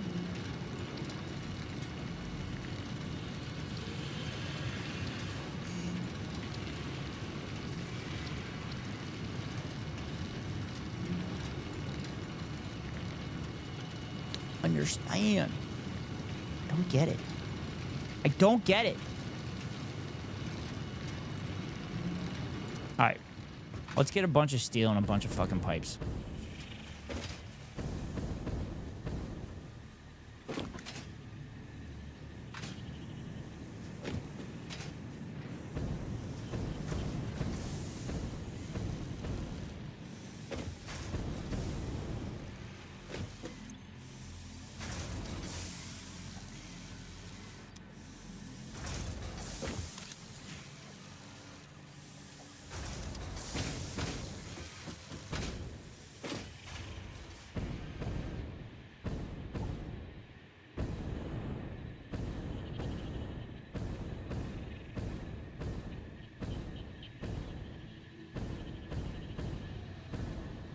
Chat, we might have to just make it a spaghetti factory.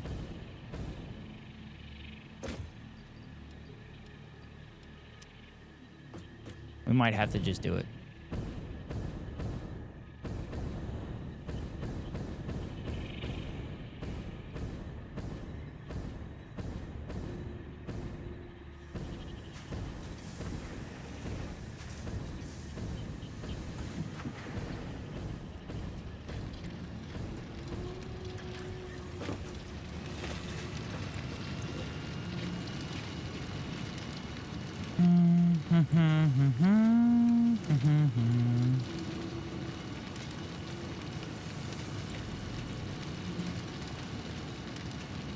Radar technology. What the hell is that going to do?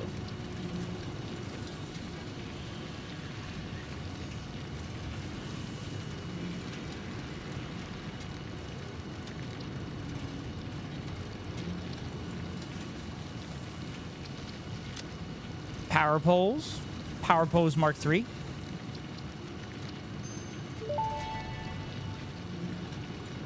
Power pole Mark III unlocked. It has Priority power significantly switch. more power connections compared to the previous models.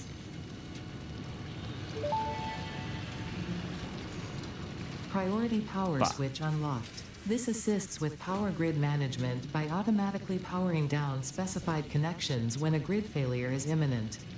Use it to prioritize power for the most important infrastructure.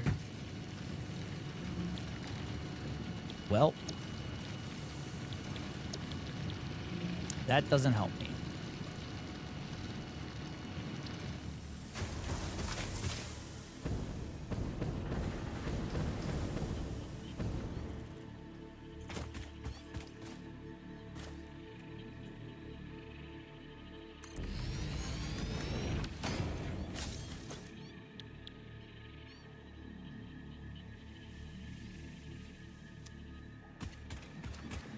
Rubber and those small parts. If I remember correctly, these small parts are from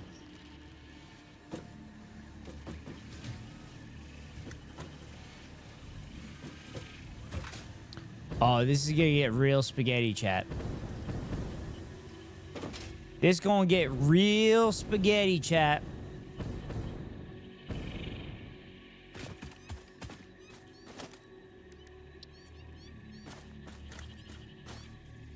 I need rotors.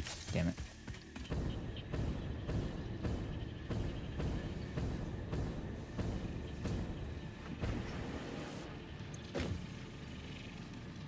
Oh, I didn't want to do that. Not that many.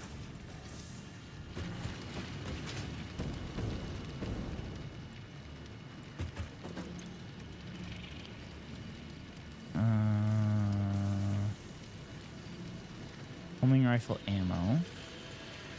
Take the steel. And we'll take this shit. Oh, pipeline engineering. Fuck it, let's do it.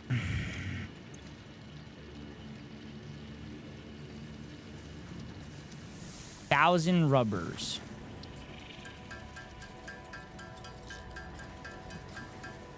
Oh shit, no, I need that heavy modular frames. Right, I need the heavy modular frames. Okay, maybe we'll make the first one the heavy modular frames. But let me get all this shit first.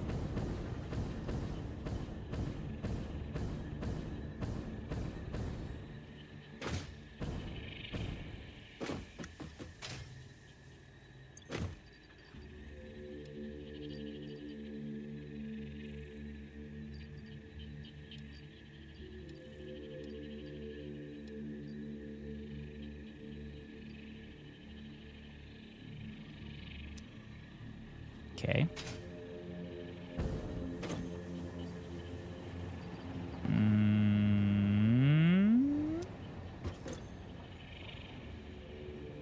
Oh. Fuck, I still have a bunch of empty containers. What's happening? Why did everything stop? Oh, because I have a shit ton of smokeless powder. God damn. I'm gonna blow shit up, Pet. I'm gonna blow shit up in a video game.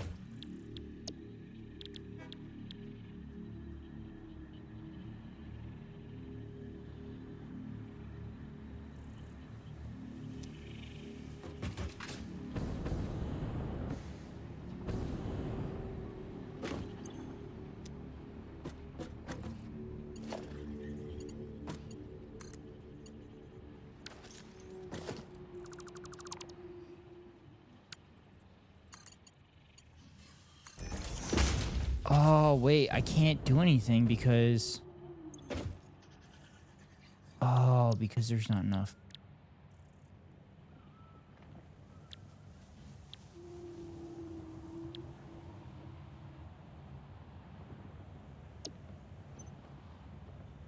Compacted... Oh! Oh my god, chat. This is what we're gonna do. We're gonna make compacted coal. We're gonna make compacted coal. And then we're gonna run...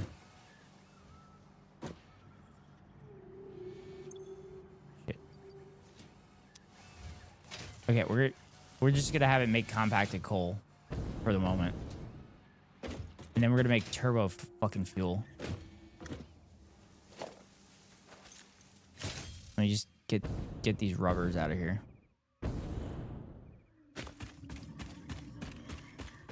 Get them rubbers out of here.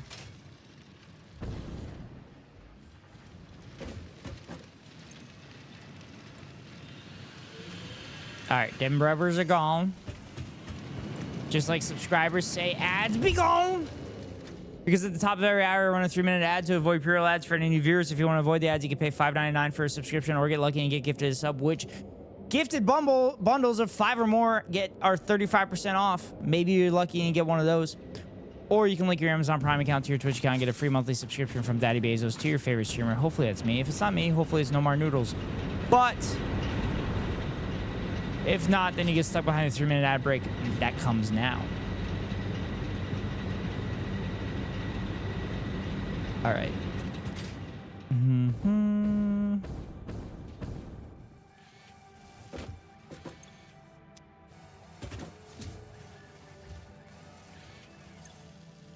gonna have to rearrange shit.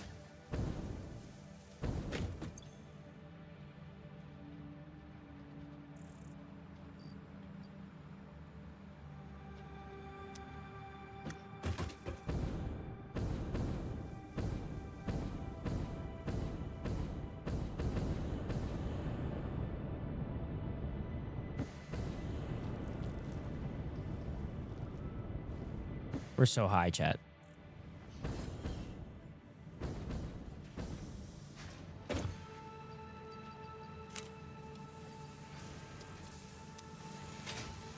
That there.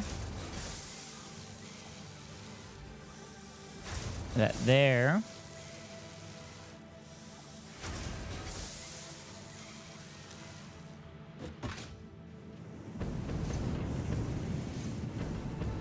Did I need fuel for shit? Did I need fuel for the research shit?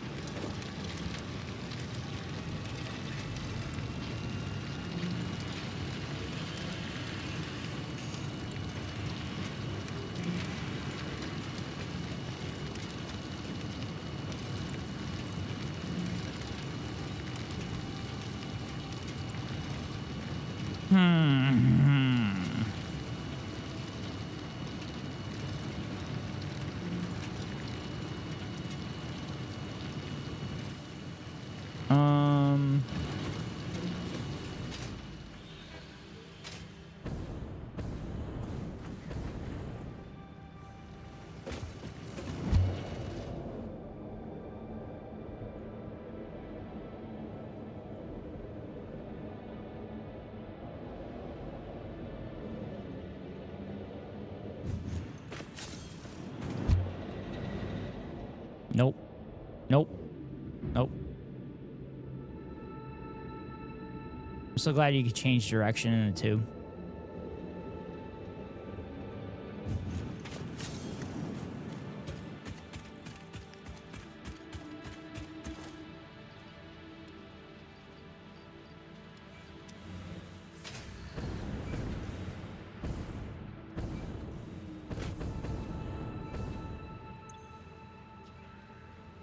Oh, no. I don't have enough liquid biofuel.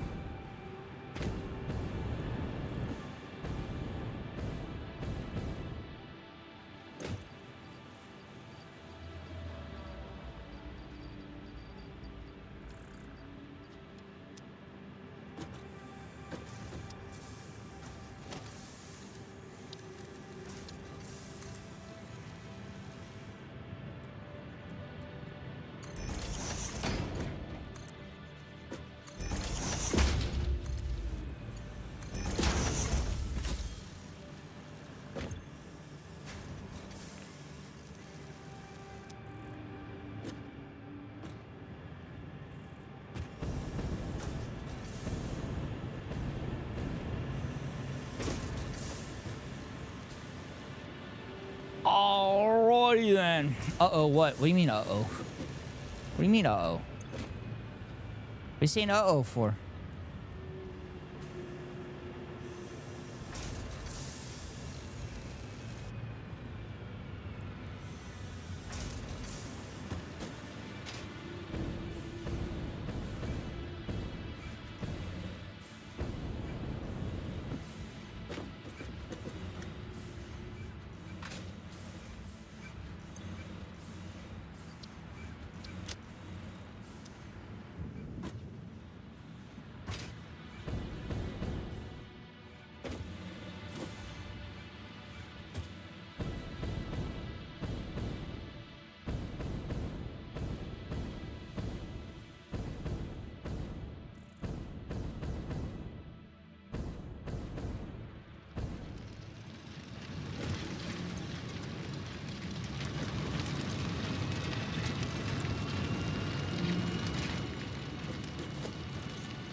Only producing 60 a minute?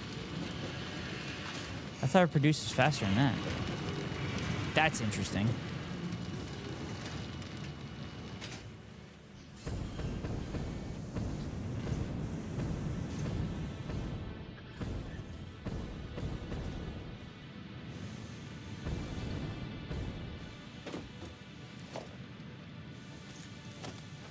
Alright, I need to produce a fuck ton of screws.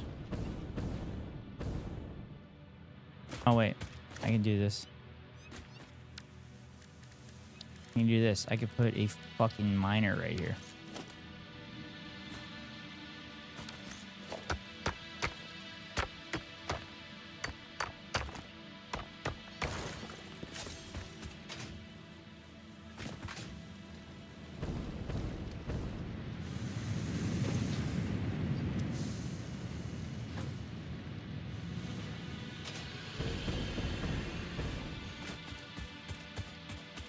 Put two of them. I can put two miners up here.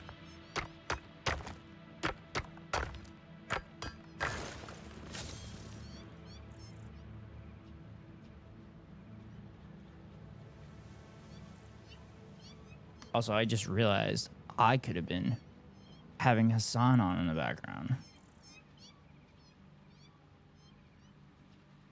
Wait. Oh boy, don't do this to me.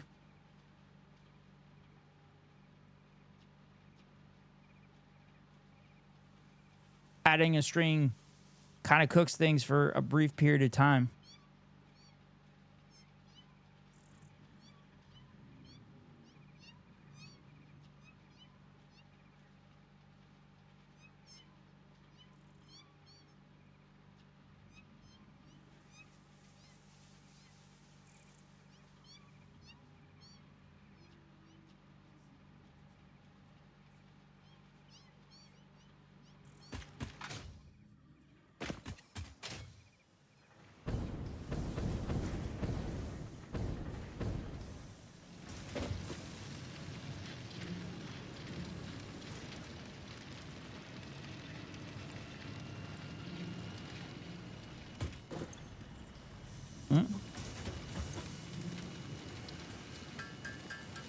All right, I'm gonna need 4 of these.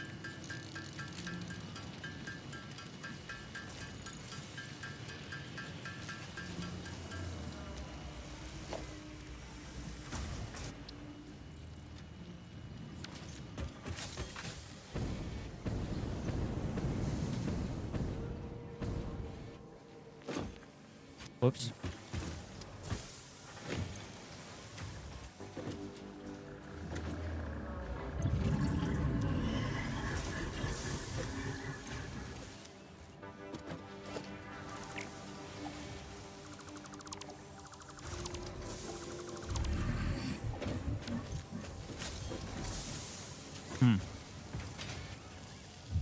Where's it at? Oh, it's on the other side of this.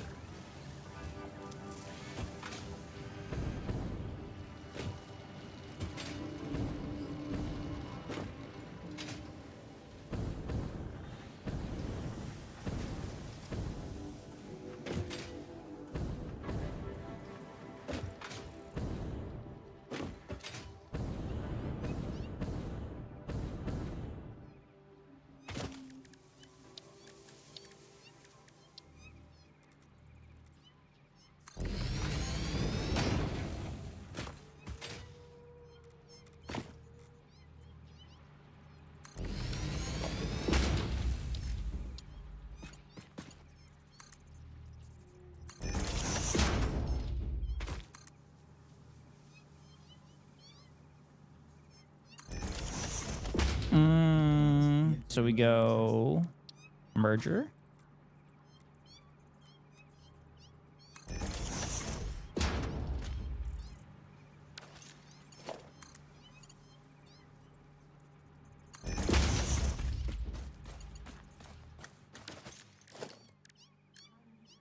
All right, so we need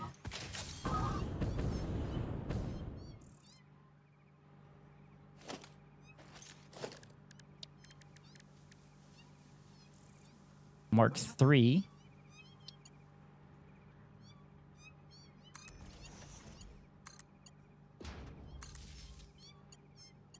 One out of 10. Damn.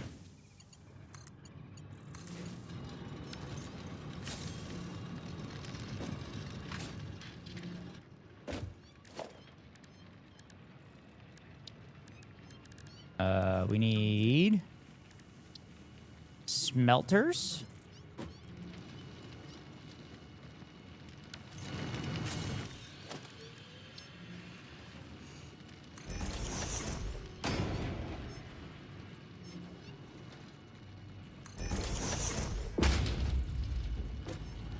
Fuck. God damn it.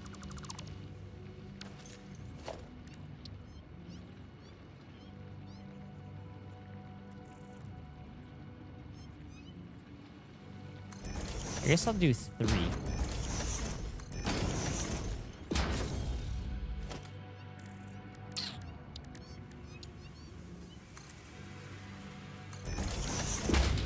God damn it. Hassan did talk about something I wanted to talk about on stream when I was doing React content.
Let's see.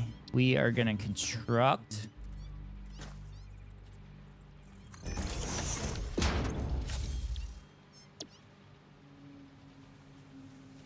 Oh, fuck. I got to make rods. God damn it.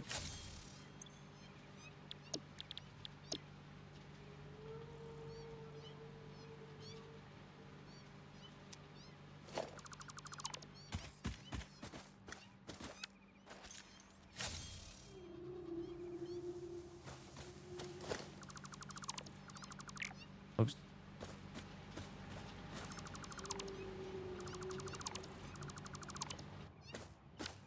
All right, so if I make... okay. So if I make...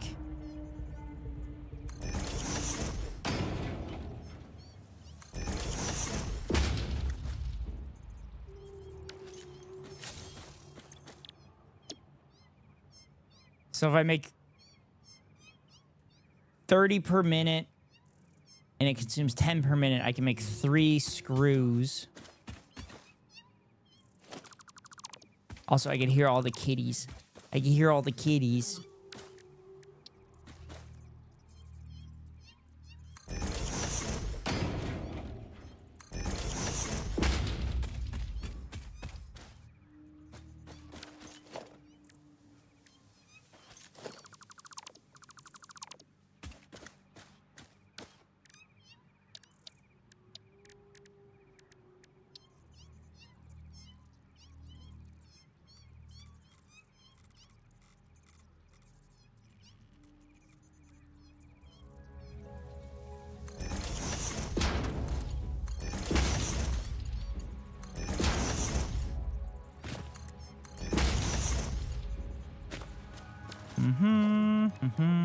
Splitter.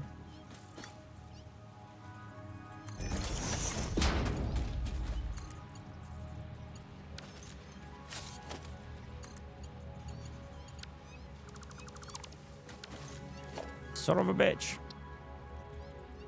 No, splitter.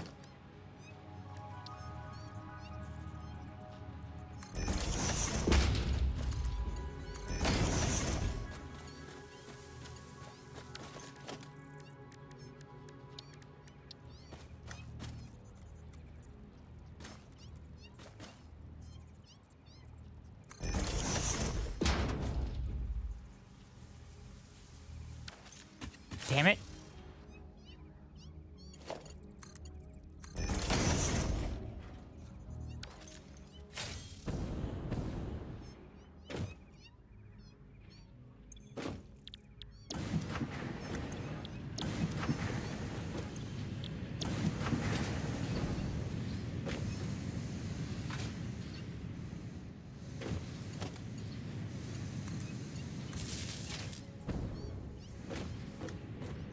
Oh, I'm making...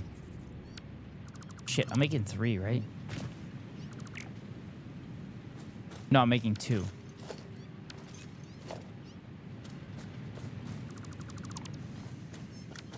No, I'm making 2. And I need more cables.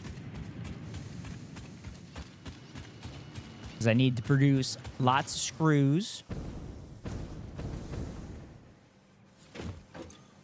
Are there creeps in this?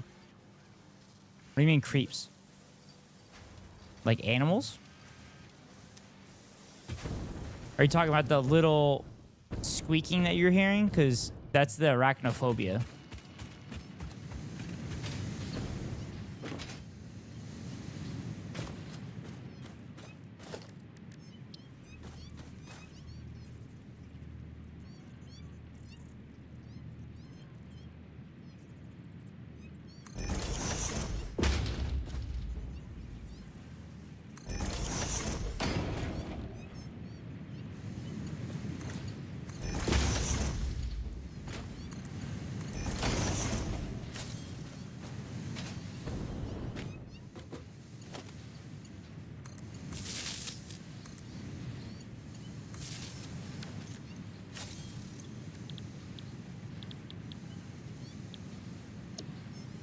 Iron rods. Iron rods.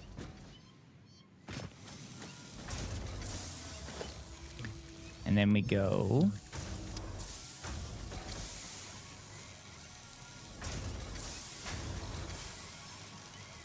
Go there.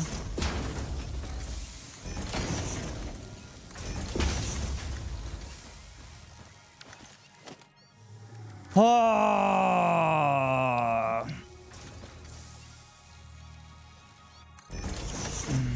Mm-hmm.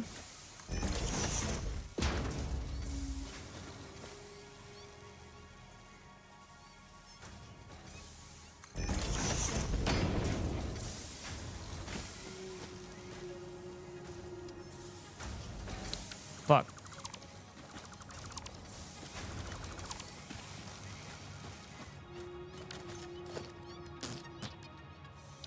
Enemies?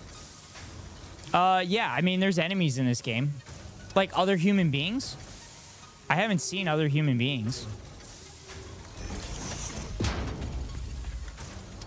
I mean, there's definitely a bunch of animals and stuff.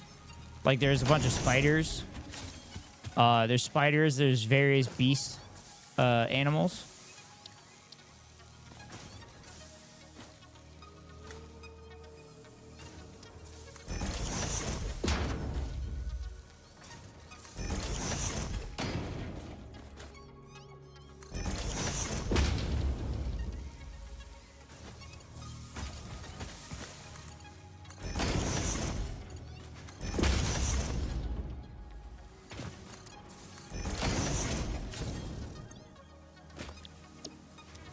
Screws, screws, screws.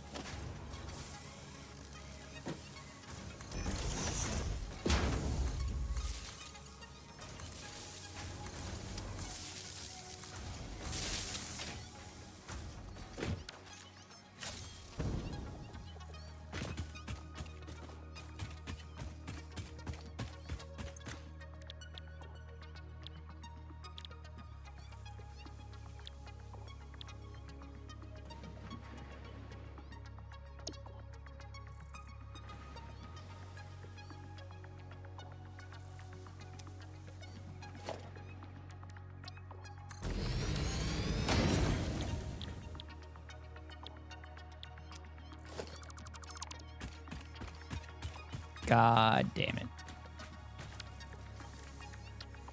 Okay, so I need to... I don't have enough plastic!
Fuck.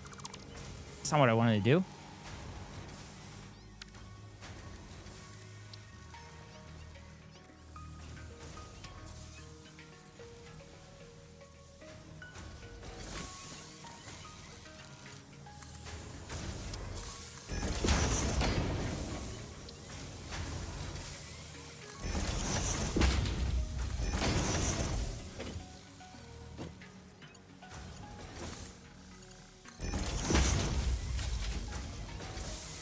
Okay, there we go.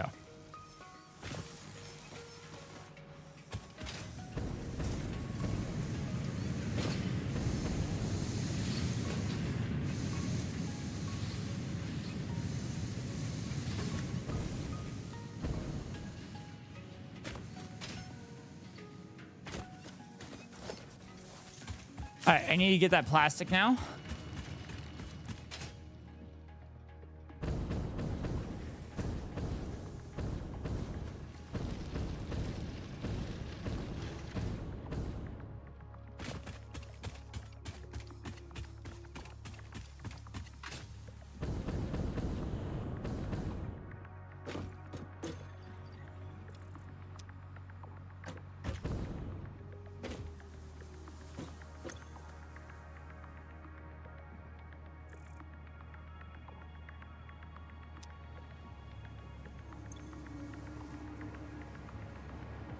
Oh man, if I do turbo fuel, I have to store it somewhere. Shit. If I store it somewhere, I'm gonna have to package it. Okay. Let's see. Let's do...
Okay.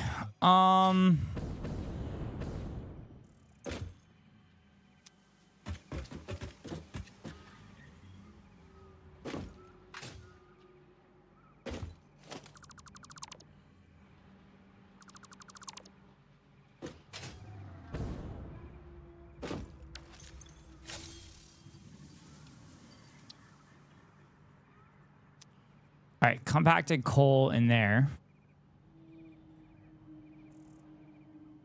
So I have to make fuel.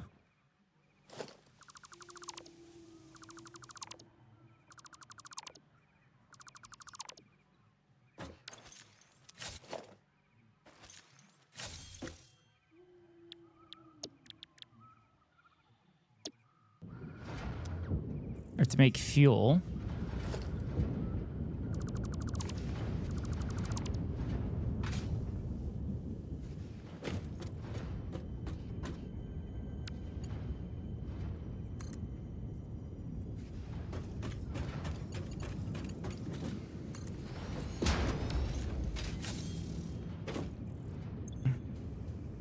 Okay. Making turbo fuel. Then I have to package shit.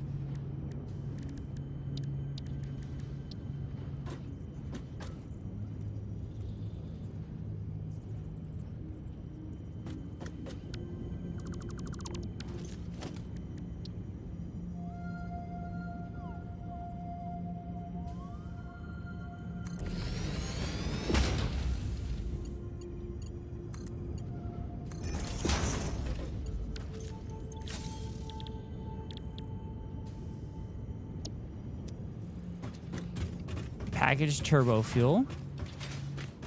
And then I got a bunch of empty containers.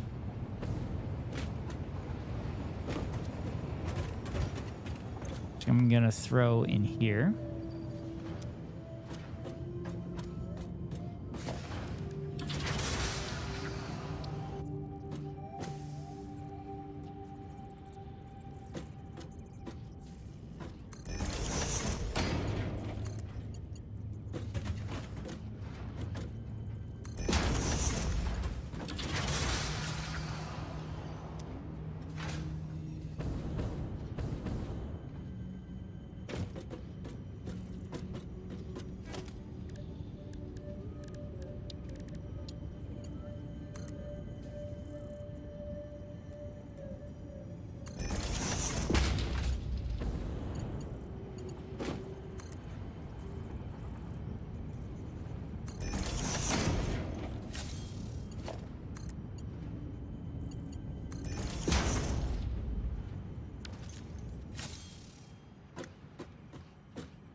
Okay, so that will create a bunch of turbo fuel.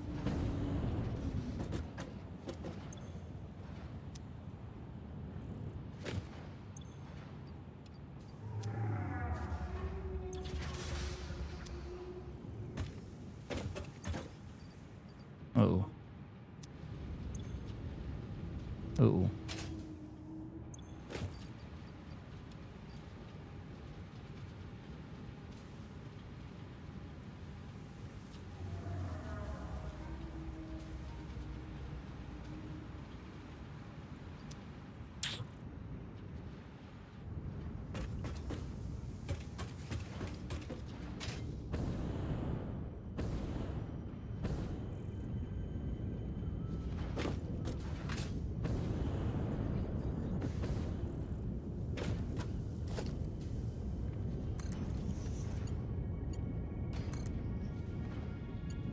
There we go.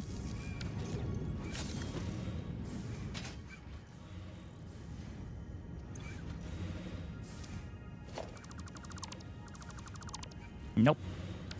That was close. Caught it. All right. Turbo fuel taken care of. I have to create the heavy...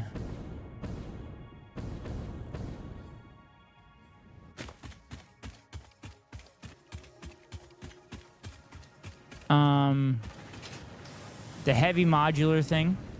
Heavy modular frame.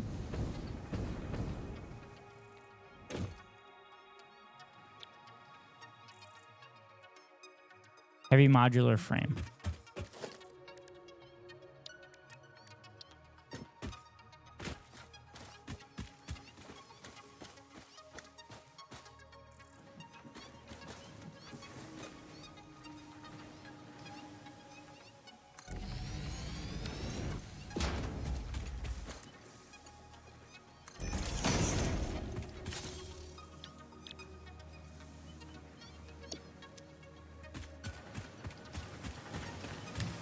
Long belts, where's Otto?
Okay.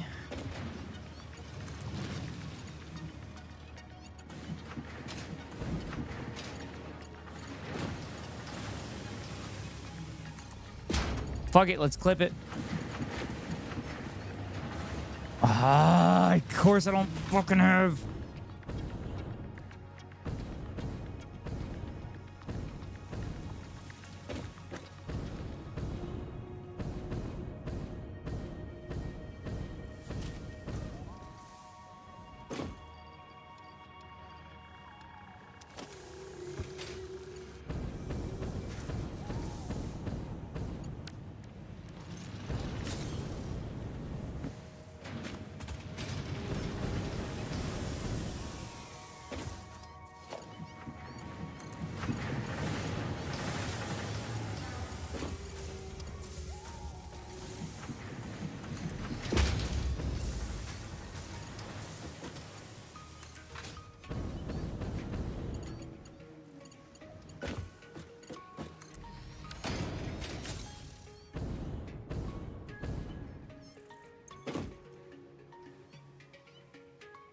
Modular frame, industrial beams as well.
All right, I can do...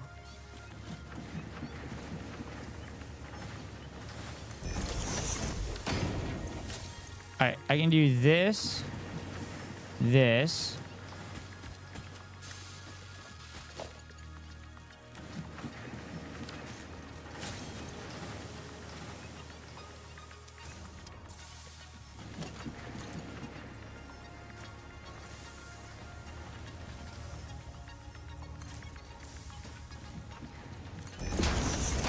And then I'm gonna put a smart splitter here.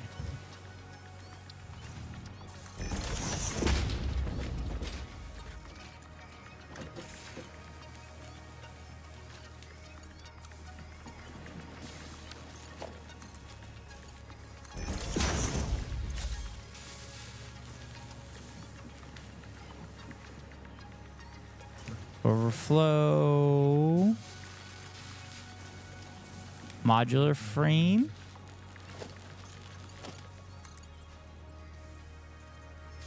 What the fuck?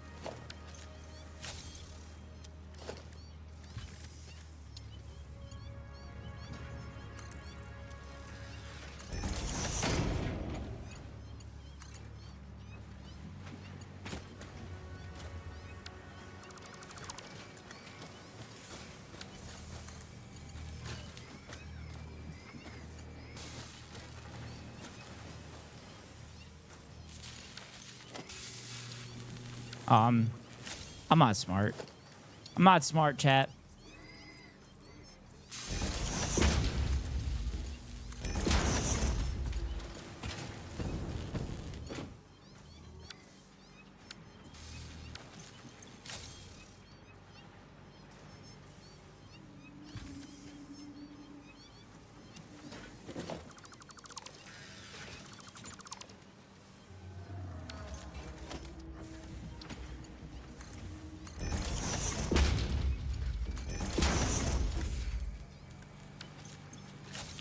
And then this is going to be the overflow.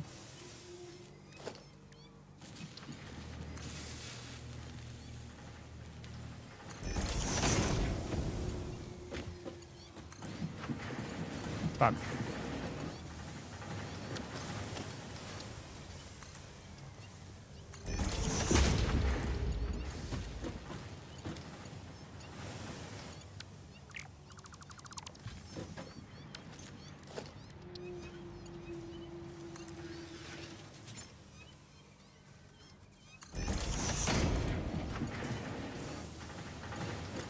Invalid what? Why is that an invalid shape?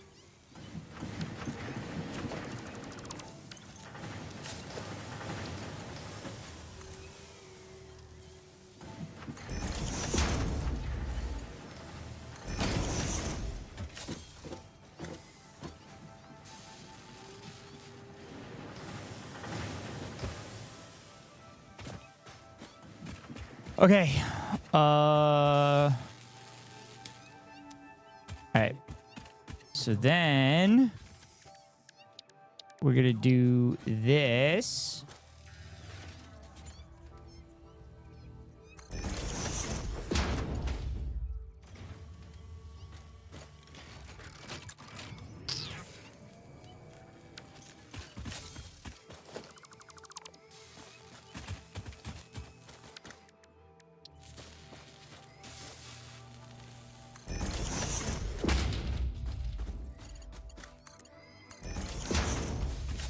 There we go.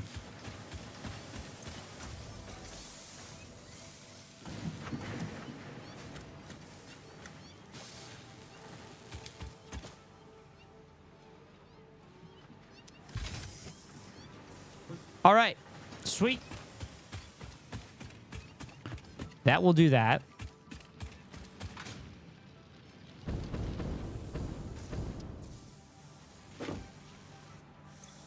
Oh, man. Oh, man. I'm probably going to need a lot more pipes.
Okay. That should create a lot of heavy modular things. It's not perfect, but it will do the job.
Shit.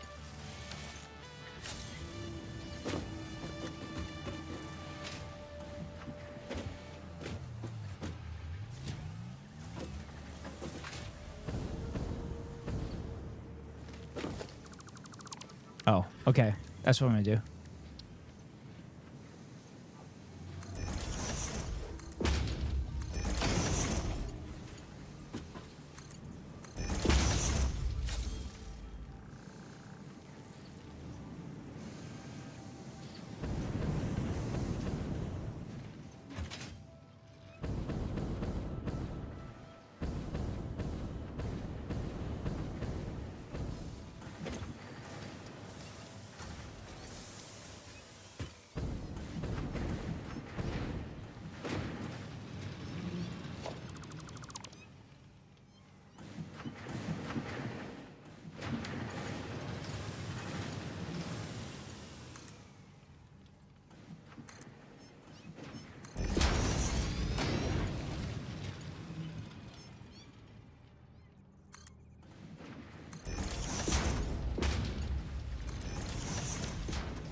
There we go.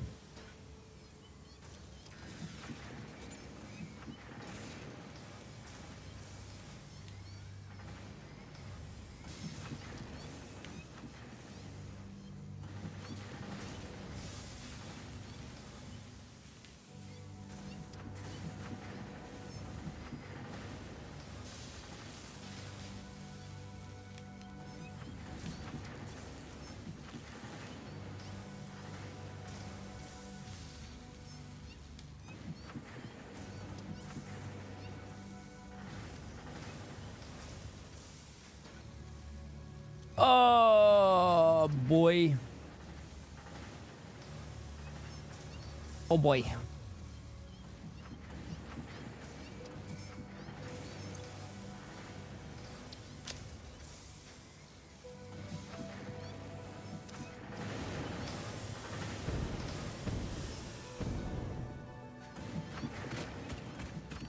Okay, I should be producing a fuck ton of this stuff now.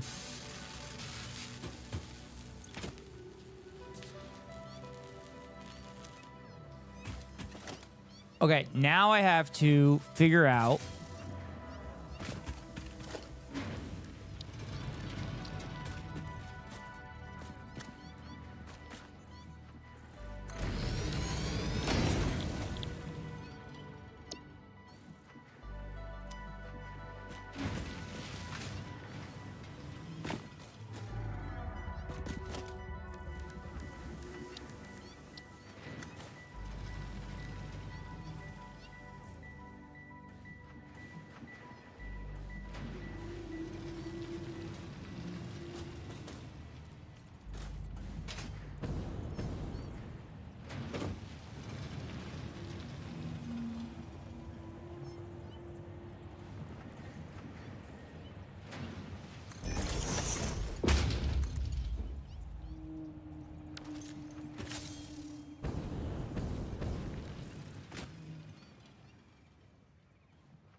no, do not fucking connect to here.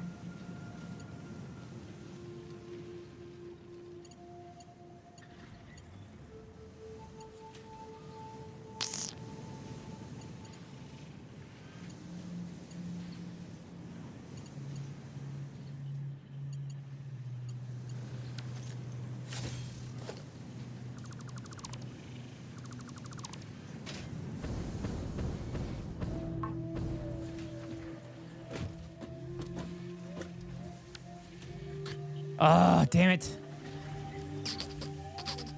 How do I want to do this? Chat, I'm cooking tonight.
Shit.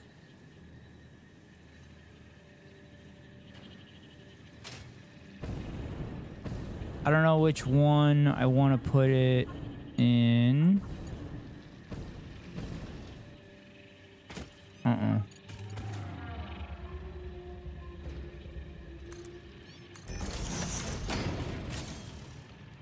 Rotors.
The fuck?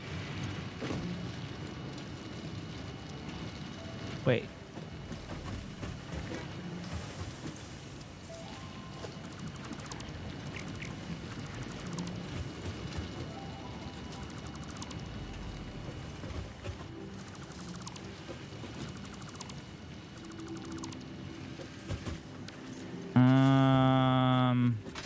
Shit, this is not good. This is not good.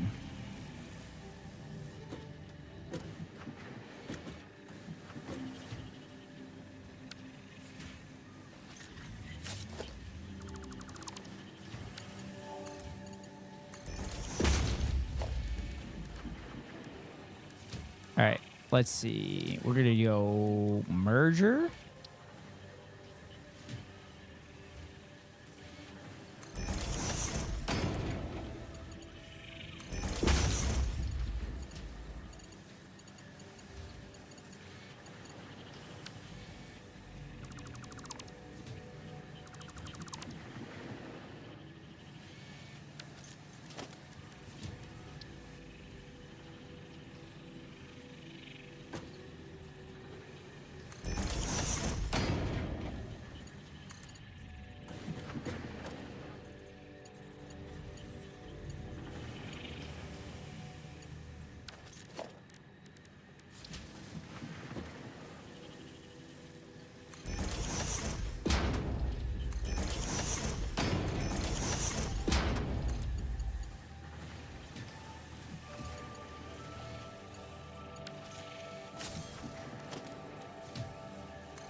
Oh my god, everybody's gonna love my spaghetti factory now.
Okay. Okay.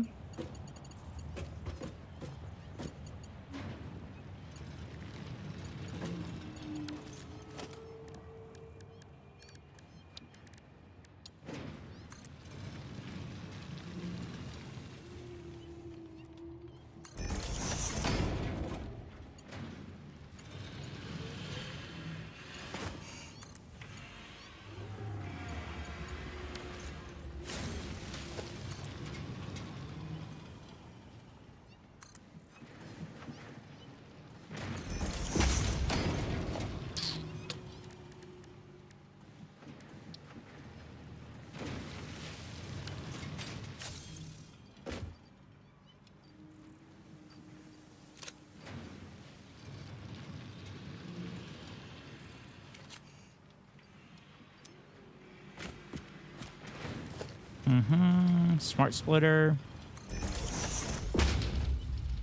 Where did it go? Left. Put the rotor. Put the rotor here. Right's going to be overflow. Center is going to be reinforced plate. Actually, no, left should be reinforced plate.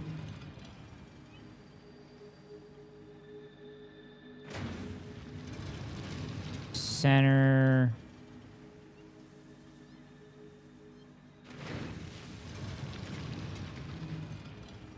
Rotor?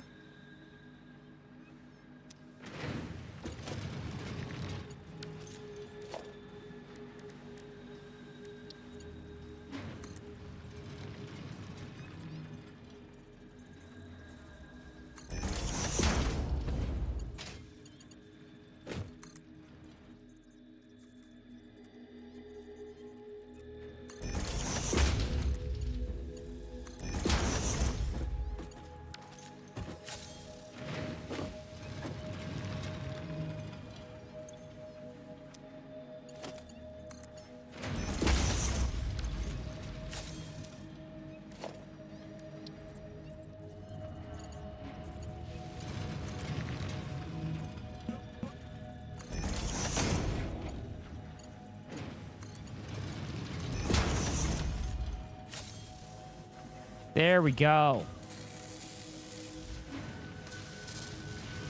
There we fucking go, chat.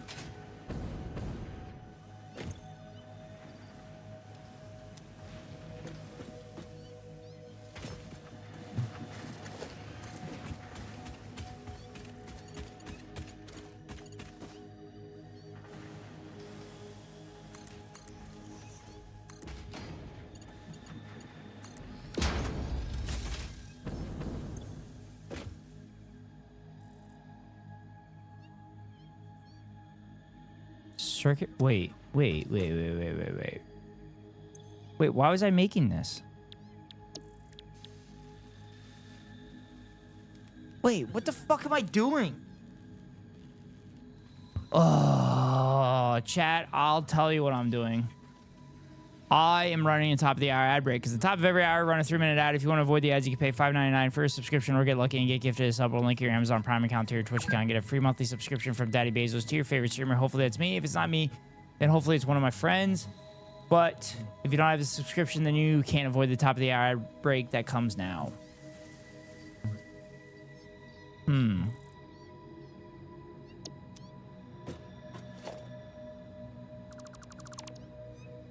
Wait. No. No, I did want to do that.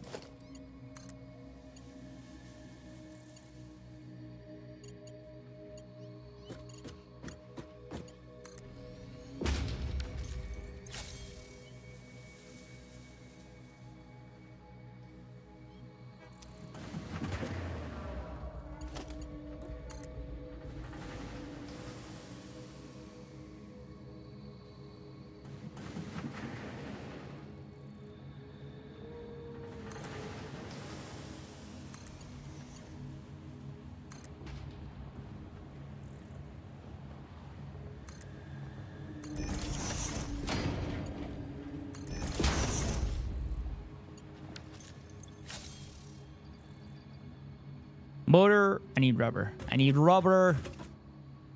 I got a fuck ton of rubber too.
Okay.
Fuck.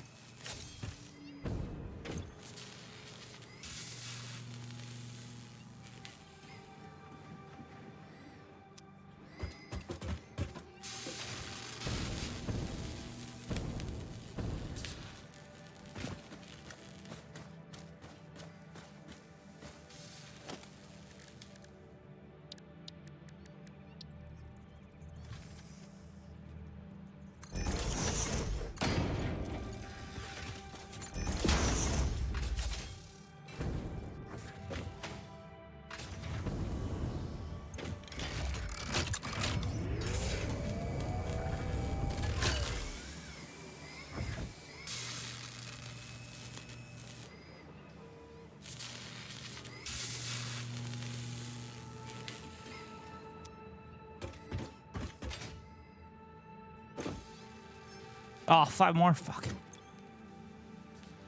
Oh, I don't have any more beams.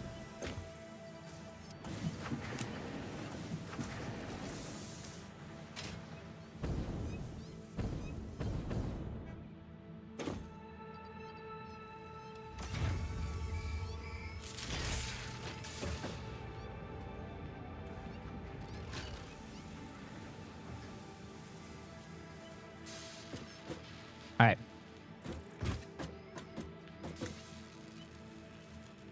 All right.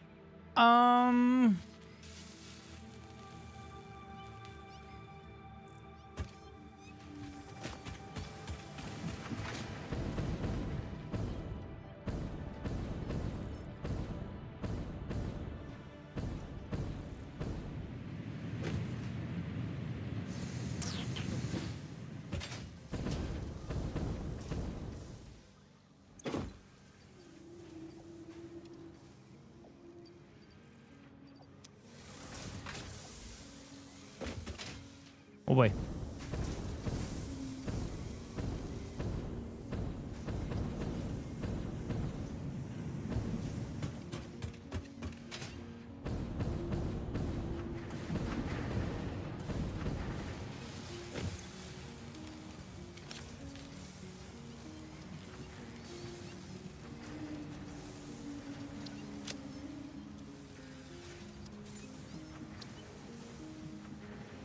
Oh, shit.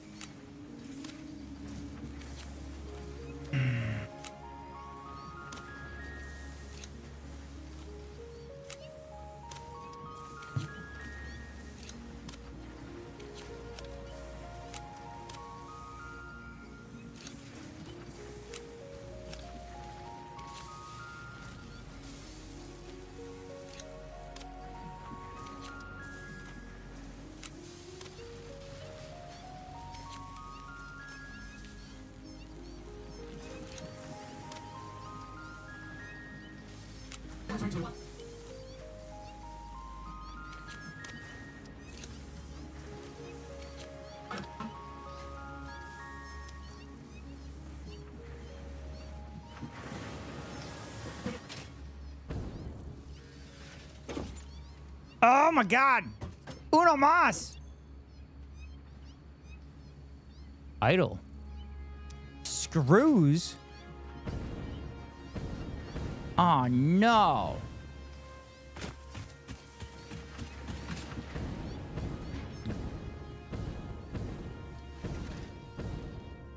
No! Now are screws.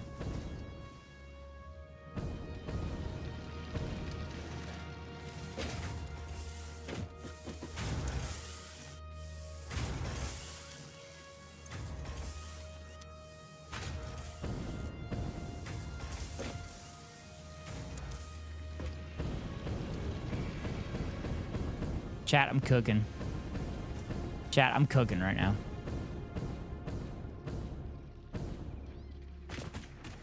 I'm kind of on a roll, chat.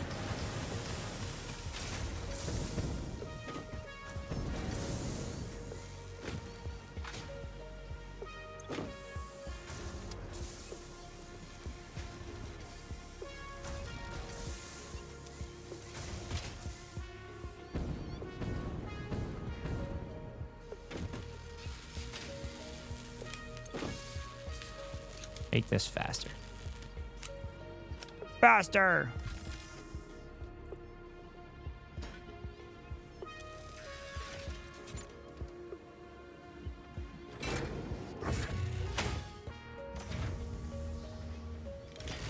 Mm-hmm.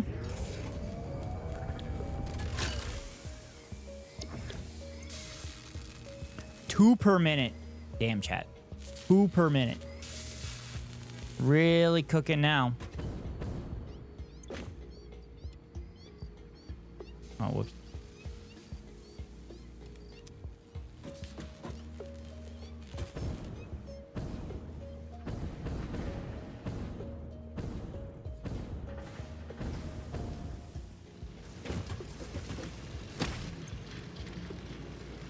Boom. Now I need all the rubber. No, not rubber, plastic. I need all the plastic. Give me all the plastic.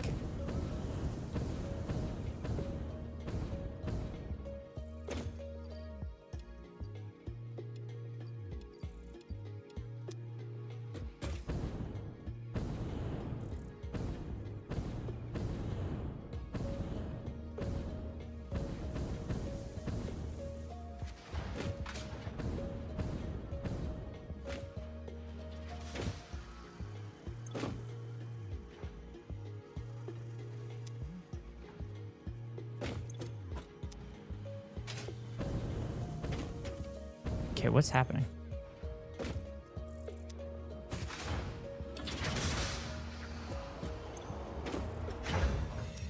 No. There's no compacted coal. Wait, what's happening? What the fuck is happening? Huh? What are these? Are they not connected?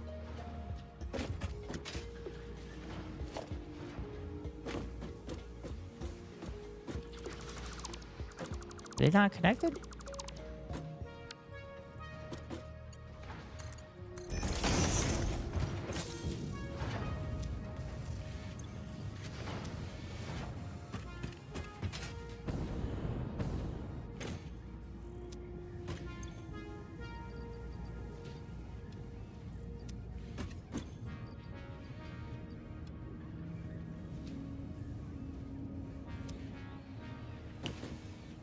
All right. Let's see.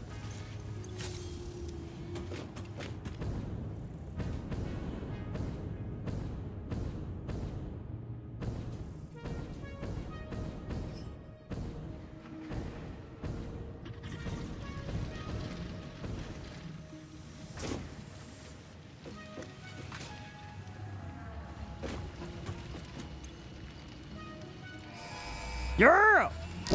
Pipeline Engineering Mark II! Hell yeah! Milestone reached. Pipelines and pipeline pumps can now be upgraded to Mark II. They are like Mark I, but better.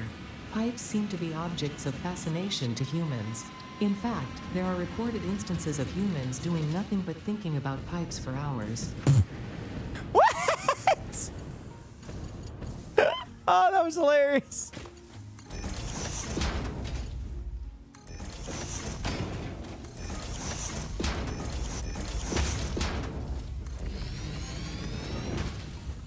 Pipe 2 chat.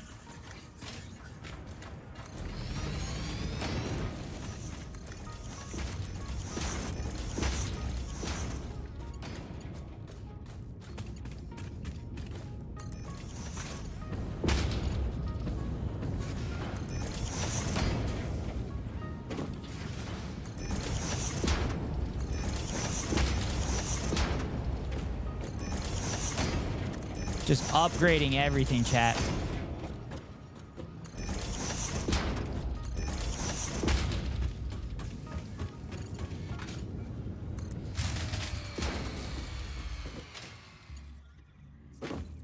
What?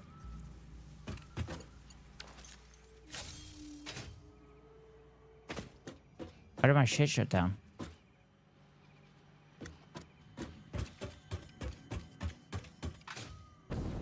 Why did my power go down?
I'm out of power.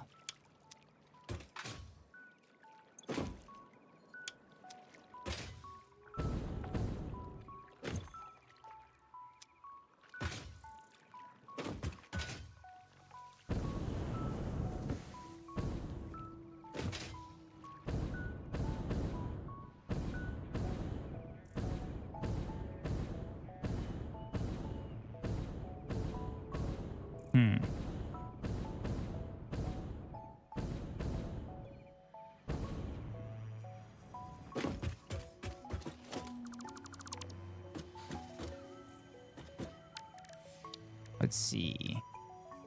Fuel powered generator. Fuck, I can't do that.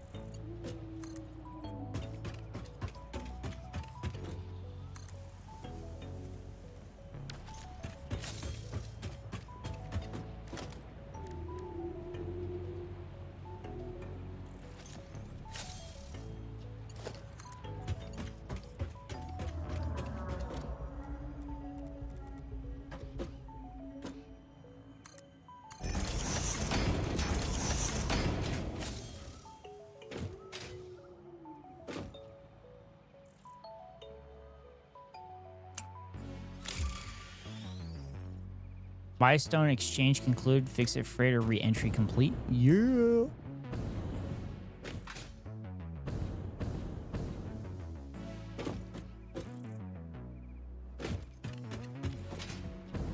What if I disconnect?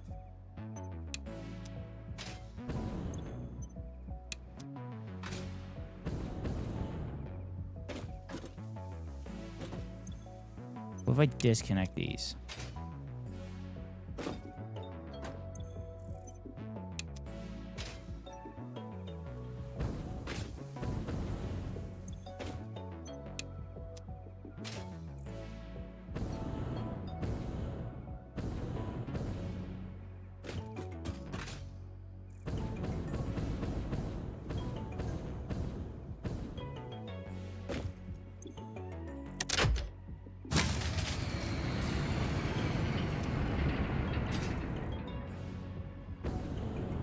Feel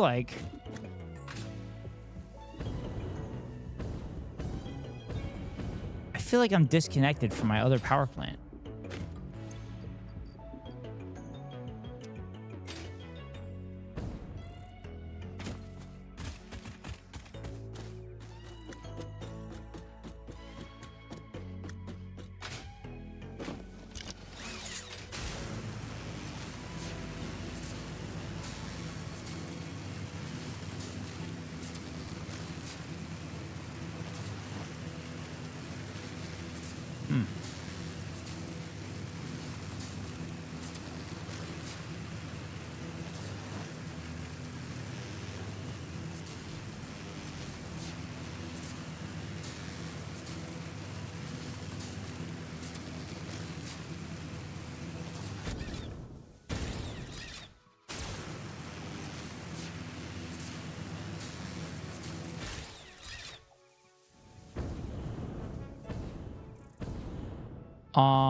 So this shit is running.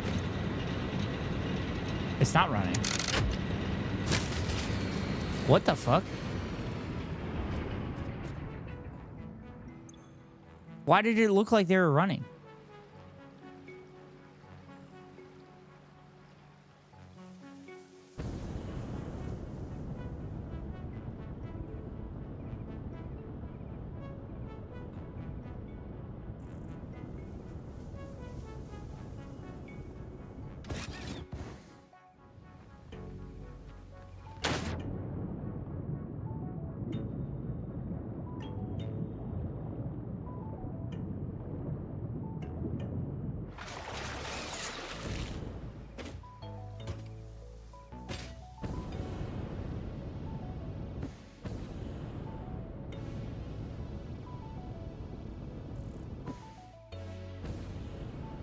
Uh-oh.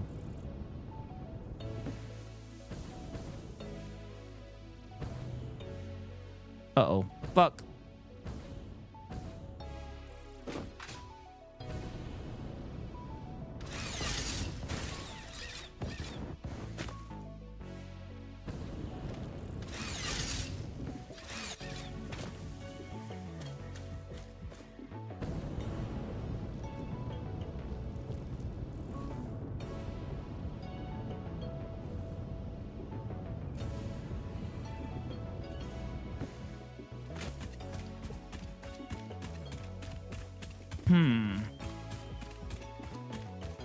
There's probably some shit I'm not using.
Guess I could turn that off. It's only 4 megawatts, though.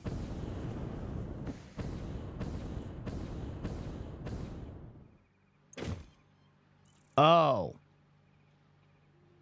That's why.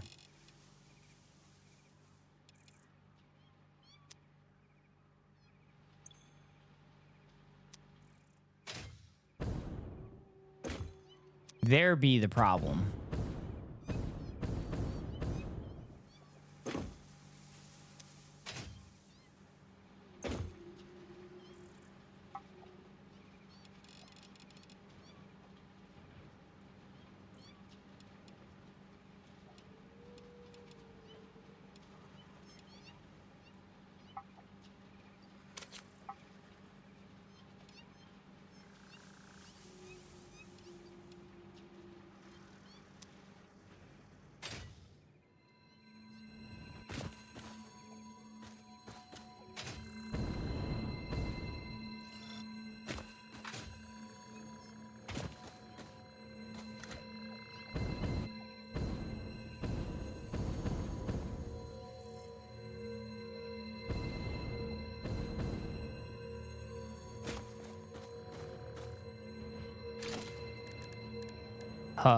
Not even to mess with it, just gonna build a ramp.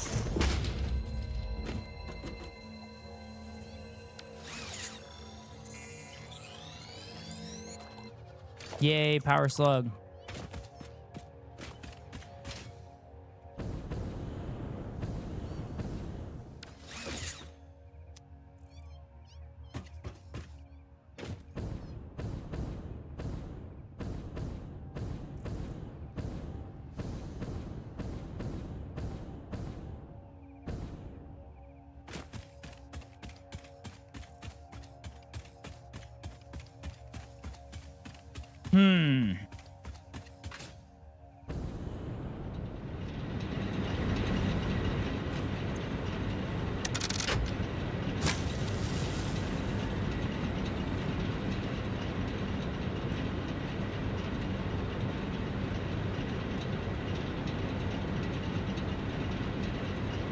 That was it.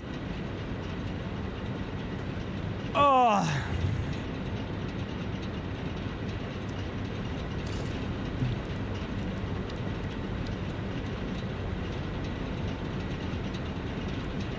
All right, time to build more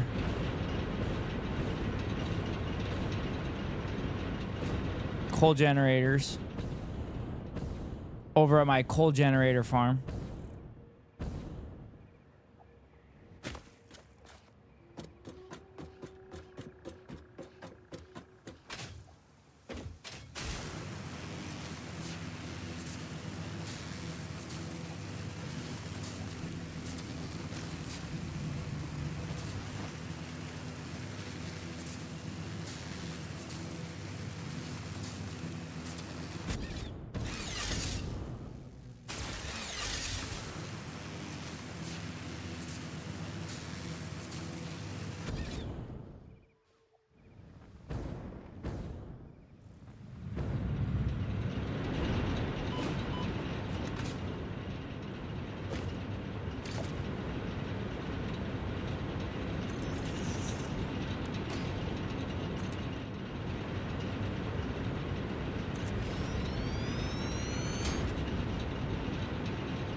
Fuck, come on.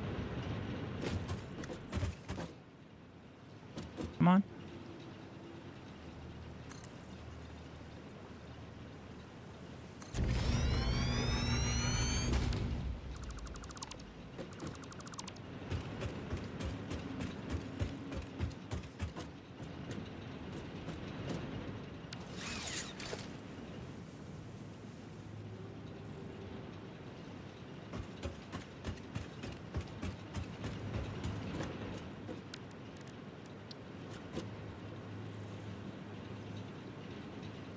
Surface is too uneven. Huh?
I guess there's a better way I could have done this.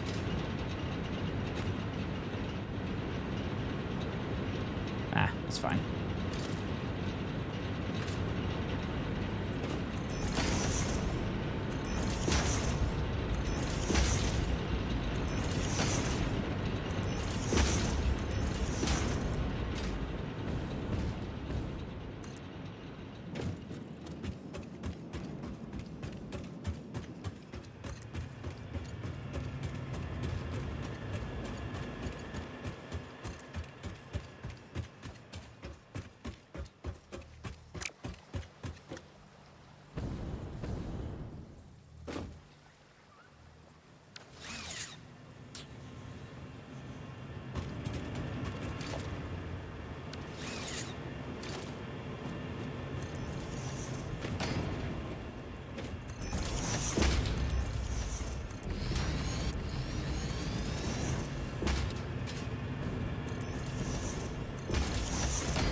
Go there.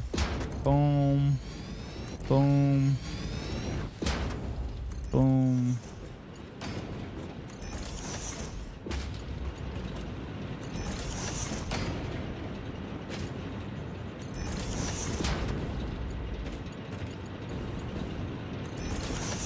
Upgrade all the pipes, chat.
All right, that should be good. Should be very good.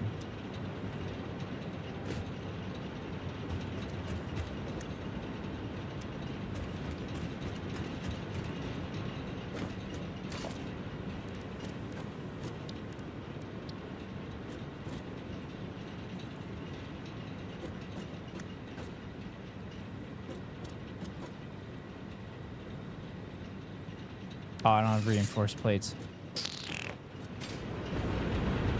Okay. This will work. Because then I'm going to make a fuel power generator.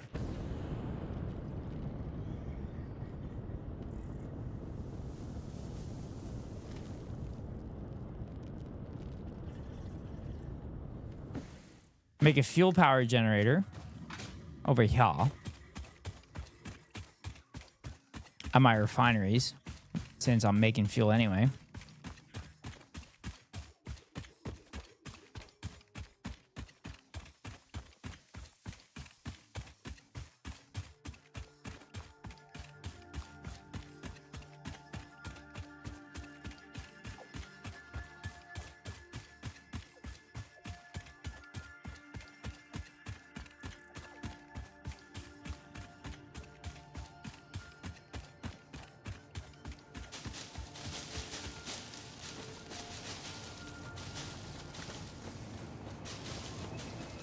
I need to pick up more leaves so I get more biofuel.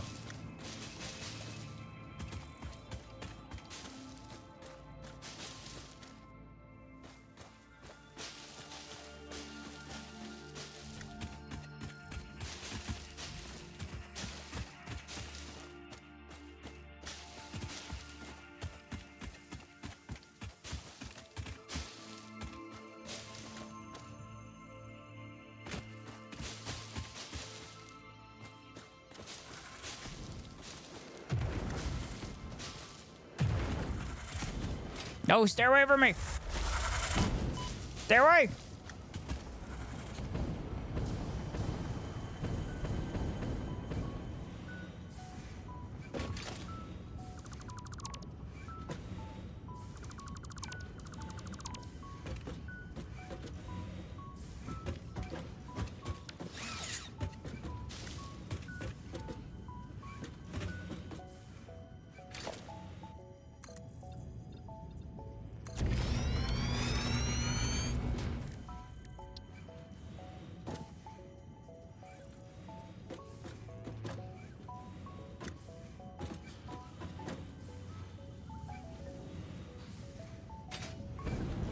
I need to get up top here.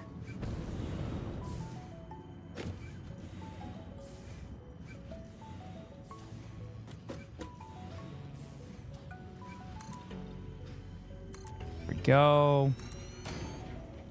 There we go. And we go there.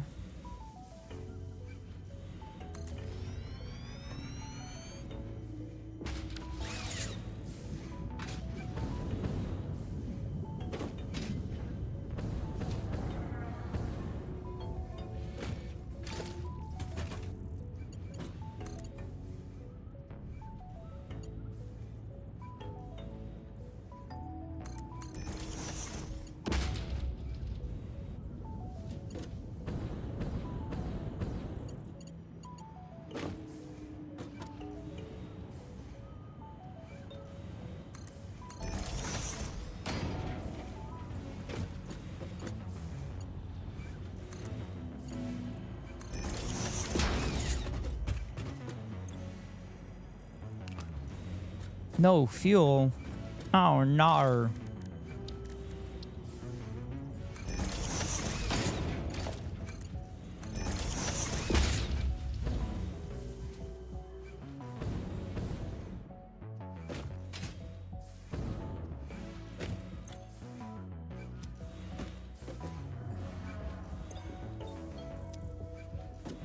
Uh-oh.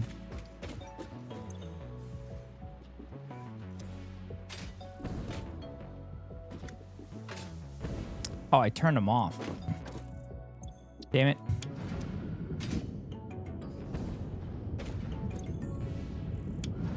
I forgot I turned them off.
All right, producing fuel.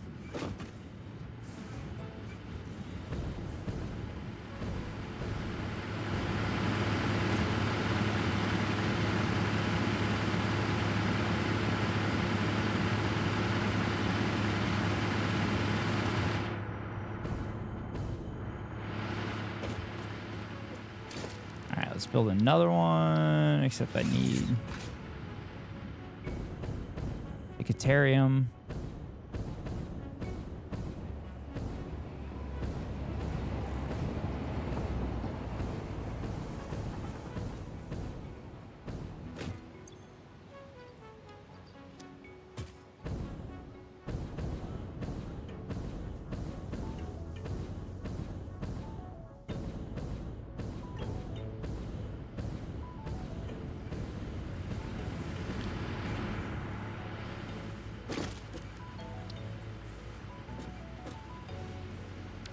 I need fucking rubber too. Plenty of that shit.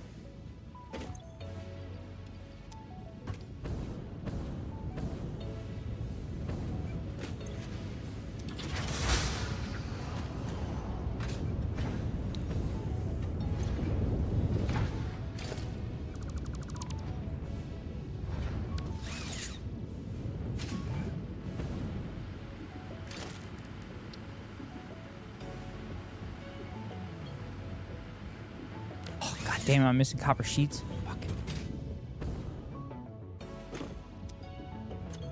Which is the one I still have my stuff in?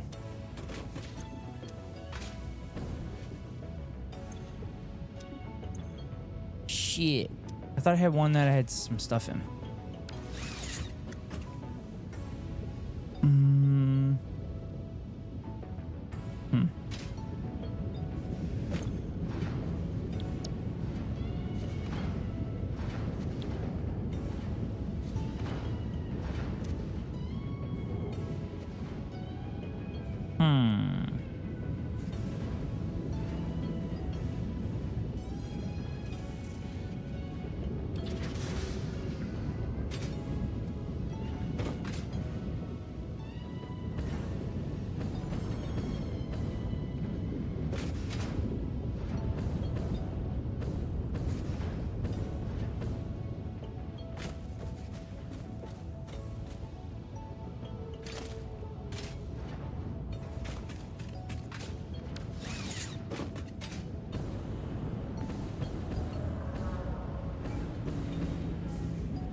All right, let's try this again.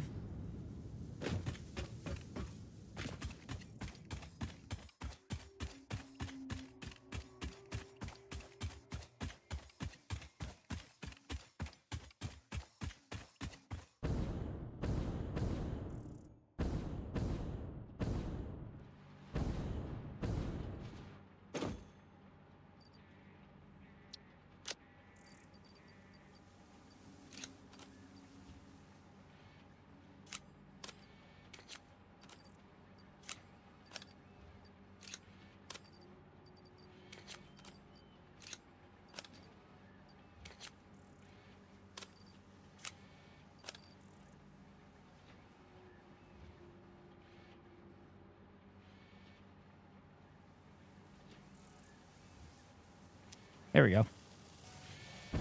You just got to do alternate columns, chat. Alternate columns and it will take care of itself.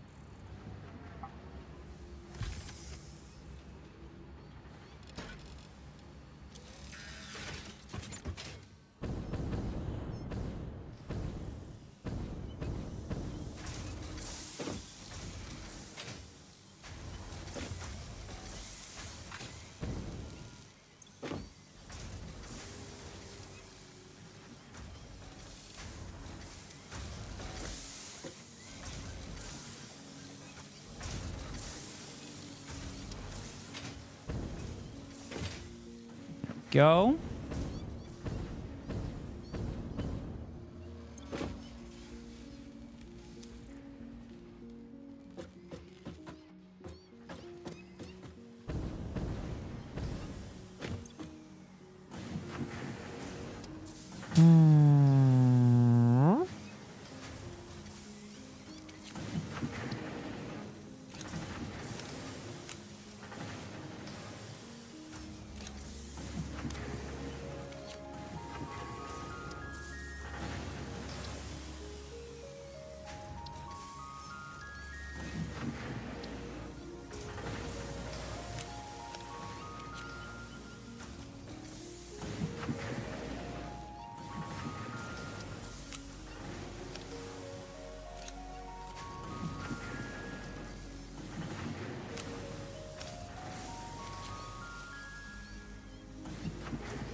There we go. Should be fine now.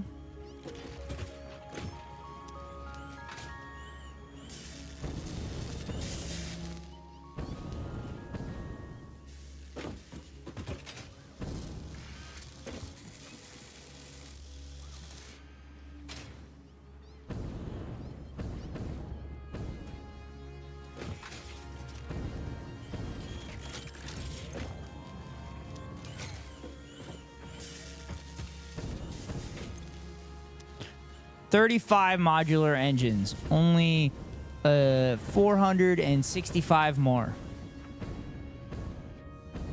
Yikes. Yikes.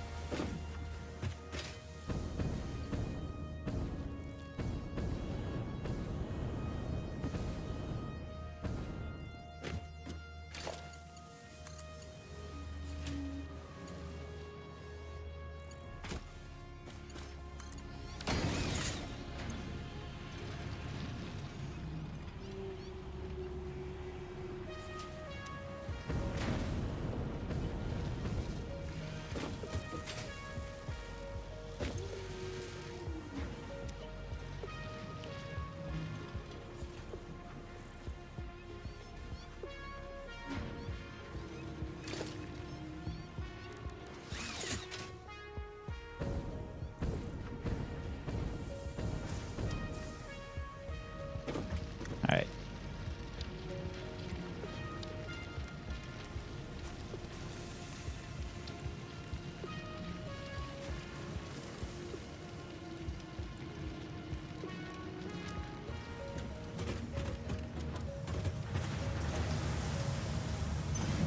Print out the coupons.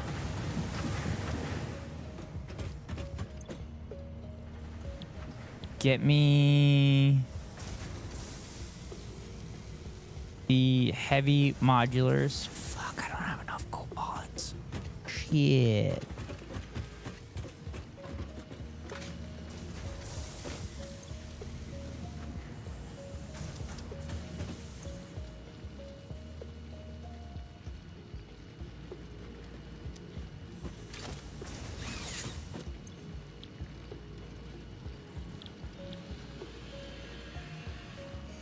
God fucking damn it.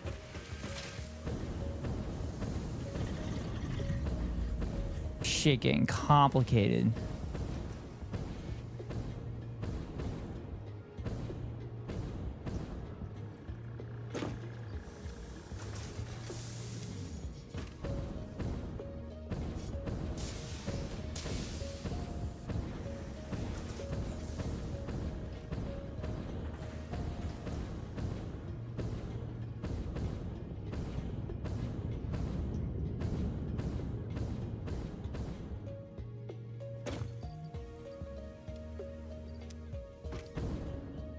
All right.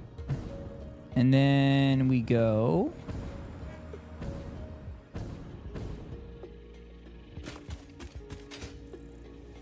Back to here. And then I think that's where we're going to call it tonight, chat. Yeah. I think that's a good place to leave off. So like I said, Unhinged Friday tomorrow.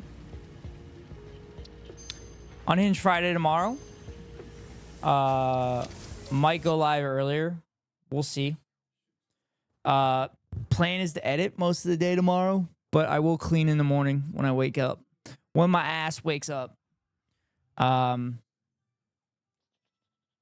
Hopefully I get done with the video. That'd be cool if I get done with it. If not, I'll probably have the weekend because I doubt I'm going to get scheduled and I don't know if I want to go in. But, yep.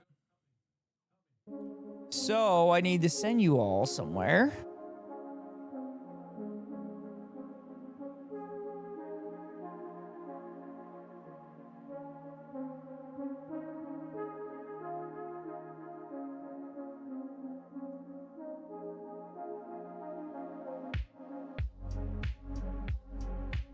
Send you to Jacob Johns.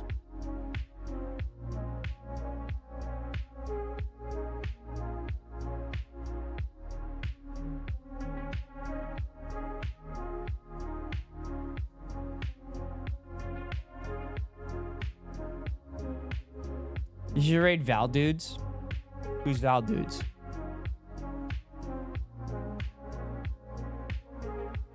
He's a DJ.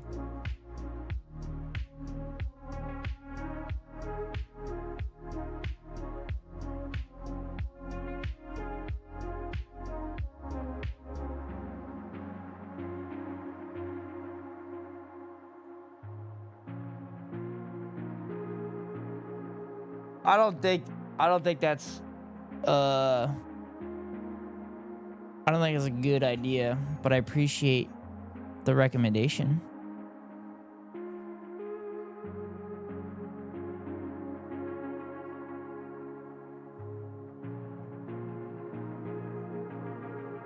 Better a pig than a fascist is the title of somebody's thing. I like that.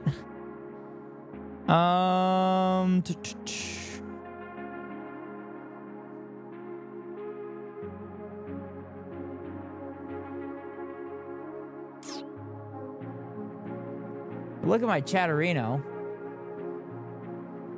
Theo's live.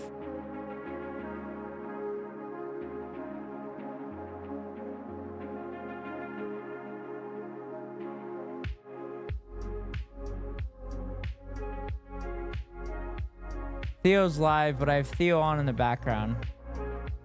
And Theo is just going to be getting off shortly. Yeah, I'll just raid Jacob Johns.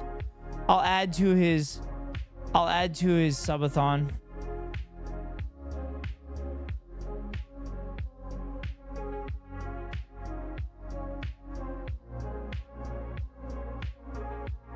Yeah. It's always fun to send you over there too. All right. So, here are the raid messages. First one are for those that are not subscribed. Next two are those that are subscribed. Thank you all so much. I will be live at 6 p.m. Pacific time tomorrow. At worst. But there's a chance that I'll go live earlier. So pay attention to the Discord. Pay attention to the Twitch notifications. And thank you all so much for being here. I appreciate it. Appreciate y'all. Appreciate you being here for gaming and politic. But I got to get some sleep, chat. So wherever you are in the world, good morning, good afternoon, good night. See y'all later. Free Palestine.